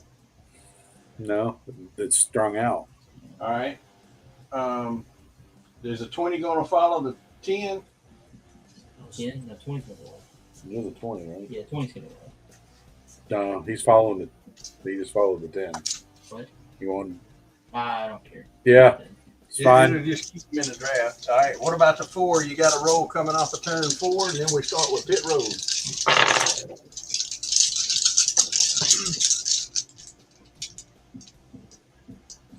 Now, NASCAR says we don't have lights. 23. So Paul Menard should be 22. You've got to have 8 to get in your pits. 2, 3, right? Yep, 3 dice. He made it. 13. No, that's 6. Yeah, 16. Wow, he got the big number. He got 16. Oh, he finally got a roll. That's 13. Oh, he still only gets to roll 4 when he gets to the next turn. 11, you got to have 2, 4, 6, 8, 10, 12, 14, 16 out of the possible 18. Looks like Denny's going to lose another lap on pit road. That offer who just pit? the 22 That was the only one that pit so far. Anybody got a lap? Those 2 were ahead of the lap. Okay. 11's fixing to get a lap when he goes across. 14. 14. And the 19 pitted. Can't not. Okay. 78, you're coming out of the pits. 3. Yeah, I got it. Yeah.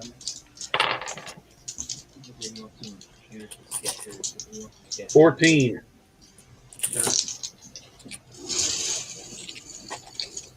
78 got a lap.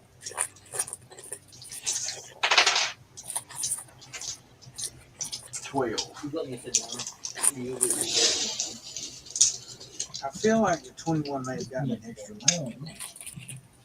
No, remember There's he no was, way that he is. he went over there. He came way up here and pitted on a big roll, and then it took one roll and he was out. Okay. No joke. Same thing Cheyenne did to us all with that 18 Hardee's car the other night. 12 and 9, 23. Hold on. 24 gonna take that. Yes, I will. So 48, 24 gets a lap. Because he's in second, so I don't know if he's on a roll or not. You won't get the sun behind you, so almost Xfinity. 78 and 14. Yeah, you're covered. That's why Did you give the 19 his pit? The computer.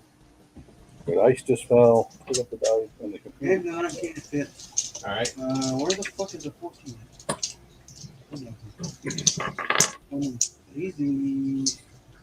He's on the lead now. Yep. Oh, he's completed 5, and then William Byron has completed 5. That's the only 3 cars that have completed 5, and the 48 has completed wherever he's at. He should have completed 4.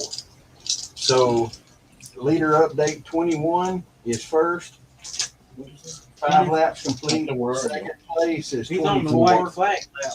If that's the case, if we're going to 6. We're going 6. Yeah, because right. Right. The 24 is on 5. The 14 is on 5. That's your top 3. Yeah. 34 Busher is next.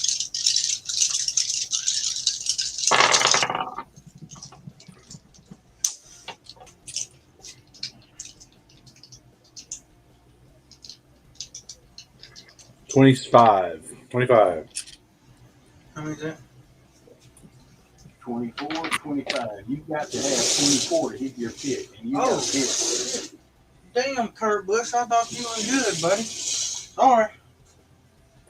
34 got a lap. You got to have 24 to hit your pit. And if you hit 24, you might come out of this okay. 34 got a lap. 34 is he passed for 3rd, so he's in 3rd. Yep. Yep. 24. Gotta have 24. Well, I've got 15. She could buy Roku and use our Xfinity. And I got 11, so that's 26. Lap and pit for the 41. That was big. 43. Kurt Busch is, if he passed anybody, then Him and 14 are side by side for 4th. for 4th, all right. 43. The only person left to pit is Denny Hamlin. Yep, and he's on pit road 2 away. That poor guy. Danny? Sorry, dropped a die. It's all right. Oh, big number.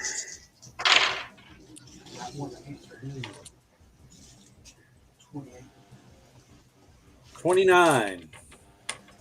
Well, I still lost 1 spot, dude. So is this whole row on the back going 29? 43 just passed. Make sure he gets a lap. Call 29 for those guys. And there's a 20, you said 28. 43, you said? Yeah. 28. 28. Yeah.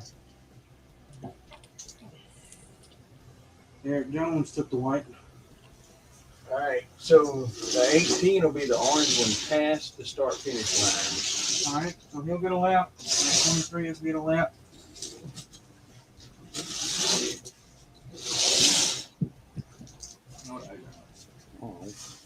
And because of this, you know Paul Menard gets to draft 28 spots. Yeah. And then the 23 got a lap. Damn.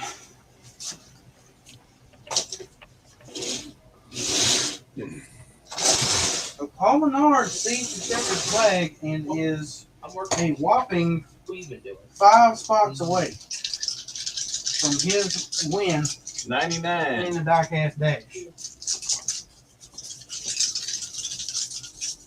That's Jay. This is a lap down train right here.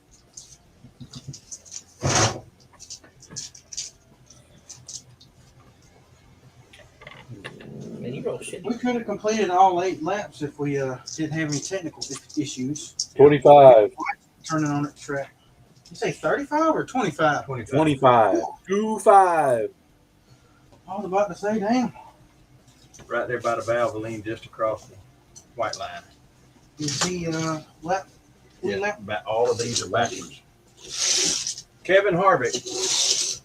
Who is 2 laps down. He was backwards too. That's me.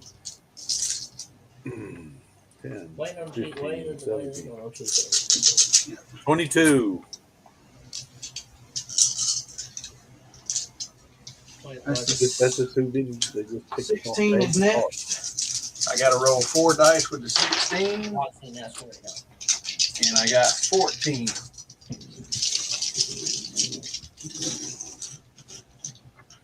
All right, next up's the 48. All right, he got busted at 10, I rolled 25. We can finish. We're just about finished. All right, Danny with Eric Jones. The Eric Jones 43. Me.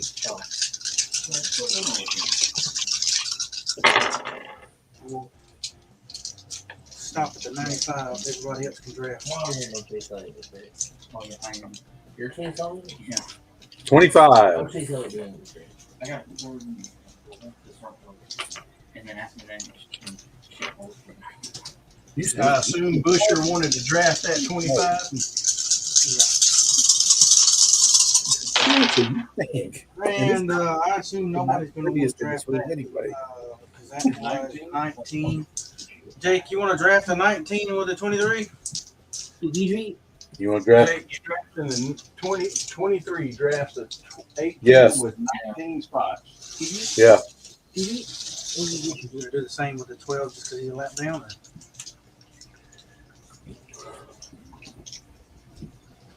But I'm going to roll. Because he's a lap down, that's the only reason I'm going to do that. And I rolled a 21, so that'll pick up 2 spots. Jake, the 9's on the lead lap. Do you want to draft 21 or do you want to try and roll higher? 21 go. Where's mine? Way up here, right here. That's 20. So you want to roll or you want to draft? Draft. He says draft. All right. What? He's on the lead lap. But he was the leader before that one. Marty's going to pick the 54. All right, say that again now. How much did the 9 get? He got 21. He's at the 2. All right, 95. 95. Did you roll or did you draft 21 spots? 95. You. I'll draft. All right. So since he's coming to the checkered, we're gonna go ahead and go down pit road. 22 rolling out. That's you. 3.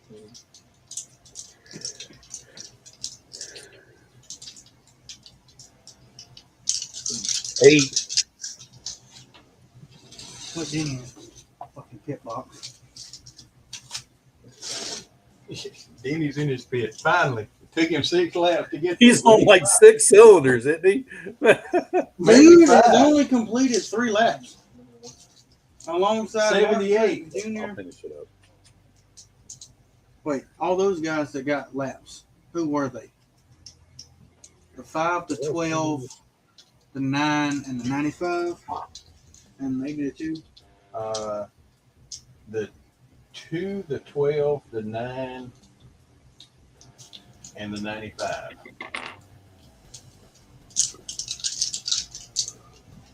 All right, 78. You got 3 dice. Here we go.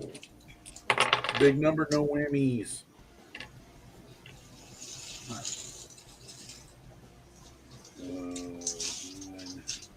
That's probably the end of the race for 14.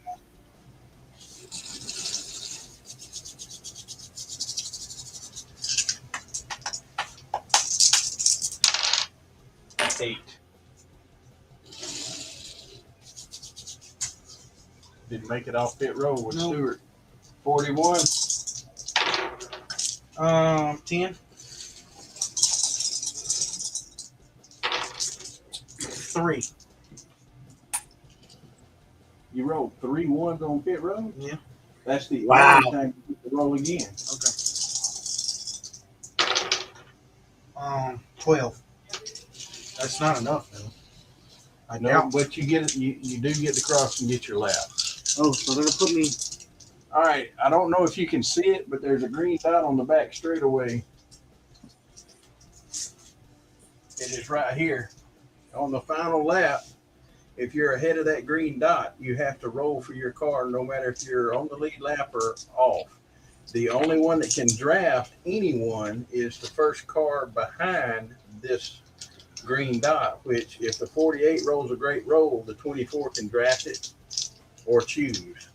Then anybody else behind that can draft to come on around. But whenever this guy finishes this roll, anybody that's behind him after he goes, they're done. Yeah. They're a lap down, 2 laps down, whatever. So 21, you're driving for the win. The closest car to you is on the back straightaway, 30 spaces behind you. I mean, if you roll a 12, you're still good. Well, yeah, I got over 12. I got Damn. 10, 14, 15, 16, 17, 18, 22.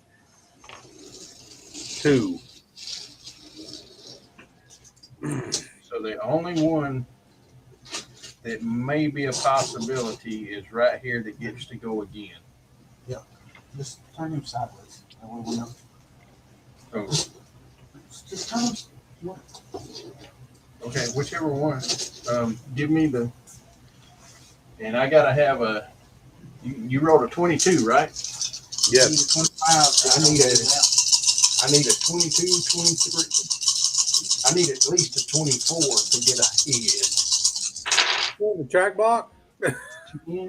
Not for a finish. He can go wherever he needs to go. Oh, But okay. the bad part is I only got 21. So he will finish right there.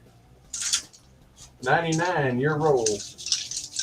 And I know you're doing double duty right now. Okay. Did he just pass the finish line? The 17? 17, yes. Whose roll? The 99.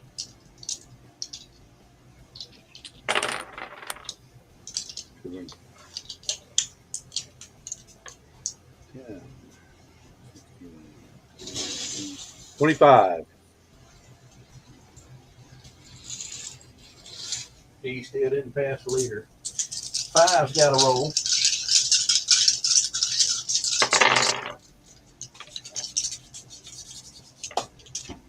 Wow.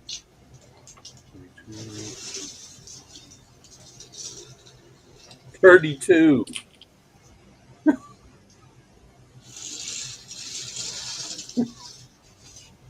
How come I couldn't roll at 32 for the 21? He's still a lap down. He is still a lap down? Yeah. Yeah. You did give him a lap, right? I'm about to, but he was 2 laps down. Well, Yeah, he had a bad. The 5 had a bad pit stop. I thought. He's checked. Did he pass to get back on the lead lap? he passed him to get back on the lead He lap. is back on the lead lap, Danny. You helped him Wow. out. Damn, too bad I can't draft that shit. Because I ain't no way I did that. 16, 17, 18, 19 with the Baconator.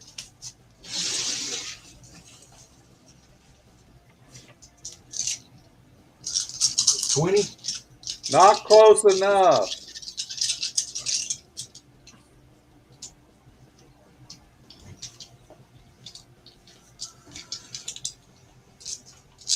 $20 car? Yep, 20 cars. That'd be Jake, Danny. Yeah, he had lunch, so he gave 21.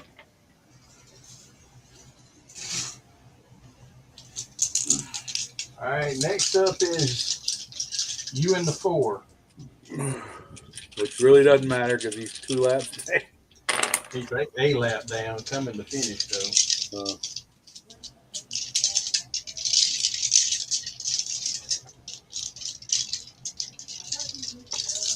23.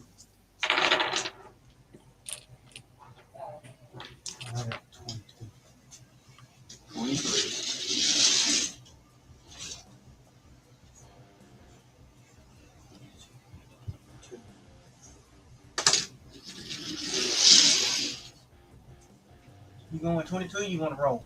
I'm going to draft. I can draft. Because all those guys that are lead lap can pass your ass.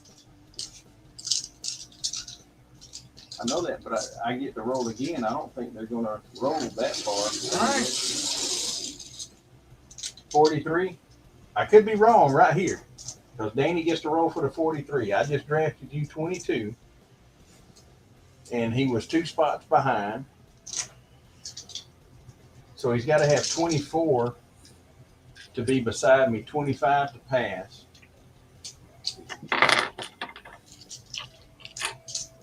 And that didn't sound good. I'm hoping you had a 17.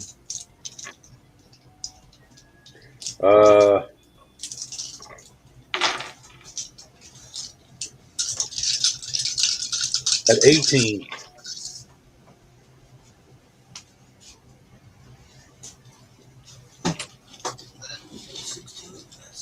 All right, McDowell was behind him. I doubt you're going to want to. No, I'm going to roll. Sure, what's behind him.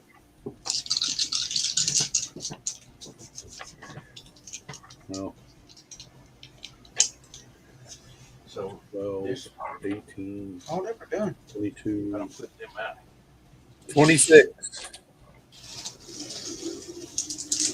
14, 16, 18, 22, 24, 26. Draft of 16.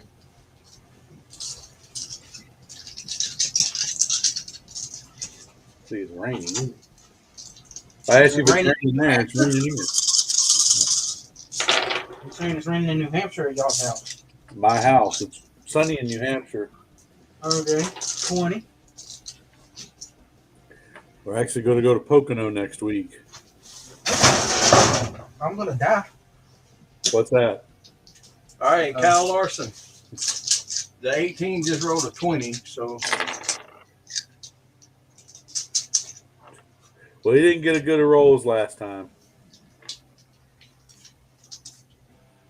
16. All right, the 23 going to draft the 18 since he's a lap down. Yeah. And 2's going to roll. All right, that's 10. 22. 22. The Xfinity race went green yet, Danny? Not yet. They just got through All right. the anthems. 12 is here. The 9 is The 9. 22. There. The 22's got to roll, and then the 95 can roll. 12, 18, 19, 24, 27. Was that for the 95 or the 22? Which one was up first? The 22 was up first. Yeah. That's the 22 then. Have the 95. He should be on the big map. When I'm asking you this in a second. 24. All right, the 21 is your winner. Paul Menard and his All right, 78, 1 or 2 laps down. 78 should be 2 laps now. Okay. Yeah, But he was right behind the leader. Yeah. So 78 and Dini are the two laps down. All right, so he was 1 lap down. He was 2 laps down. 99 was 1 lap down. Yeah. Now we got the crazy long-haired guy singing the startup song. All right, 4. Danny, you're rolling to. You're rolling to stay ahead. Be the Oh, next stay car ahead one lap of down. 48 to 22, 23, then to 12. And everybody else is on the lead lap. And the 16, I'm sorry.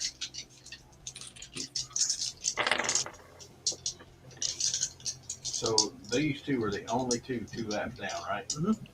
23. 23 for the 4. All right. That's 10. That's 22 plus 6 is 28. I got something out of it. The 48 passed Harvick. Oh, well. Oh, 34 is first. Yeah. Danny, you're up again. You're battling for second place with the 24. This is a battle for second with the 24. 20. You didn't spill your drink there, did you? Where? That's been Mom.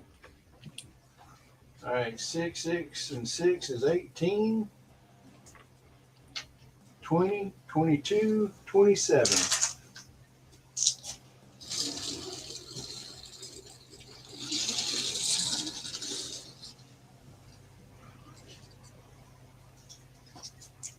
Okay, that's 22, 4, 6, yep, 27. That's yours again.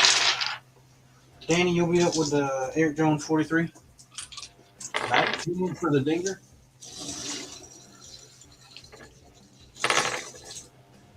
.43's on the lead lap. He's coming, trying to get third. Dang, it didn't do it with his roll. I had to roll 4, 7, 9, 10, 12, 13. 2, 4, 6, 8, 10, They didn't 12. they didn't get to He sell. didn't even take the checkers. He didn't even take the checker yet. They didn't get the fuel cell. Either that or he rolled the wall in 3 and 4 trying too hard. He pulled a 22 cold is triple. next. Who's up? 22.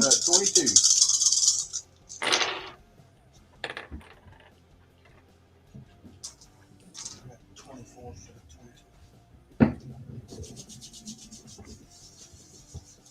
23. 10, 12, 14, 15, 16, 22, 23. The 22 got 24, then the 95 next.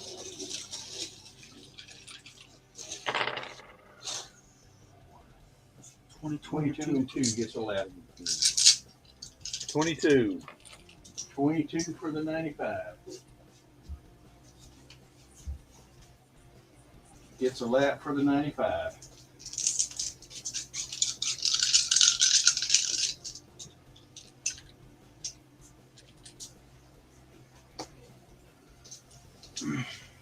Who's next? That'll be me, and then it'll be Jake with the 9 car. 20.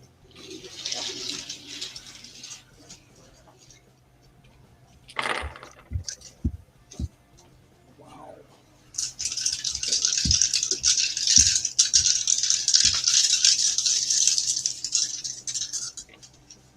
27.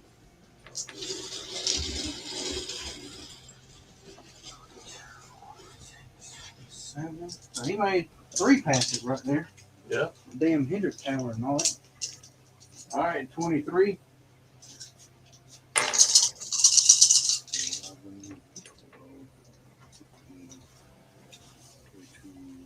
23.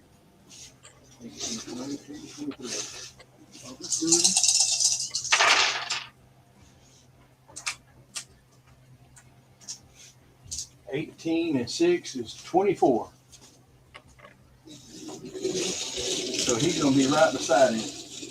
They'll have to have a 1 dice roll off. 5, you're the last car. Can you pass the 18 and 43? Hey. No. 24 is tie. 10. Well, I mean, they still got a chance. 27. 26, 27. And then the 95 and 5 have a roll off. All right, so the 24 will finish second. 34 will finish third.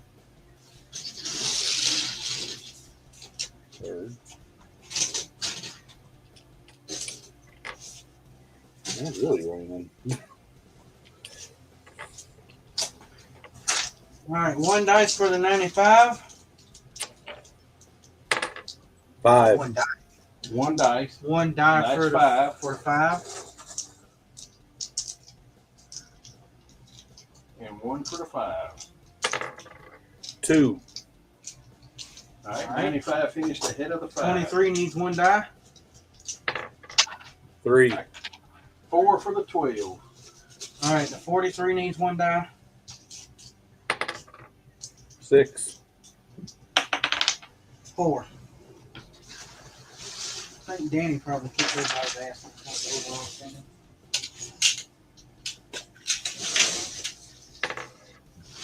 All right, so as the rundown, Danny and Paul Menard wins the whole thing with the best pit, period, in the story, coming in from a 20-something pit stop and then a rolling like a 14 to get out of his pit stall because it was ahead of the line. Never, ever had to take a checkup of anything. Then followed by Chad's William Byron, Danny's Busher, Jake's Elliott, Alex's Keselowski, then Danny's McDowell. That is 3 of the top 6 for Danny. Jake's 5, and then make it 4 for Danny out of the top 8 with Eric Jones. Alex got 9th with Kyle Busch, starting with 1 lap down. Goes sheer outside pole sitter Chad. Wow. With Stenhouse. Then Jake with the 99. Alex with the 41. Chad with Stewart's 14. Alex's 19 of Edwards. Jake's 20 of Bale. Then the Baconator of 10 for Chad. Then the 48 for Alex. Then the 4 of Harvick. 16 of Allmendinger for Chad. Jake's 22. Chad's Blaney, Jake's 23, and then the only 2 cars 2 laps down that Joe Gibbs Power and Chassis took the last 3 spots, 22nd, 23rd, and 24th. Truex for Danny, and poor Denny Hamlin finishes dead last again. I'm going to say one thing, Alex. What? You need to stop picking Denny because I didn't pick him this time. I got the luck of the draw today. But you still rolled for Denny, and he still stunk it up. Oh well.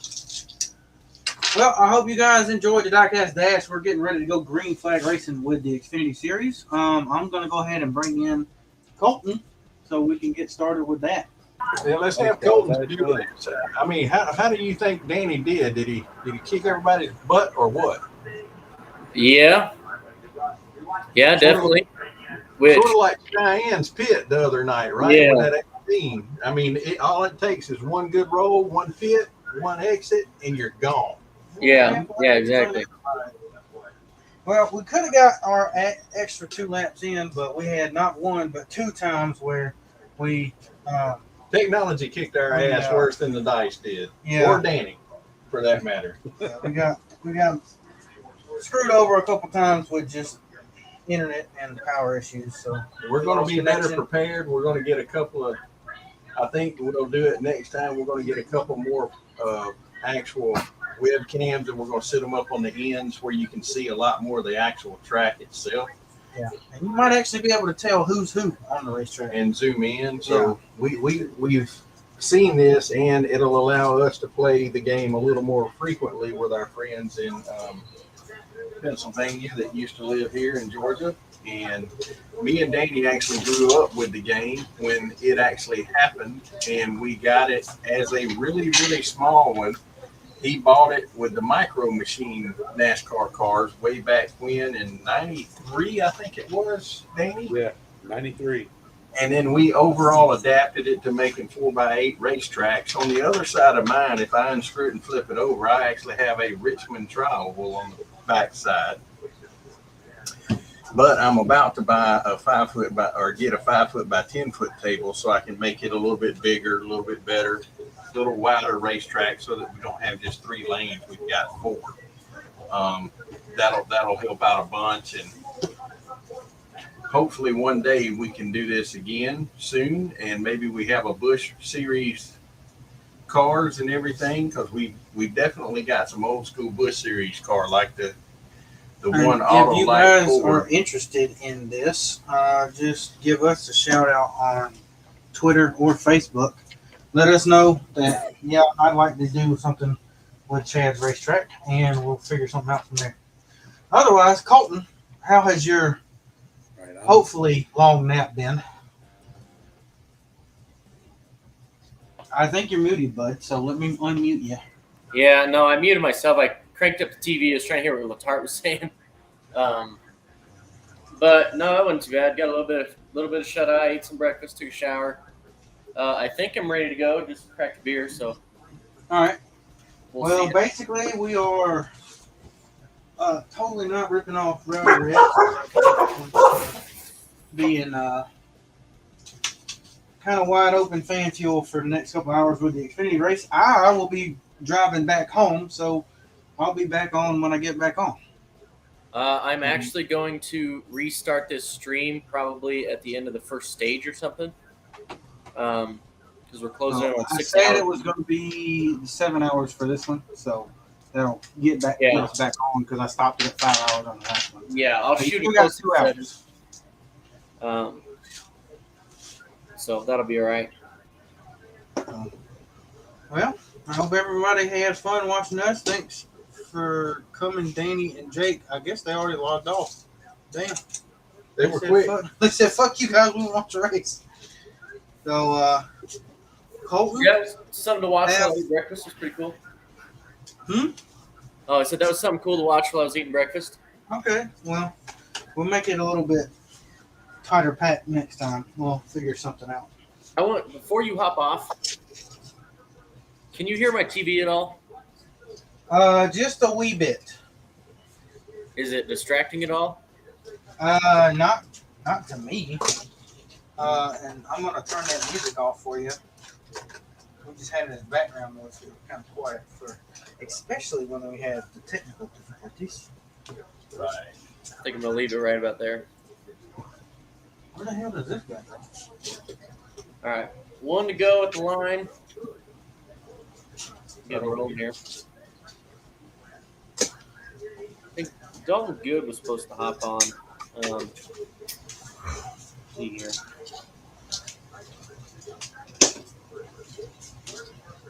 All right, well, we're getting everything cleaned up. I'll get everything shut down and head down the road and see you in an hour to 2. All righty, that sounds good. And we'll have a kick-ass evening segment tonight. It'll be fun. Putting the last little touches on some of my games here. Is Cheyenne ready to see if y'all can know each other better than Myra and I know each other? Oh, y'all having like almost a newlywed game, huh?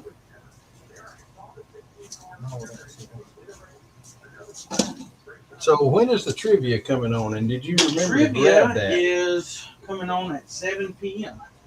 But did you remember to grab that? I did not grab it yet, but I haven't left yet either. So, all right. Well, Chad and Alex signing off. Peace out. Enjoyed it. Hope y'all did. And if not, we're going to get some friends to do it, and we're going to do this for fun because we've got too many people that live out of town now. And especially with Alex moving to South Carolina, this might be the only version and the only way we can have fun and race periodically. We will see y'all shortly. All right. So back on the live stream here. Had a good little 8-hour break, something around there. Nap. 1 lap done. Hemrick is in the lead by a decent, car length or 2 over Ty Gibbs, looks like. I'm interested to see what Trevor Bain is going to do today. He hasn't done a ton at this track when he was in the Cup Series.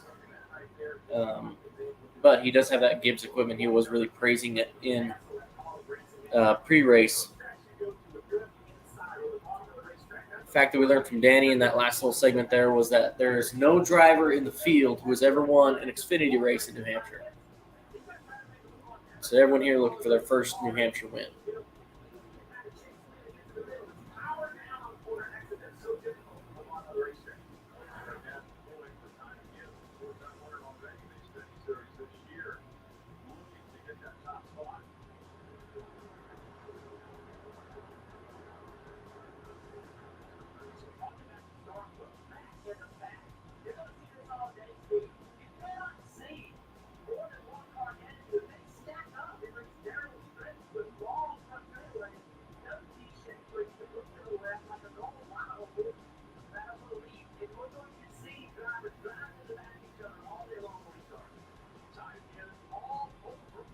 I will have some more people joining me here, at very least on the couch.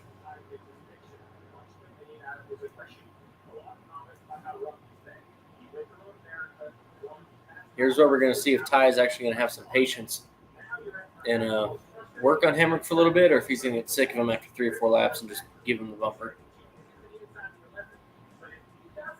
Especially now that Trevor Bain's kind of on his quarter panel here, giving him some pressure.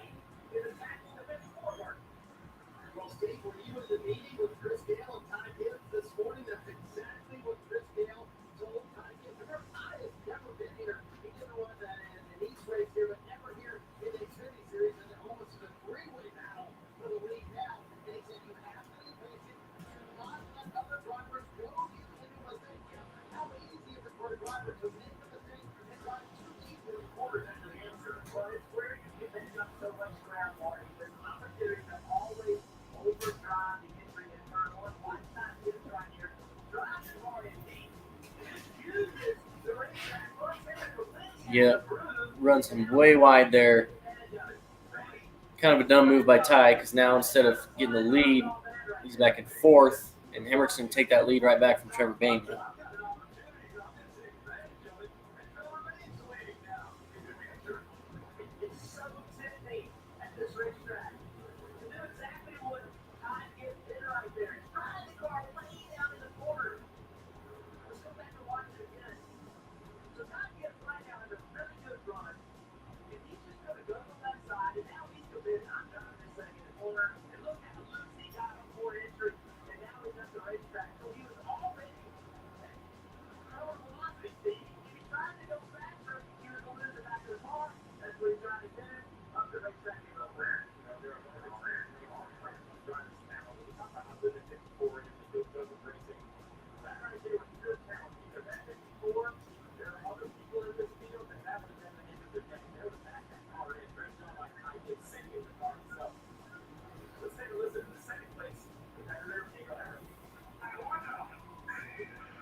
Trying to see how loud that TV is on stream. Maybe I can turn it up a little bit. I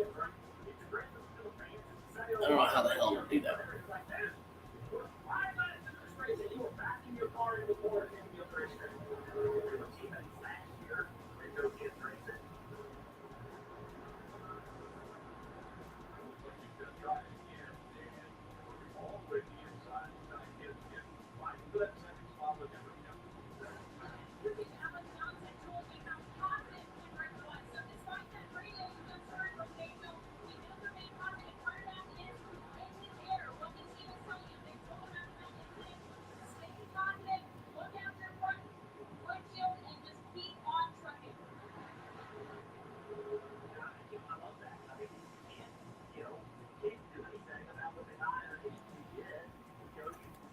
Let's see if I can turn on the captions here.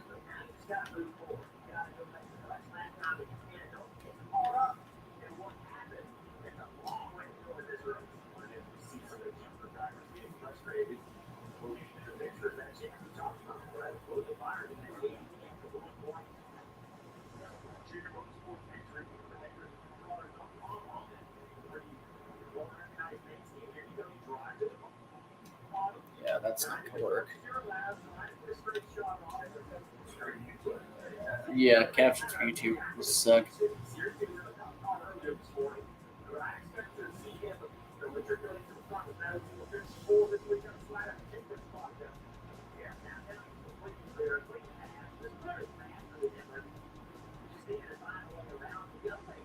Sorry, I'm quiet. I'm trying to figure out a good way to turn the volume up on my TV so I can hear it a little bit better, but also not have it echo through the camera, so we get a ton of nasty feedback on the stream.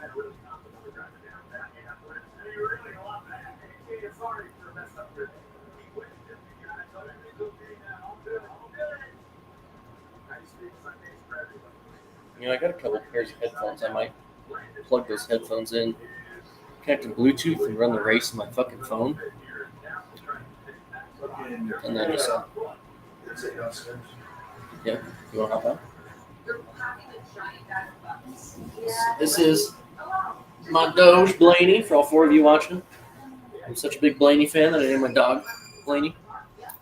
She's a little shithead. She's the neediest sumbitch I've ever met in my life. She's a little spaz.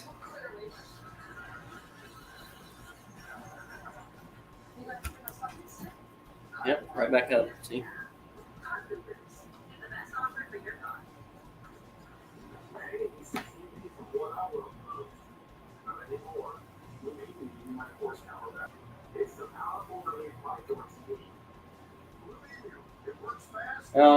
Later on tonight, I will be hosting several games. We're having like a little game show power time, I guess we could call it. We will.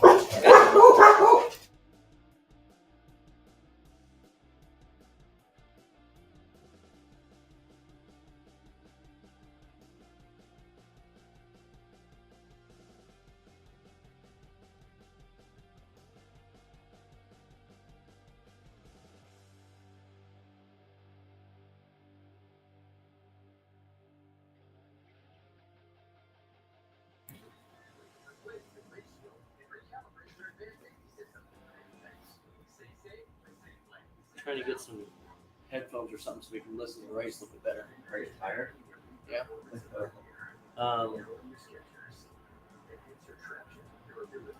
hell was I talking about? I don't remember. We'll go back.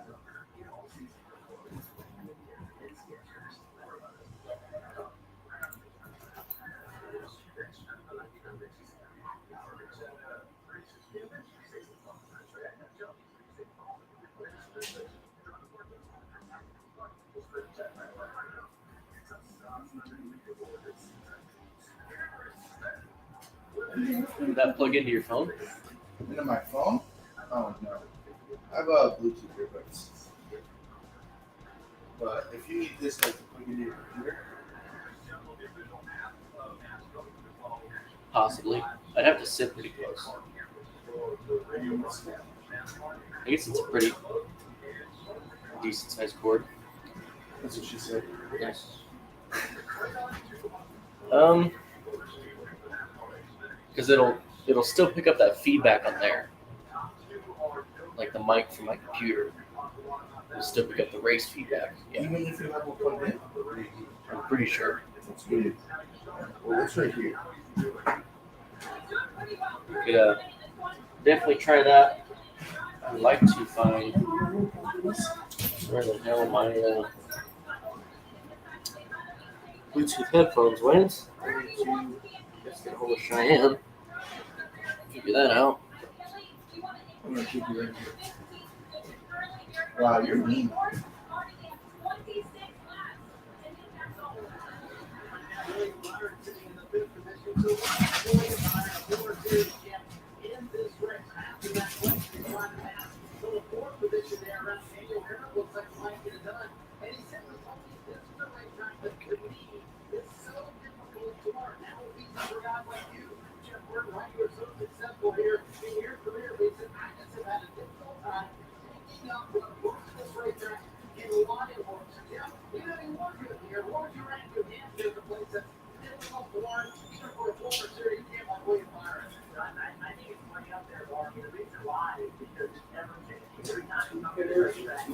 Hey.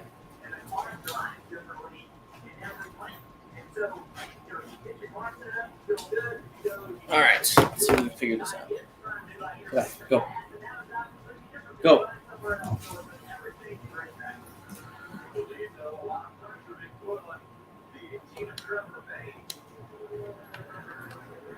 All right, let's see.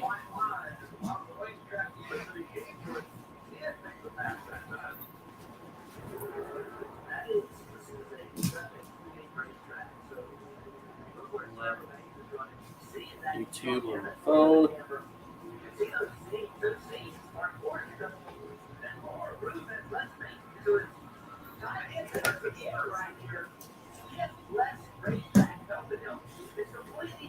That.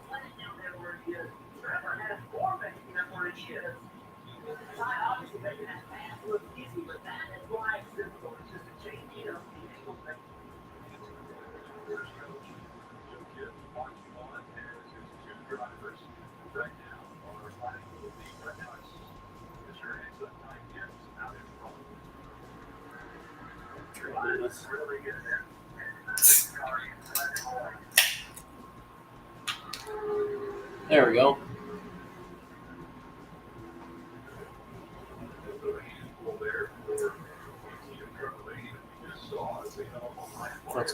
Headphones? This is my dad. He's sitting way out of frame here. I don't know why the fuck he's sitting all the way over there. What do you want me to do? If you want, connect those to your phone. That's what I did on my. And I pulled up the YouTube TV app because I can't have that TV up too loud, or it'll start giving feedback through the microphone of the computer.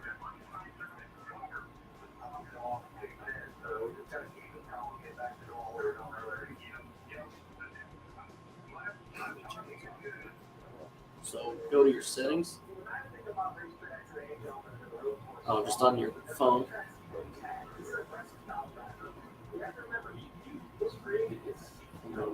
Bluetooth. Pop up. No. Might take a minute. Maybe ours took a minute. Pair together. Yep. Oh no, mine just died. Damn. Yep. Let's pair that one. Well, then you don't use that one. No, yours just died too. Damn. Oh no, it didn't. I know, but then you use yours, that one. No, it didn't. Mine died, or yours died. You need one. Yeah, I think yours died too. Damn. All right, well, here in about 30 minutes we'll be able to do that. You go plug these in.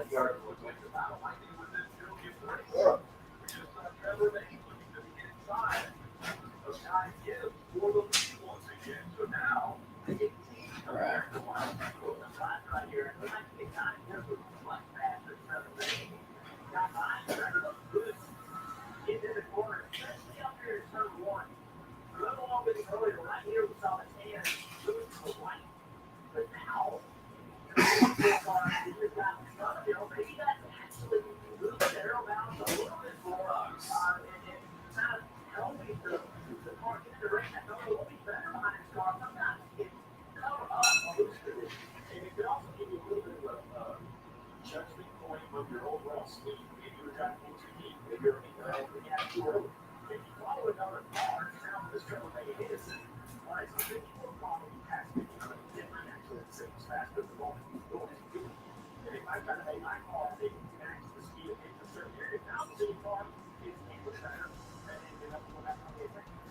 All right.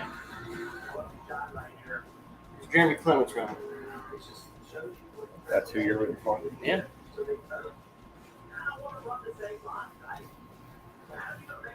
I think I'd have to root for Trevor Bain. Yeah, it'd be cool to see him win one. I feel like these are good positions. Don't want to be in front. So I said it on here, but no one in this race has ever won at New Hampshire. Really? Yep. Everyone who's won at New Hampshire before is either not racing anymore or they're in the Cup Series.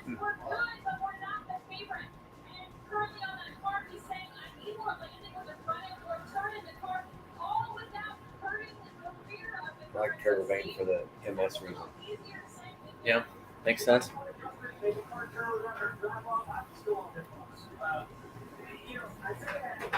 I was thinking Dalton Good was going to be on, but I guess he's going to hop on after the race. So he's going to do my Wikipedia game.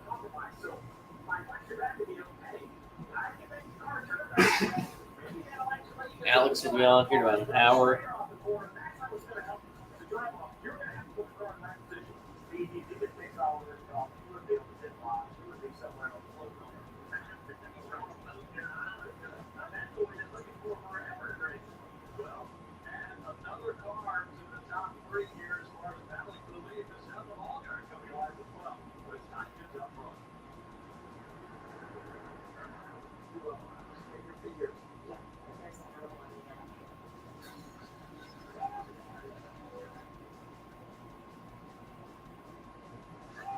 We've got 3 people watching this.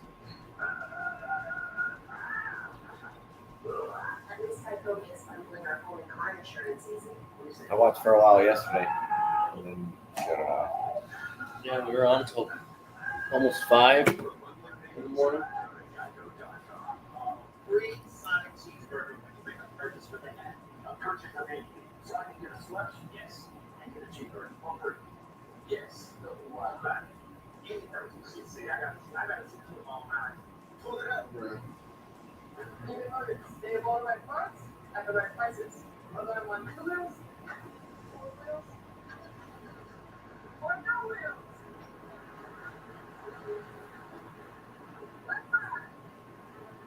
Five cars right in the way. Took away the line from the 7. Oh, they just crashed. Yeah, he's not in the lane no more. Dumbass. That's Tommy Joe Martin's car. He gave us a tour of his hauler last week. Oh, really? Yeah. So I probably shouldn't call him a dumbass. Yeah. The driver is. Yeah. He actually gave you the tour? Yep. Nice. Yeah, the team owner did. Yeah, saw that one coming.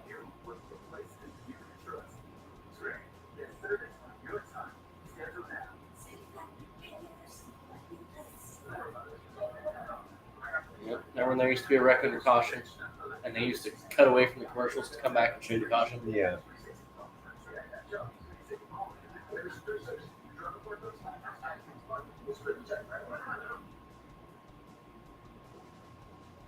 Oh man, Allgaier just came right up into him.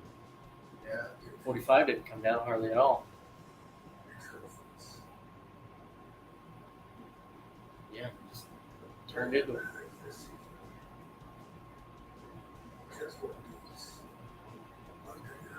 Like the Chastain thing. Yep. That was pretty cool. I have to say.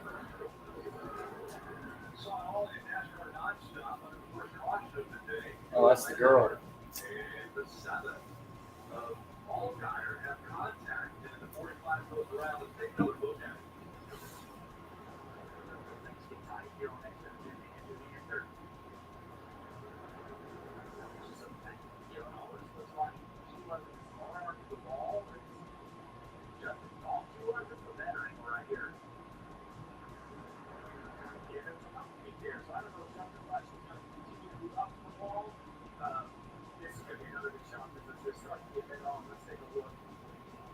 Come down a little. Came down a little, but he came up a lot.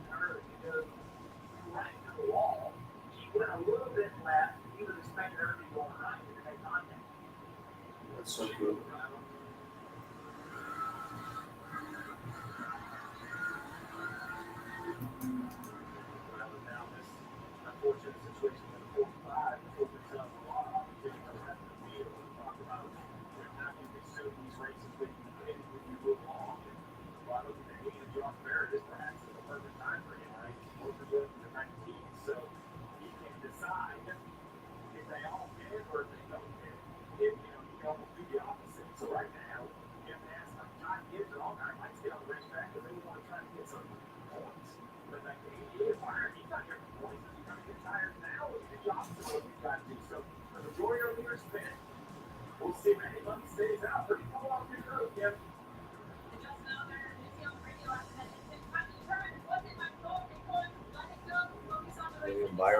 race, huh? Mm-hmm.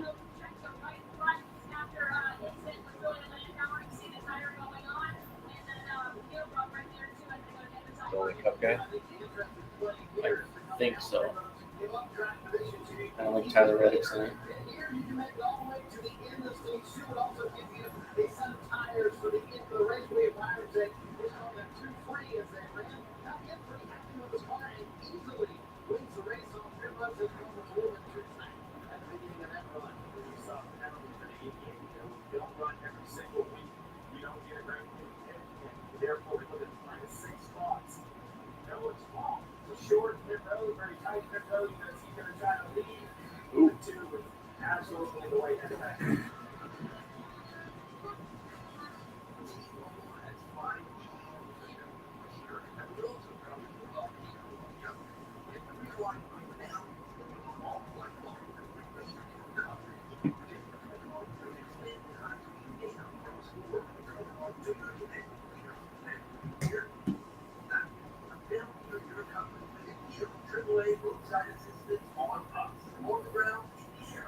So was your trip hot? Yeah, it was pretty hot down there. Worst part was it would rain and it would get hotter. Yeah. Yeah. It would just get all humid. It wouldn't be terrible before then, but yeah, then it rained and it just, oh man, it was so uncomfortably hot. Just constantly feel like you're sweaty.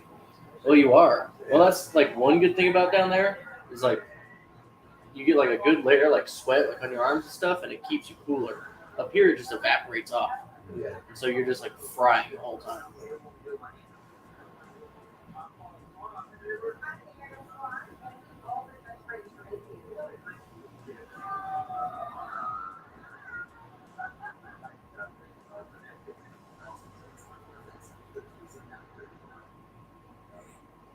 You seen Austin Dillon's show?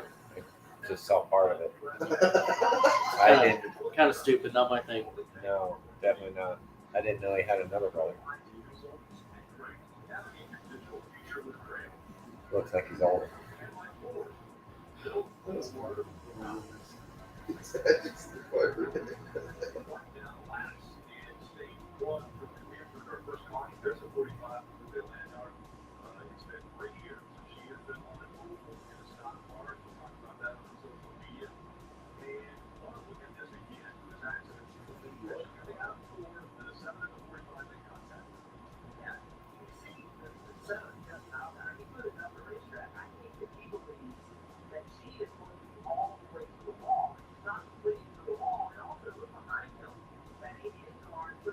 She's following all the cars there. They're not on the wall either. I think she did fine. I don't Yeah. think she did nothing wrong. I think he came way up into her. Just cleaned her out.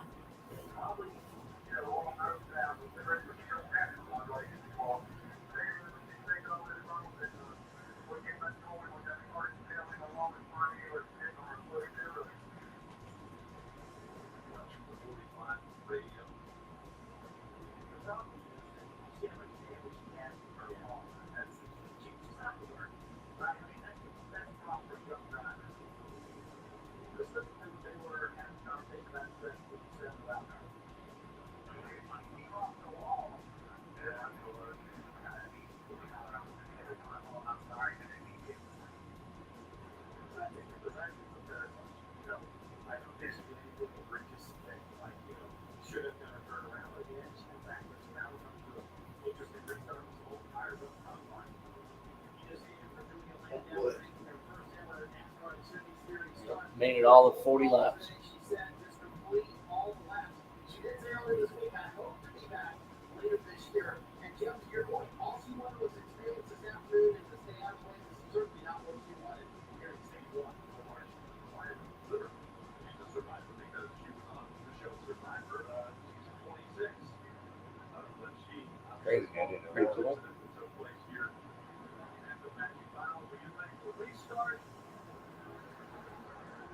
That was a crappy restart. I'm tired. Jeremy Clemens is smoking. 51 on the outside. Yeah. I was watching 23 not going anywhere.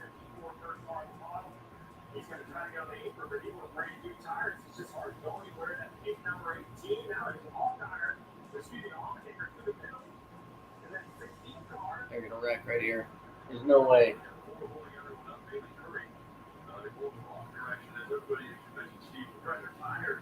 Yeah, they're definitely gonna crash.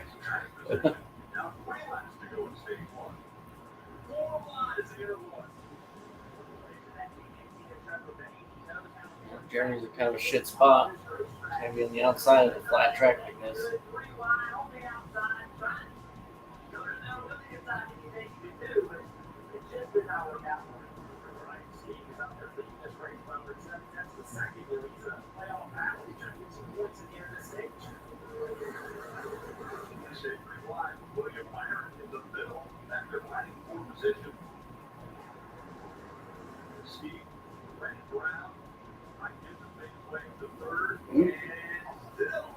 Open the gap for Bain.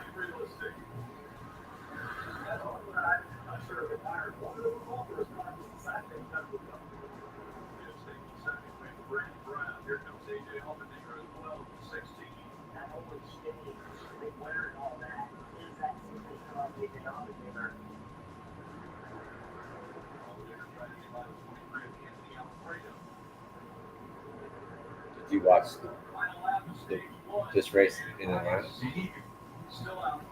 Yeah, we were there.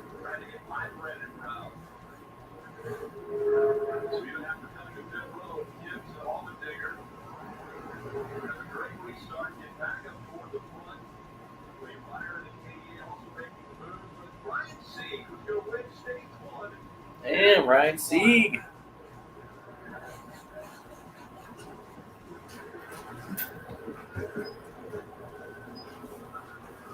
Hello. Hi. All sorts of people coming in the house now. Well, not all sorts. Here. She's kind of allowed to be here. Yeah.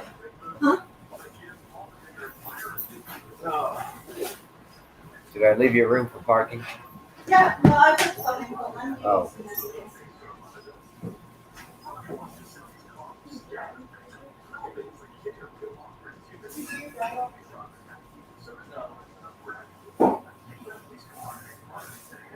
So what are you doing? Just waiting to get all my stuff. Get all my stuff together. Yeah. Kelsey's downstairs. Oh. They're getting all their stuff. So. Yeah, so I can finally start bringing my stuff in. Nice. Yeah, I'm excited. Paper's right here.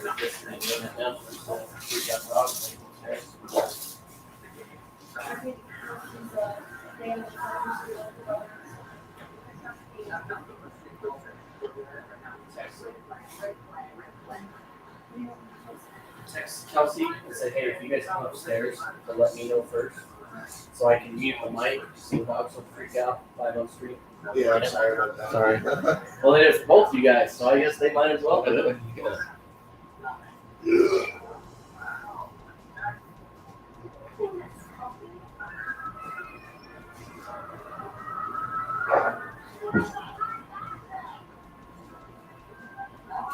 Hey, if you guys go upstairs, maybe check this live.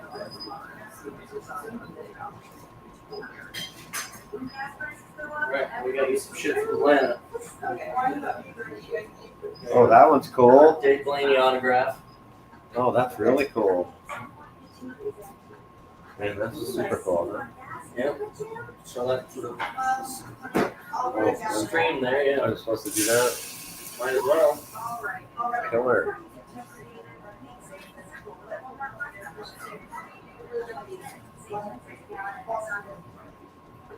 Let me know before we go. Got you a few shirts at the Gypsy tents. They were Nice. cheaper Harvick. than at the merchandise tent, so they're older shirts, but Well, I figured whatever, we it's would really still give a shit. Harvick. Yeah. You didn't get a 2022 Kevin Hart shirt. I feel like you wouldn't really care.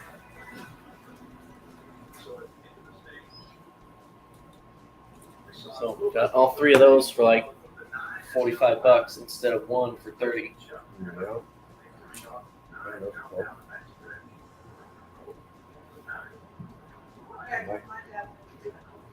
I like the core down here. Yeah, that's pretty cool. Yeah, we got Cheyenne's dad above Wallace shirt. Cool. I don't know why. He's never watched NASCAR games, But that's what he wanted. Yeah. Texted her drunk at 1 a.m. Give me a Bubba Wallace shirt. Man, that was really cool. Called him in the morning and was like, "You sure you want one?" Yep. Yeah, I like them all. And then there's a hat coming in the mail because we had too much stuff to pack in our suitcase. Oh. So we have to mail some stuff back. Oh, wow. But there's a hat in there. Well, thank you. I like them all. The autograph's We'll pretty have to get a cool. frame for that. Yeah, that's pretty neat. I tried to keep it as nice as I could. Yeah, that's pretty neat. I really like it.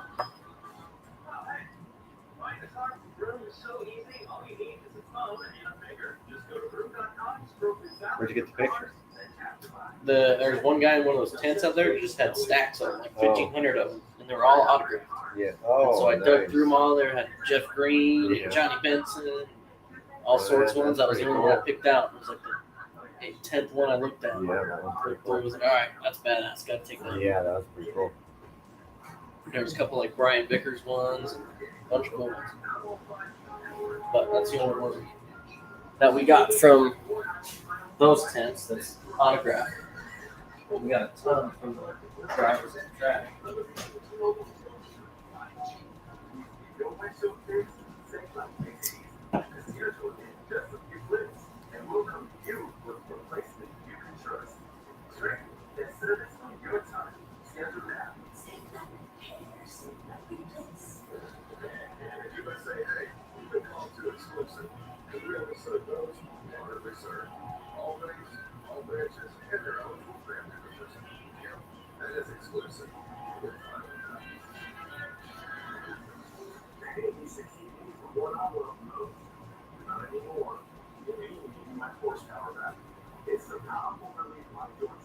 A ton of them. Every single driver that had hero cards, we grabbed one. Or we grabbed 2 of them. Well, Austin Cedric's pretty cool. So I met him in the pits. Yeah, I saw your picture. He's freaking tall. Yeah, I saw your picture. Like I don't think he'd fit through that door. Yeah. How?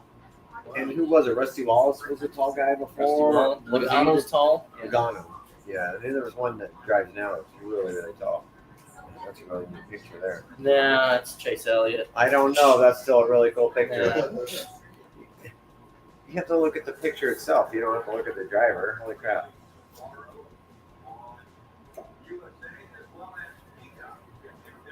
Those are cool. I've always wanted to do one of those.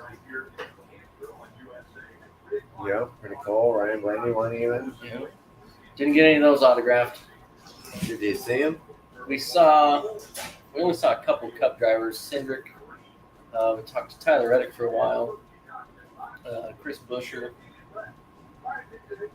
Those were the only Cup guys we saw down there. We didn't go in the garage on Sunday. Yeah. We just went to the suite.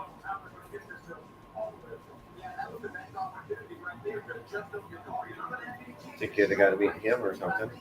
Yeah. Saw Mike Harmon walking around. Well, Custer, that's a pretty neat one. Yeah, I like the Cole Custer one.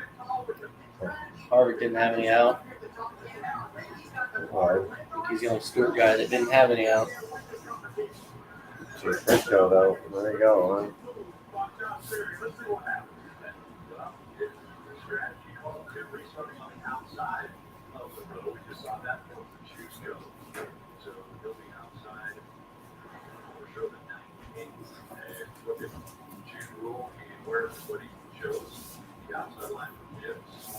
Yeah, those are pretty cool.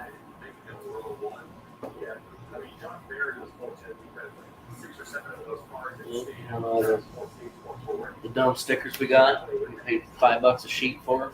Oh, those are pretty neat. You don't got to show them. They're just shitty cooler stickers with fun online. Those are pretty neat. See, we got a 93 on it.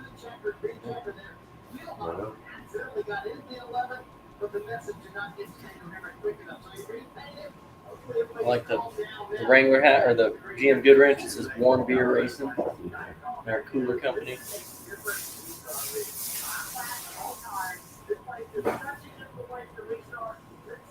We spent $10 on coolers because I wanted the Budweiser can one and Cheyenne wanted the Johnny Cash one. Yeah, those are pretty neat. Yeah, all of them like those. All right.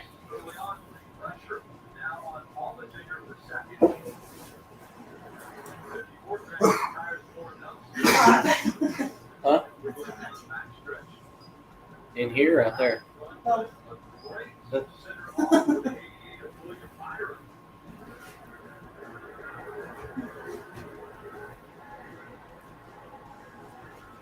Once looks like no one has anything for William Byron.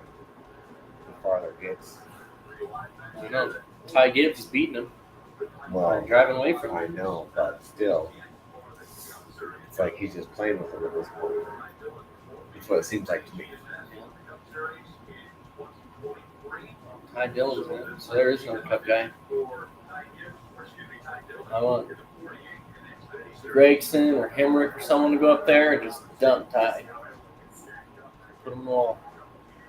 But don't you think like Moffitt and even Bain, they're Cup guys. They have so much Cup experience that they're still Cup guys. They know how to drive. Well, the same with Daniel Hemrick or Justin Allgaier. Maybe Allgaier. Maybe not Hemrick. He wasn't. Landon he wasn't Castle. a Moffitt. Yeah, Landon Castle raced the Cup for and did good. 10 years. Yeah, and did really good. So those guys are still Cup guys. I never understood why they don't. Those guys don't just kick ass in this track or this series. It shows you how good the young guys are. Yeah, I mean Elliott Sadler didn't win a championship. No, they tried really hard. Came damn close. I think Austin Dillon would be a really good one to just move in the Xfinity Series full time and just come down here and kick ass. You don't need to be running 25th Cup every week. No, and his team would have the money. Right. To hear. You have to still make a damn good living. Yeah. Right, being an Xfinity driver. He's already made enough money. What's that? I think she's still doing Oh. Yeah, someone like that might as well should just jump down and try to challenge Kyle Busch's record. Yeah. I mean, someone's got to try it. See Kyle Larson jump down. Yeah. Full-time season. He's like, okay, no, I'm done. I'm going to go for Kyle Busch. And just announce it right off the bat. Yep. I want that record. That's what I'm going to do. 105 wins, whatever he's got. Starting today. Yeah.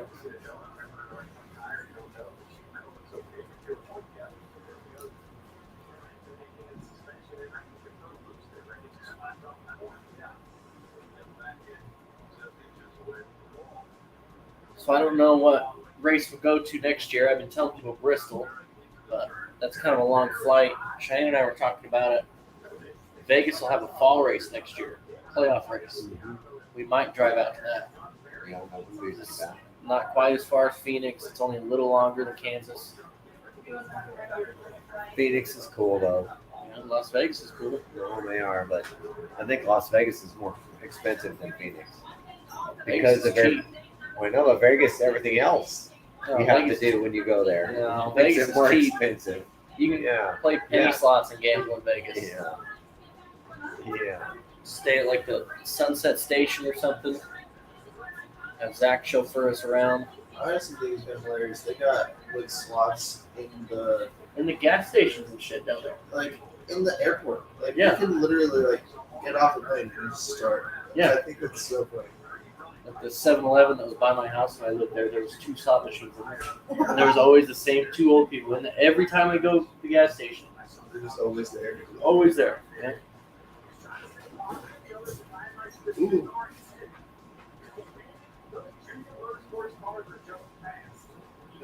Yeah, and then we could bring your scooter so you could ride it from the parking lot and park it somewhere. Yeah. You wouldn't have to walk a mile and a half, however far away from it.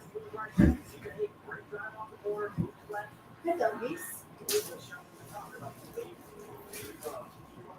And it won't rain. No chance of rain out, fall in Vegas. I'm really liking the paint job on the two. I think that's how we need to do the one in the Mustang. Maybe not the colors, how it is, how it's striped. The one stripe on it, like and the covering old, the hood, coming down the side. like the old Cale Yarbrough, Real simple. Hardy's car. Well, Just yeah, the orange yeah. on the hood. Or who was it before? It was like I can't remember his name now, and he had the stripe right over the center of the driver in the Busch cars for years and years and years. It was the 20. It was 20. What was his Oh, name? was it For years? that and red years. and white one? Yeah, red and So white. that's Denny Hamlin. No, it was before Denny. Mike Bliss. Mike Bliss. Yeah, That's what it same was. same car. Same car. Yeah. But it was Mike Bliss forever and ever. And it was just the stripe right over the top of it. And I always liked that.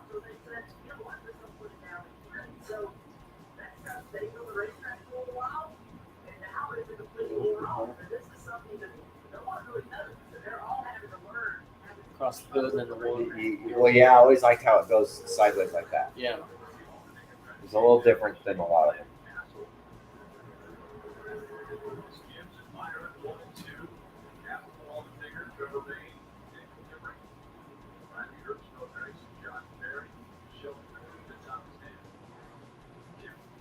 Still pulling away from Byron. Catch a run. See if Gibbs is just burning the stuff up though. Yeah, still really early.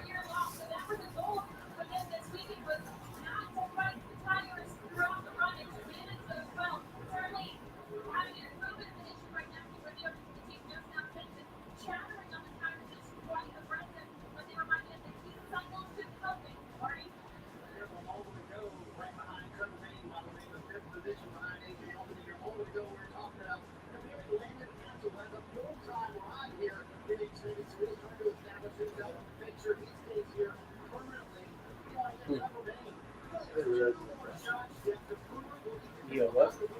I said I didn't realize he had dropped some for him. Oh.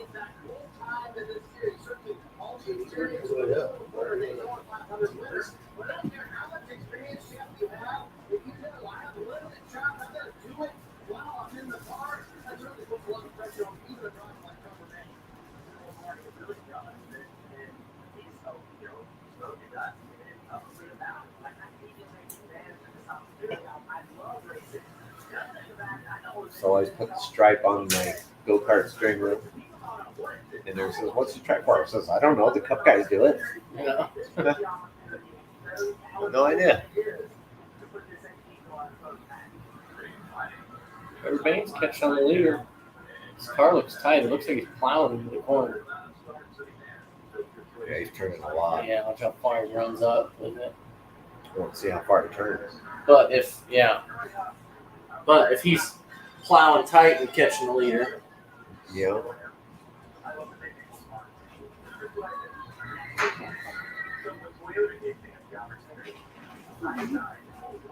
Started taking those. Pulling the mozzarella stick out. Eating it together.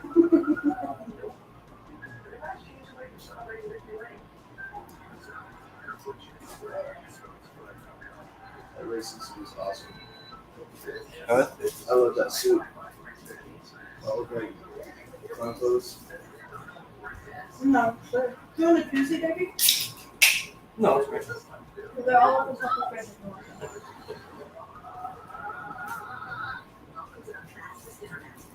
So it's pretty cool. Took the Mustang hot lapping. Yep. It was the fastest car on the track. Wow. That's pretty cool. Heck yeah. No, but not yet, Lenny. Spun out once. Yeah. It was pretty fun though. My window net fell down. It wouldn't stay up. It wasn't designed to stay up right now. Yeah. It was just designed for looks. But it's still pretty neat.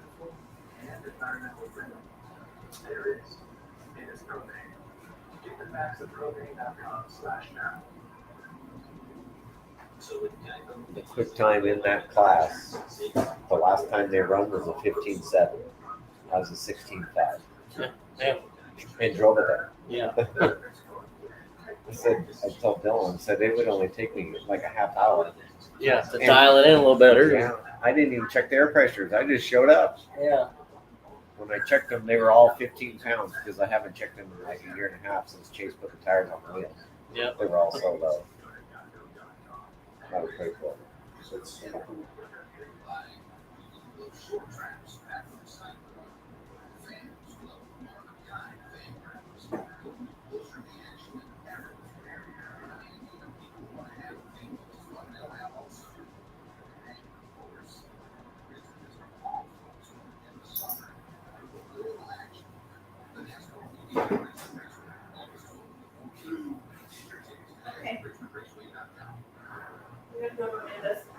Okay.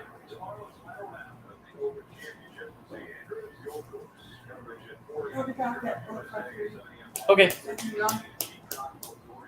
That's fine.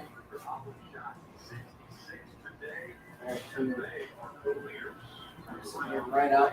Should be a game. All right.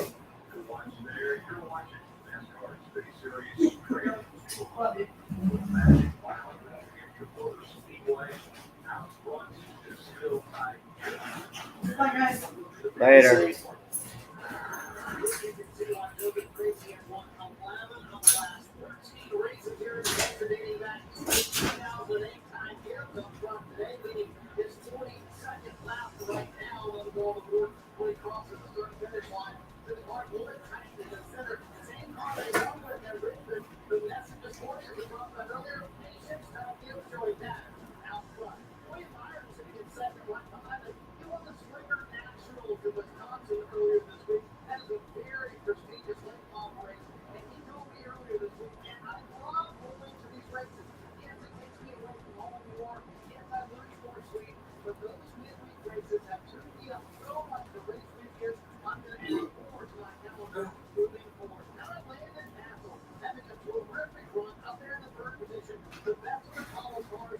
See, Kyle Larson isn't racing the Bowl next year. He's not? So are a lot of other big name guys. If they're not? They're not. Why not? Because that race doesn't pay anything. Well, I know. I didn't think that was the point of that race. It is now that they make $10 million a year. Oh. I thought the point of that race was to show up and win. Yeah. Well, it Good is. boys for but let them win. Yeah. Yeah. Show up and you get paid $1,000 for it. And Yeah. they're making millions and millions of dollars. Yeah. It's still bragging rights. Yeah, Racers but- race, right? That's a lot of money to spend to go out to Tulsa, Oklahoma to win a fucking trophy in January. Right. All right. We'll set you up. Let's go. Put Brandon in one. Yeah, one of those will fit in my little trailer. We can pull it down there.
Uh-oh. So I burned his stuff up.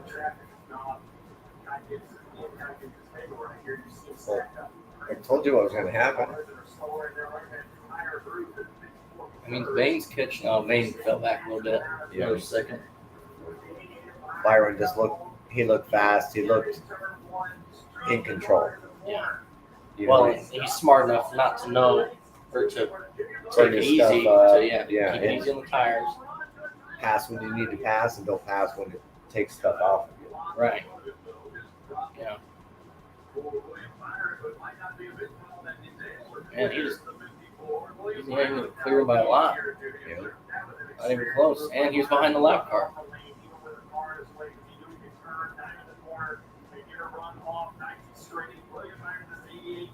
Shoot, 44 this week.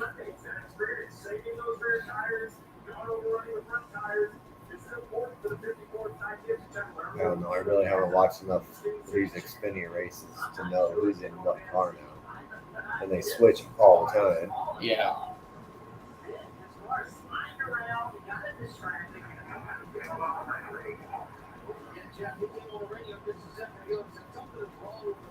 And that's something that our dumb track should do. Is run points race for a number.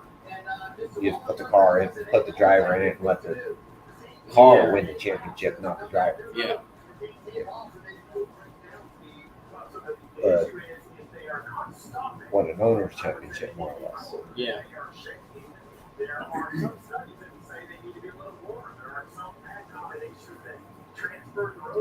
And you can still have driver points, but keep owner points, you know? Yeah, exactly.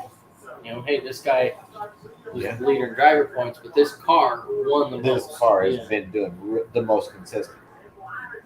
Because in the go-karts, we've been throwing everybody in everything. Yeah.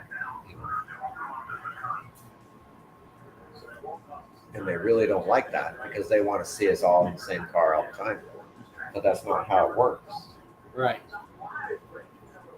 Every once in a while, you need to get in the car to finish the night. And that guy's not the point, so I'm going to jump in your car.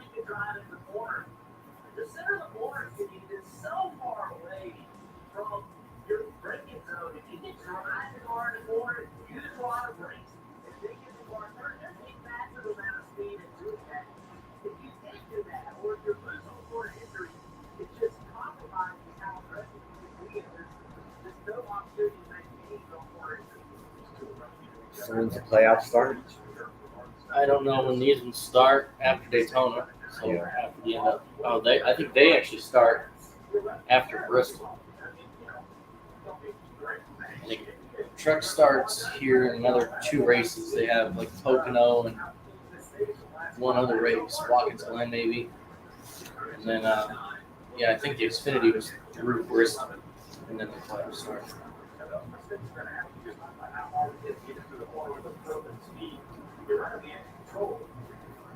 Were the trucks at Atlanta? No, they were at Mid-Ohio. Parker Clearman won it. Yeah, not very often you get all 3 at the same track. We watched Parker Kligerman win that race on one of the team's pit boxes. We weren't on the pit box. We were standing under the little awning watching their TV. Oh, nice. A bunch of crew guys around. We were all watching the race. And that's pretty neat. Yeah, it sounds like fun. Yeah, so whatever race we go to, I'm going to talk to Chad. And since Chad knows Jeremy so well, we can probably get actual garage passes. So like if we go to Vegas, we won't be on that little catwalk. We were, we could be down there and walk through the haulers. Which that was way cooler than the one I did at Vegas. Because I could have fucked with the cars if I wanted to. Yeah. Like no one was watching, no one gave a shit, you know. I could have been in there and flipped some switches, pulled plug wires. They didn't really care. I mean, obviously don't start messing with the car, but they weren't. It wasn't like we had someone chaperoning us. Yeah. You know, you just walk in and kind of do what you want. Yeah. You can walk through. I walked through the tech bay a couple times, like right through the middle of it. Yeah. That'd be pretty neat. No one said anything. Final lap.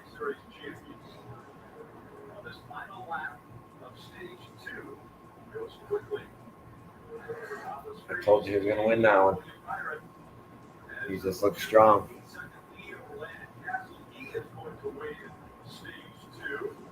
Hendrick's gonna wash him up. He's gonna hit him. Oh, he spun him out. Man. Yeah, saw that one coming. What a dick.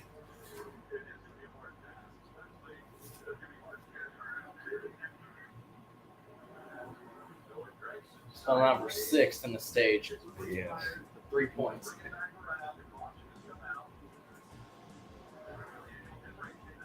Yep, no Grex is gonna get fined again. Get fined for what? For wrecking Daniel Hemrick. You get fined? He did last Oh. at Road America. Yeah, he got fined 30 grand, 35,000. Wow. Man, if we got fined for crashing people, I'd be broke. No, it was because he turned into him on a straightaway.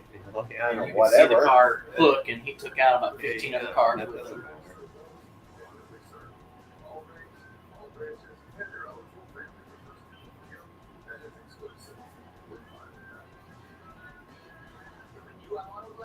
I always thought if everybody's on the track at the same time, we're all allowed to do whatever we want. Sorry if we crash. I don't know what to tell you.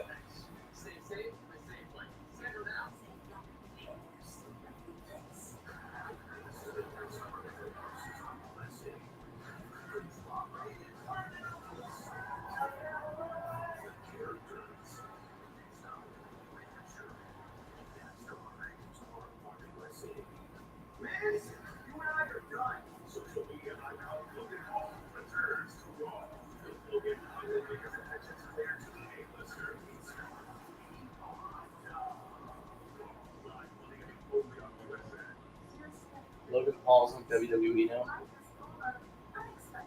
Ridiculous. I mean, that's kind of a cool in though. He's not like actually having to do like a lot of boxing or anything. He's just like go out and do some wrestling. Well, there's another athlete that was on WWE not too long ago.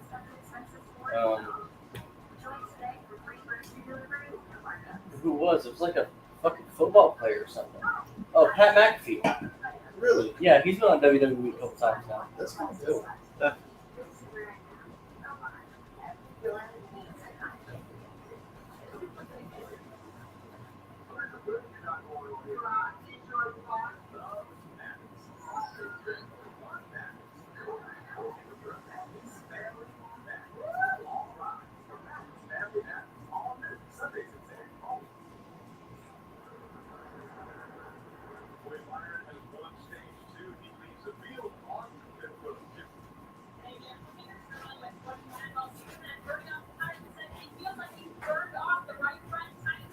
I don't know. I still like the Tour de France pit stops better than anyone. You just got to drive by and grab what you get.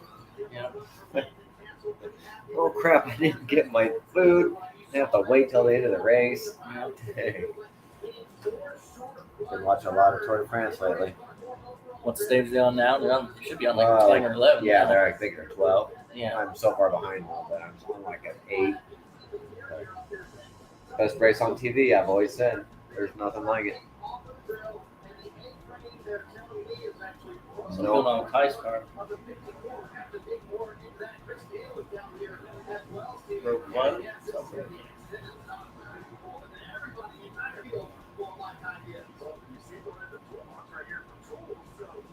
that's really bad.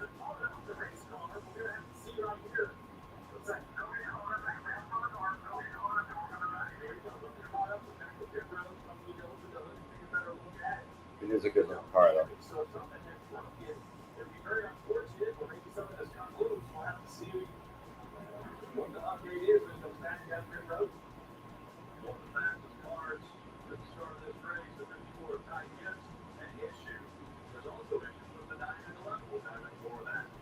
Oh man, something pointed something down in the well, maybe the brake line or something.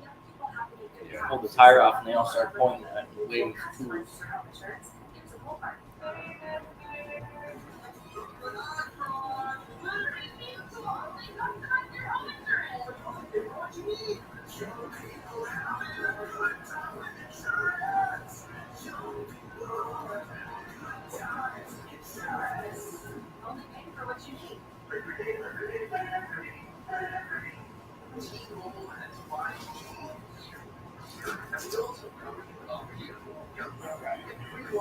pen.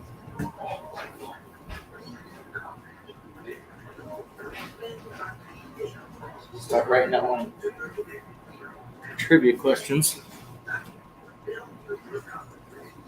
Well, how do you get to write down your own trivia questions? Because I'm the host.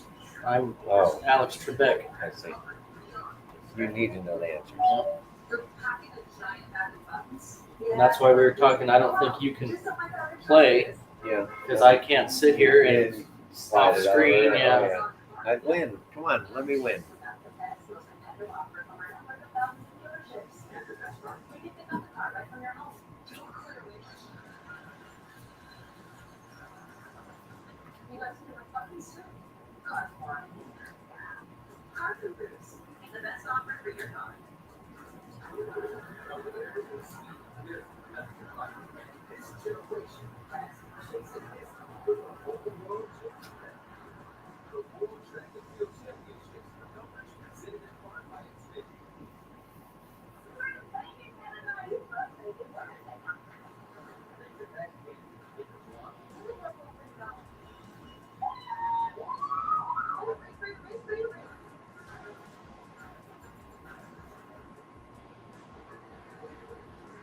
Here it is.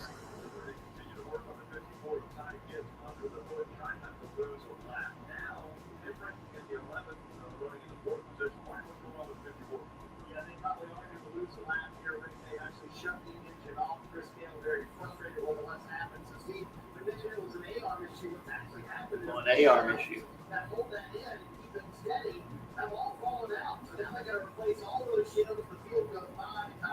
Oh, they lost the shims to keep everything in place. Damn.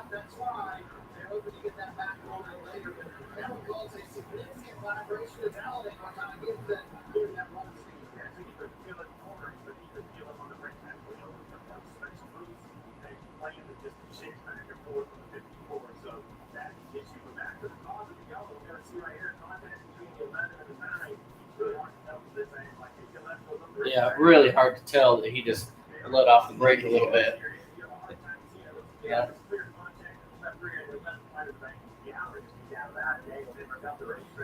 Yeah, that was definitely on purpose.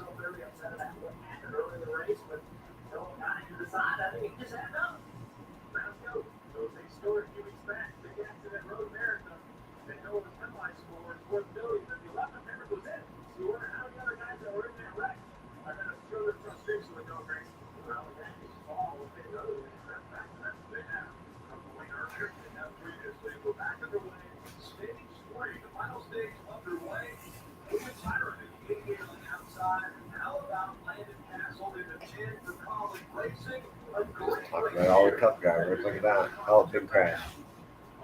Damn, she's in it again. Oh, I thought so too. Just bam. Just okay. You're done for the night.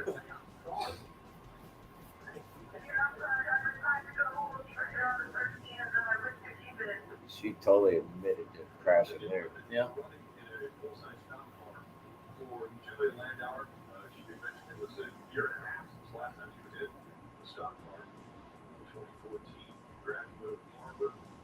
A year and a half last time she was in a stock car, but what about practicing? What about qualifying? What about all that? That didn't count? Yeah, it was like, okay, you're just gonna show up and race. Close to making the corner. No. It's gotta be done now. It's a pretty hard hit.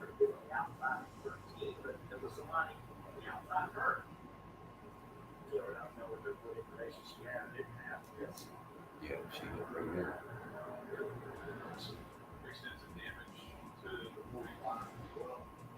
Yeah, it's done. There ain't no fixing that one in this amount of time. All right. Well, I'm going to switch over our stream here because we're right at about 7 hours. So I'm going to pull up. Will be part 4. So we're halfway through it. Yeah, just about halfway through. I'll post the link back up again once I get it up and running. It should just be a couple minutes here.